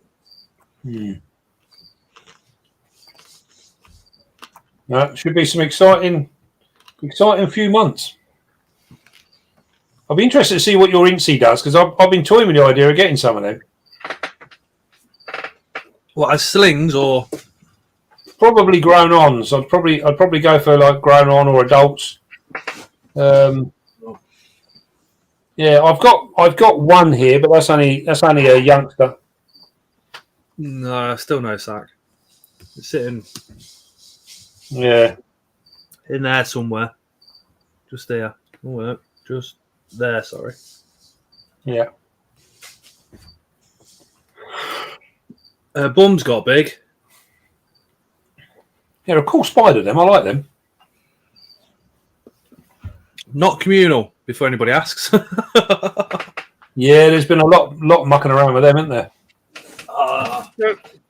Unfortunately, there's a Tarantula Collective was like, yeah, they're communal because his woman says so. So suddenly everybody's like, oh, yeah, they're communal. It's like, no, they're fucking not. Yeah. Yeah, it's a professor in the States. Yeah, she's been just breeding them all together, hasn't she? They don't inform you that, oh, yeah, they're communal. You know, I've got 100 together. It's like, how can you count 100 spiders and know that they're all there? Oh, wait, you can't. So when you do come around to count them all, you've probably got about 70 left. Yeah. Same with Balfours. Balfours will eat each other. If they were communal, the male would, like, you know, do his thing and not do a runner. It's interesting because I'd recently done a Balfour communal video of some adults, and they started off. The tank started off with 16 or 17, and they were donated to me. And I kept them because I had an idea for an enclosure that I wanted to do. So I kept them in the tank that they were in. Then I ended up with, I think it was like 4 or 5 males I noticed in there. So I was like, bloody hell, I'm going to have to get them out. So I then dismantled the tank, took the males out, and I think I found 6 males in there. And then so I removed the 6 males. That left me with, like, say, 10 individuals now, which I put into another temporary tank. That temporary tank, in turn, then ended up, out of that 10, there was another 6 males and 4 females. And when I opened up the tank, I noticed that they'd had a hatch in there, and there was baby molts all in the webbing. Oh, awesome! And there was loads of them. So I was thinking, cool, this is going to be interesting. So I done it all on video, and we literally caught up all the adults, took out a further bloody 6 males or whatever it was, and when we went to catch the babies, we only found 7. Oh, in the whole tank. So they obviously had been predated on. Yeah. Because the molts, there was loads of molts in there. So it was obviously a good sized sack to start with. But I think I put the predation down to the fact that there were so many males in there constantly harassing everything. Getting the stress levels up of everything, yeah. Yeah. So I think that's where it all went a bit pear-shaped. Bethany says, I've got a mature male Minax for you, Dave, once she's paired hers. Oh, brilliant stuff. Yeah, I appreciate that. That'd be marvellous. Free lunch if he says, how do you know when a female is ready? So some females will actually tap without having a male. Yeah, that's pretty cool. You usually find it with the bigger spiders, or well, in my experience. Yeah. But it's normally body size you go off, and when they've last molted. I know somebody that literally swears by if the female's got a 4 centimeter body, then they'll pair, and that he says that goes for any of the medium sized tarantulas. Yeah, for him it works. Yeah, I think a lot of stuff will actually breed much earlier than you give it credit for. Yeah, it doesn't need to be a monster to start. I think my trying to think No, now. Toby. My diversips actually is only a small female. She's disappeared with a sac. Yeah, my Rufus female was only small. Well, I have actually I paired a Von Worthy, which was small, and I done it literally because I had two of them. One matured into a male, and then my female molted, which I wasn't sure was a female at the time, but it molted out, and I checked it and saw that was a female. So I literally just bunged him in there. I just thought, oh, we'll see what happens. Go and have a go, yeah. Yeah, give it a go, because he was sitting there doing nothing. And then I think I sold him. I can't remember. I think it might have been Beth who had him, actually. Might have been Beth who had him. Yeah, so I'm still waiting now on a sack if it's going to happen. We'll find out whether she was too young or not.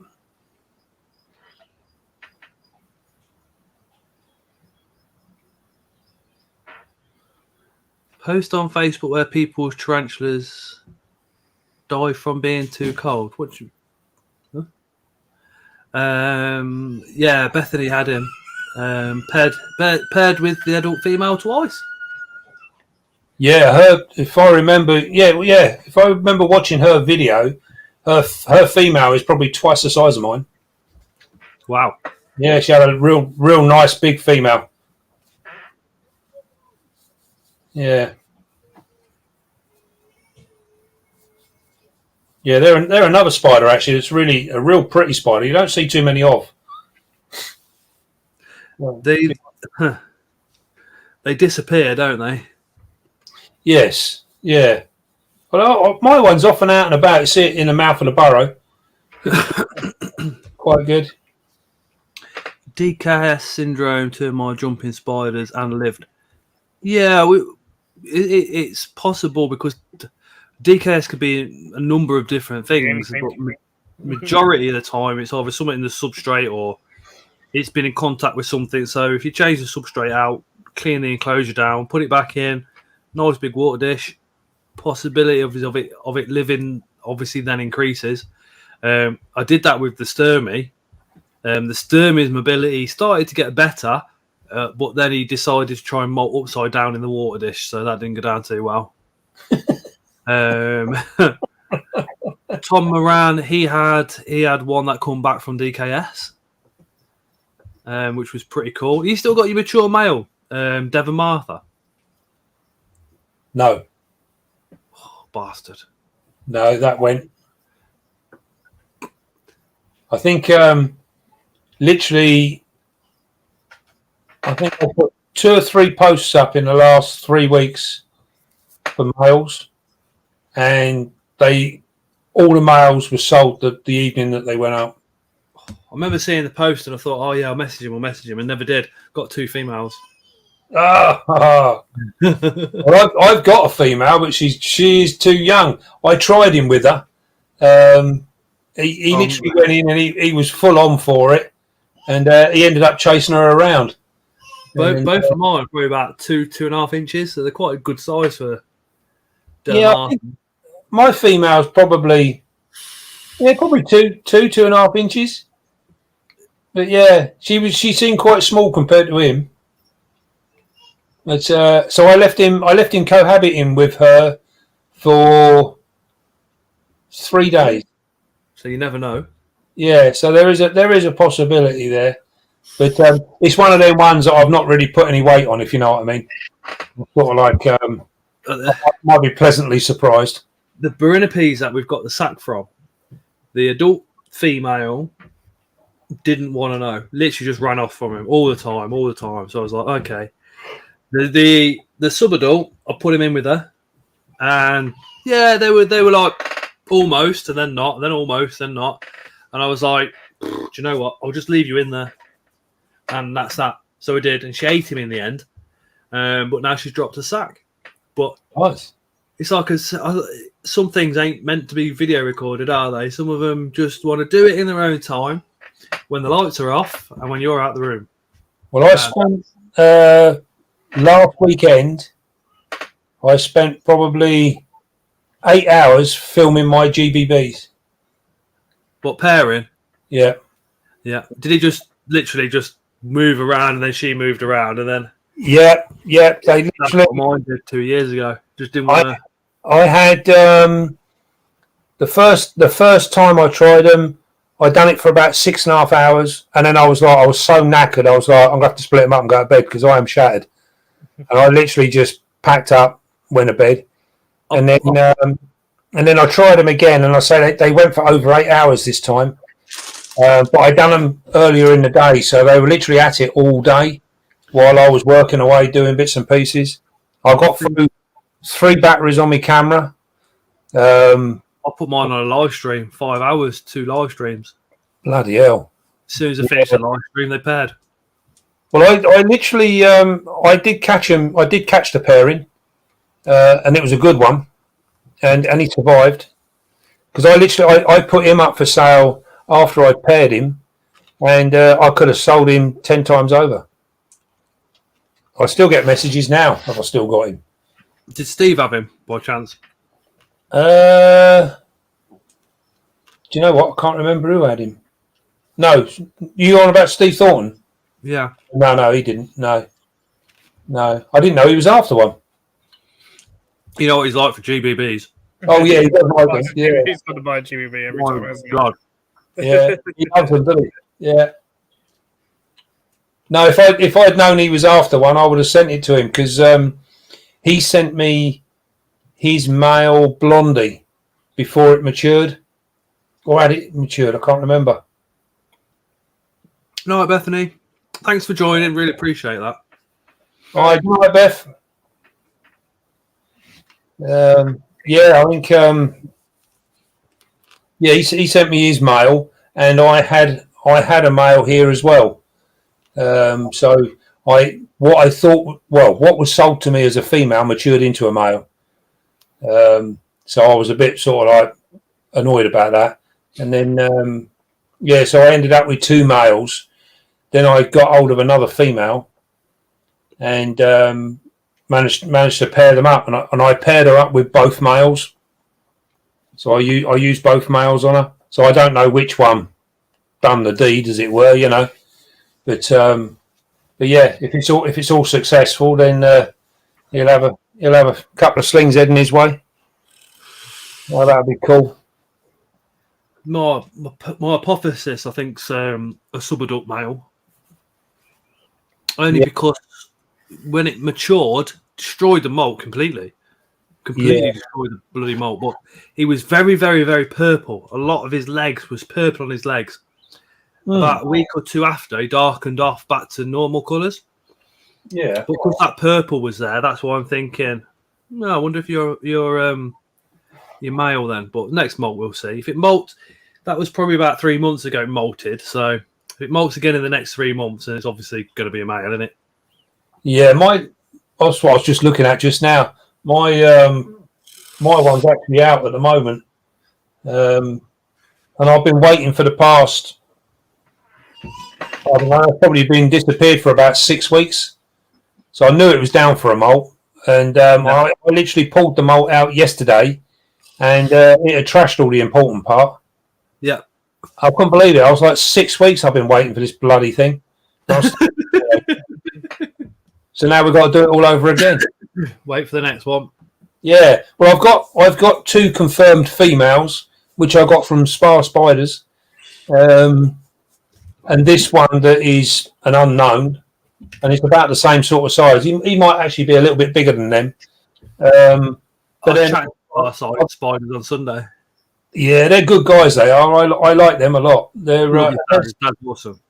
Their spiders are top notch as well. Yeah, and their prices. They live 15 minutes from me. Oh, really?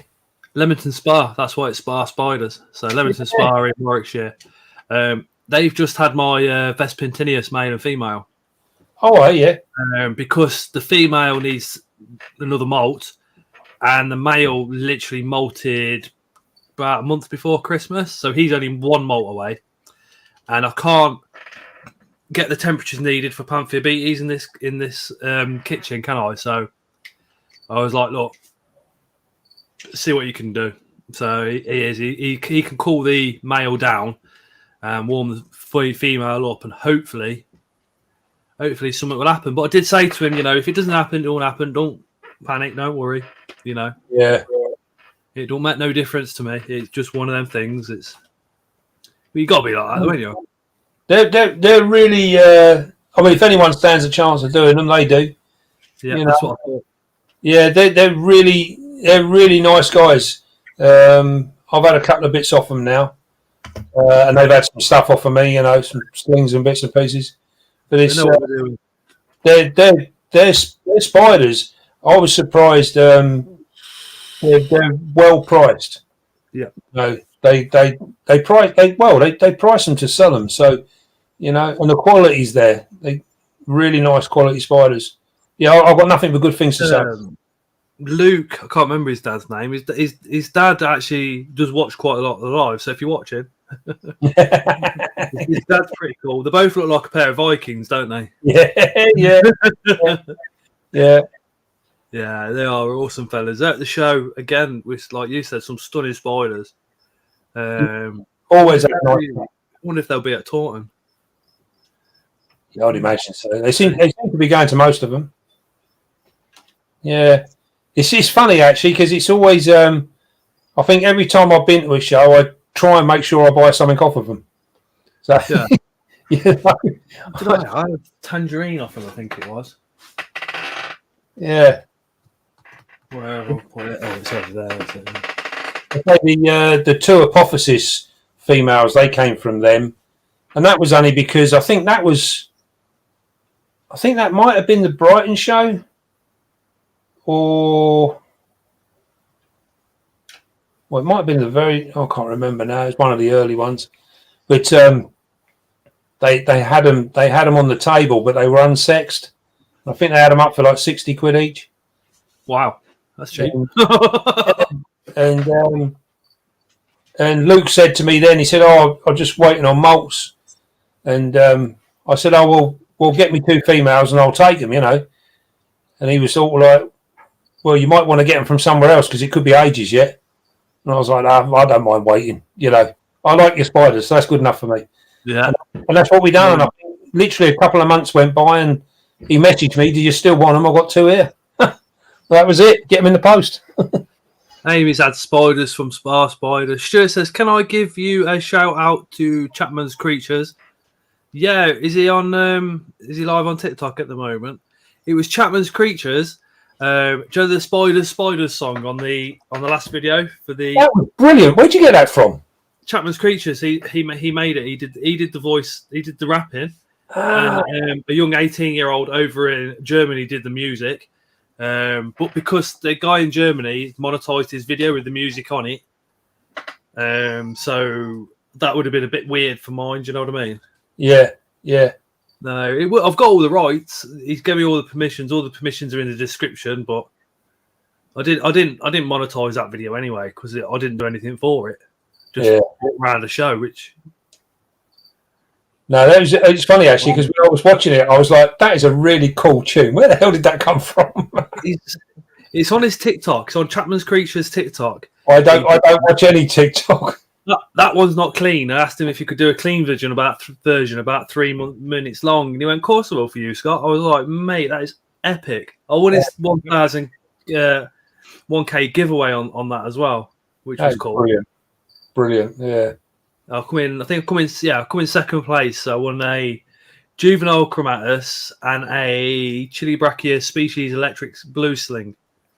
Yeah, that was something. I got. I wonder if I've got it in my messages. Oh, I won a HMAC, a little baby HMAC from somebody else on another giveaway as well. But I need to speak to him, Tarantula Chris.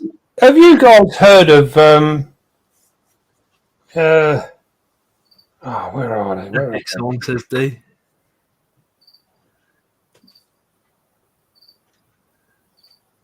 Oh, come on. Can't bloody find them now. Come on, Uncle Dave. Yeah. Hang on, I'm looking. So, have you ever heard of 7 Wonders tarantulas? No. No. Nope.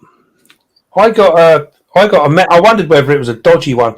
I got a message come through last night saying that I'd won a draw, and it was for a Celedonia and something else. And I was like, I don't actually remember going in any draws. The only time I'd done a thing was for Rob's done his giveaway on his thing, and I liked his, what do you call it, and so it puts you in the draw. That's the only one I've ever been in. So I was like, oh, that's weird. And then I went on their site because they got a Facebook page. Yeah. And it's got a few bits on there, but it's all these giveaways. And I was like, oh, this is really weird. Nothing but giveaways. And so, and in the end, I literally just, because it said, click on this bloody thing, you know. Now on this link. Click on this link, and that automatically registers you for your free gift and all this sort of rubbish. And I just messaged them, sorry, I'm in the UK. And they were like, well, click on the link anyway. I don't think so. No. They want to give you all these viruses on your computer or on your phone. You know what? It's terrible. I mean, I get people send me links for different things, and 9 times out of 10 I ignore them. Oh, You know, unless I'm damn sure I know who they are, because it's terrible. I'll get things and I'll measure if it's from someone I know, and I'm like, I don't know what this link is. I'll just message them like, what's this?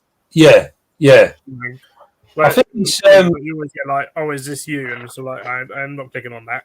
no. I heard one on Instagram. A friend, well, somebody that I'm friends with on Instagram, I don't know them, messaged me and went, I'm a bit stuck because I can't access my account. And immediately I thought, well, you messaged me on it, so obviously he says, would you accept a if I get a code sent to you, would you mind telling me what it is? He went, so I can get back into my account. And I just blocked him because I thought, you're not having a code to get back into my account. You can fuck right off because my phone number's attached to Instagram. Right. So obviously, he wanted to use my details to then have a code sent to my phone for me to give in the code so he can log in and change everything. I was like, fuck off. Yeah. Just blocked him. So dodgy, isn't it? Yep. Yeah. And unfortunately, I think, like I said earlier on, I am not computer savvy whatsoever. Her indoors has to sort everything out, otherwise it'll end up in a big mess. And it normally ends up in a big mess. It's followed by the laptop going out the window. You've done enough. Free Lunchify says, got my Jeep Ultra from Spiders. I live nearby Luke, so brought round to my house to save me the postage. Free Lunchify.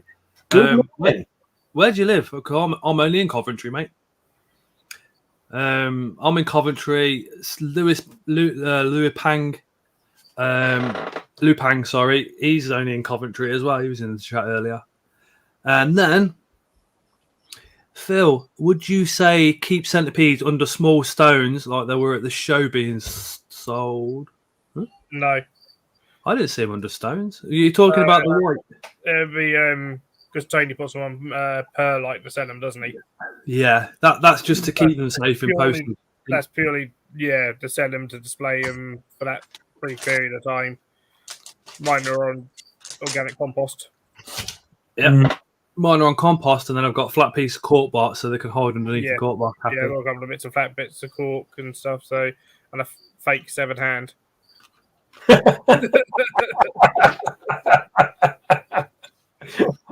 Like you do. Well, when But you also want for the Halloween display, it didn't come out, and now the lights gone off now, but it started to now just lay across the severed hand of an evening, sort of thing. So that you can say in there, it's not hurting you, sort of thing. If you're going to use it as like an enrichment device, Yeah. the centipedes as well. You want to keep them in substrate, which is about 2 inches deeper than what they are long. So if they're 6 inches long, keep them in 7 to 8 inches. If they're 4 inches long, keep them into 6 inches because they will burrow quite deep down.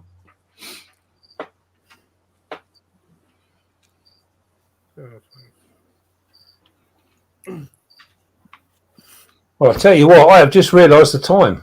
Yeah, there you go. Oh shit! Yeah. Hold on. That looks cool. You don't want me like that. I thought there was no handling on this channel. You want to Phil, take a picture and put it on Facebook. See who wins. What are you doing handling a centipede? That's it. It's plastic. No, Stuart. Right then, guys. Well, I'm going to have to say goodbye because I've got an early one in the morning. Yeah, I'm going to have to. So you're only up the road from me there. That'd be cool. So I can get some. I've got to go at 7. Be ready to go out and hopefully get a new species tomorrow. You're not letting much out, is he? I think I know. I think I'm 100% convinced I know which species it is because he spoke about it. Yeah, it's got probably what I'm hoping to get. All being well, be getting tomorrow. It's going to be a video worth watching. If you're into water supplies, put it that way. I look forward to it. Yeah, I'm so impressed with them Metallica things. I'm looking forward to mine getting that big. Yeah, they are stunning, absolutely stunning. Yeah, I'm very impressed with them. I had them. I couldn't get them to go. I could not get them to go. Yeah, well, fingers crossed. I'm gonna get a bit of moisture in mine now. So yeah, we'll see what happens. All right. Everybody watching. Yeah, I do actually see him sometimes drinking off the side of the plastic as well. Oh, really? Yeah. That is interesting. Do you spray them then, or do you just? Yeah, spray them. Yeah. Right. Okay. Right. Well, you've done it, so I'm going to give it a go like you've done it. I spray them for them to drink, but to keep moisture, I'll just pour in water to keep the substrate moist. Yeah. No, that's really cool. I'll keep you posted. The stream was always going to be fantastic tonight. I got Dave and Phil on. It was always going to be an epic one, mate. It's been an absolute pleasure once again. It's always awesome. Yep. It's always our pleasure, Dave. To be honest, really appreciate your time. Good stuff. And I think we got a date, haven't we, for Taunton? So looks like I'm going to have to get the car out. Definitely. I had promised myself I wasn't going to do nothing until the BTS, and look, it lasted how long? Nothing. I've been bullied into going. Yeah, I'm going to wear a T-shirt. It's got on the back. It's got "I am bullied." I didn't want to be here. You could always put your sling list out before you get there, and then when you get there, you're not going to worry about postage or anything, have you? You can just go. Oh no! Do you know what? I can't do that. I've heard so many horror stories where people have done that. They've taken carry bags full of stuff, and then no one turns up, and they end up walking around with all this bleeding stuff with them. And I'm like, no, you won't, because you have to just put them to SPA Spider's desk. Yeah, yeah, just drop them all. Yeah, there you go. They will mind. One of the sellers will. Just you can't use it because I do. Yeah, that's going to be the thing, isn't it? But we'll be dropping stuff off everywhere. He got 2 little thank you gifts for it, though, didn't you? That's the way to go. Right then, guys, I'm going to make a move, and I will catch up with you again soon. All right, no worries. Thank you very, very much. All right, everybody. Take care, guys. Andrew, see you later. Bye. See you later, everybody. Bye. Bye.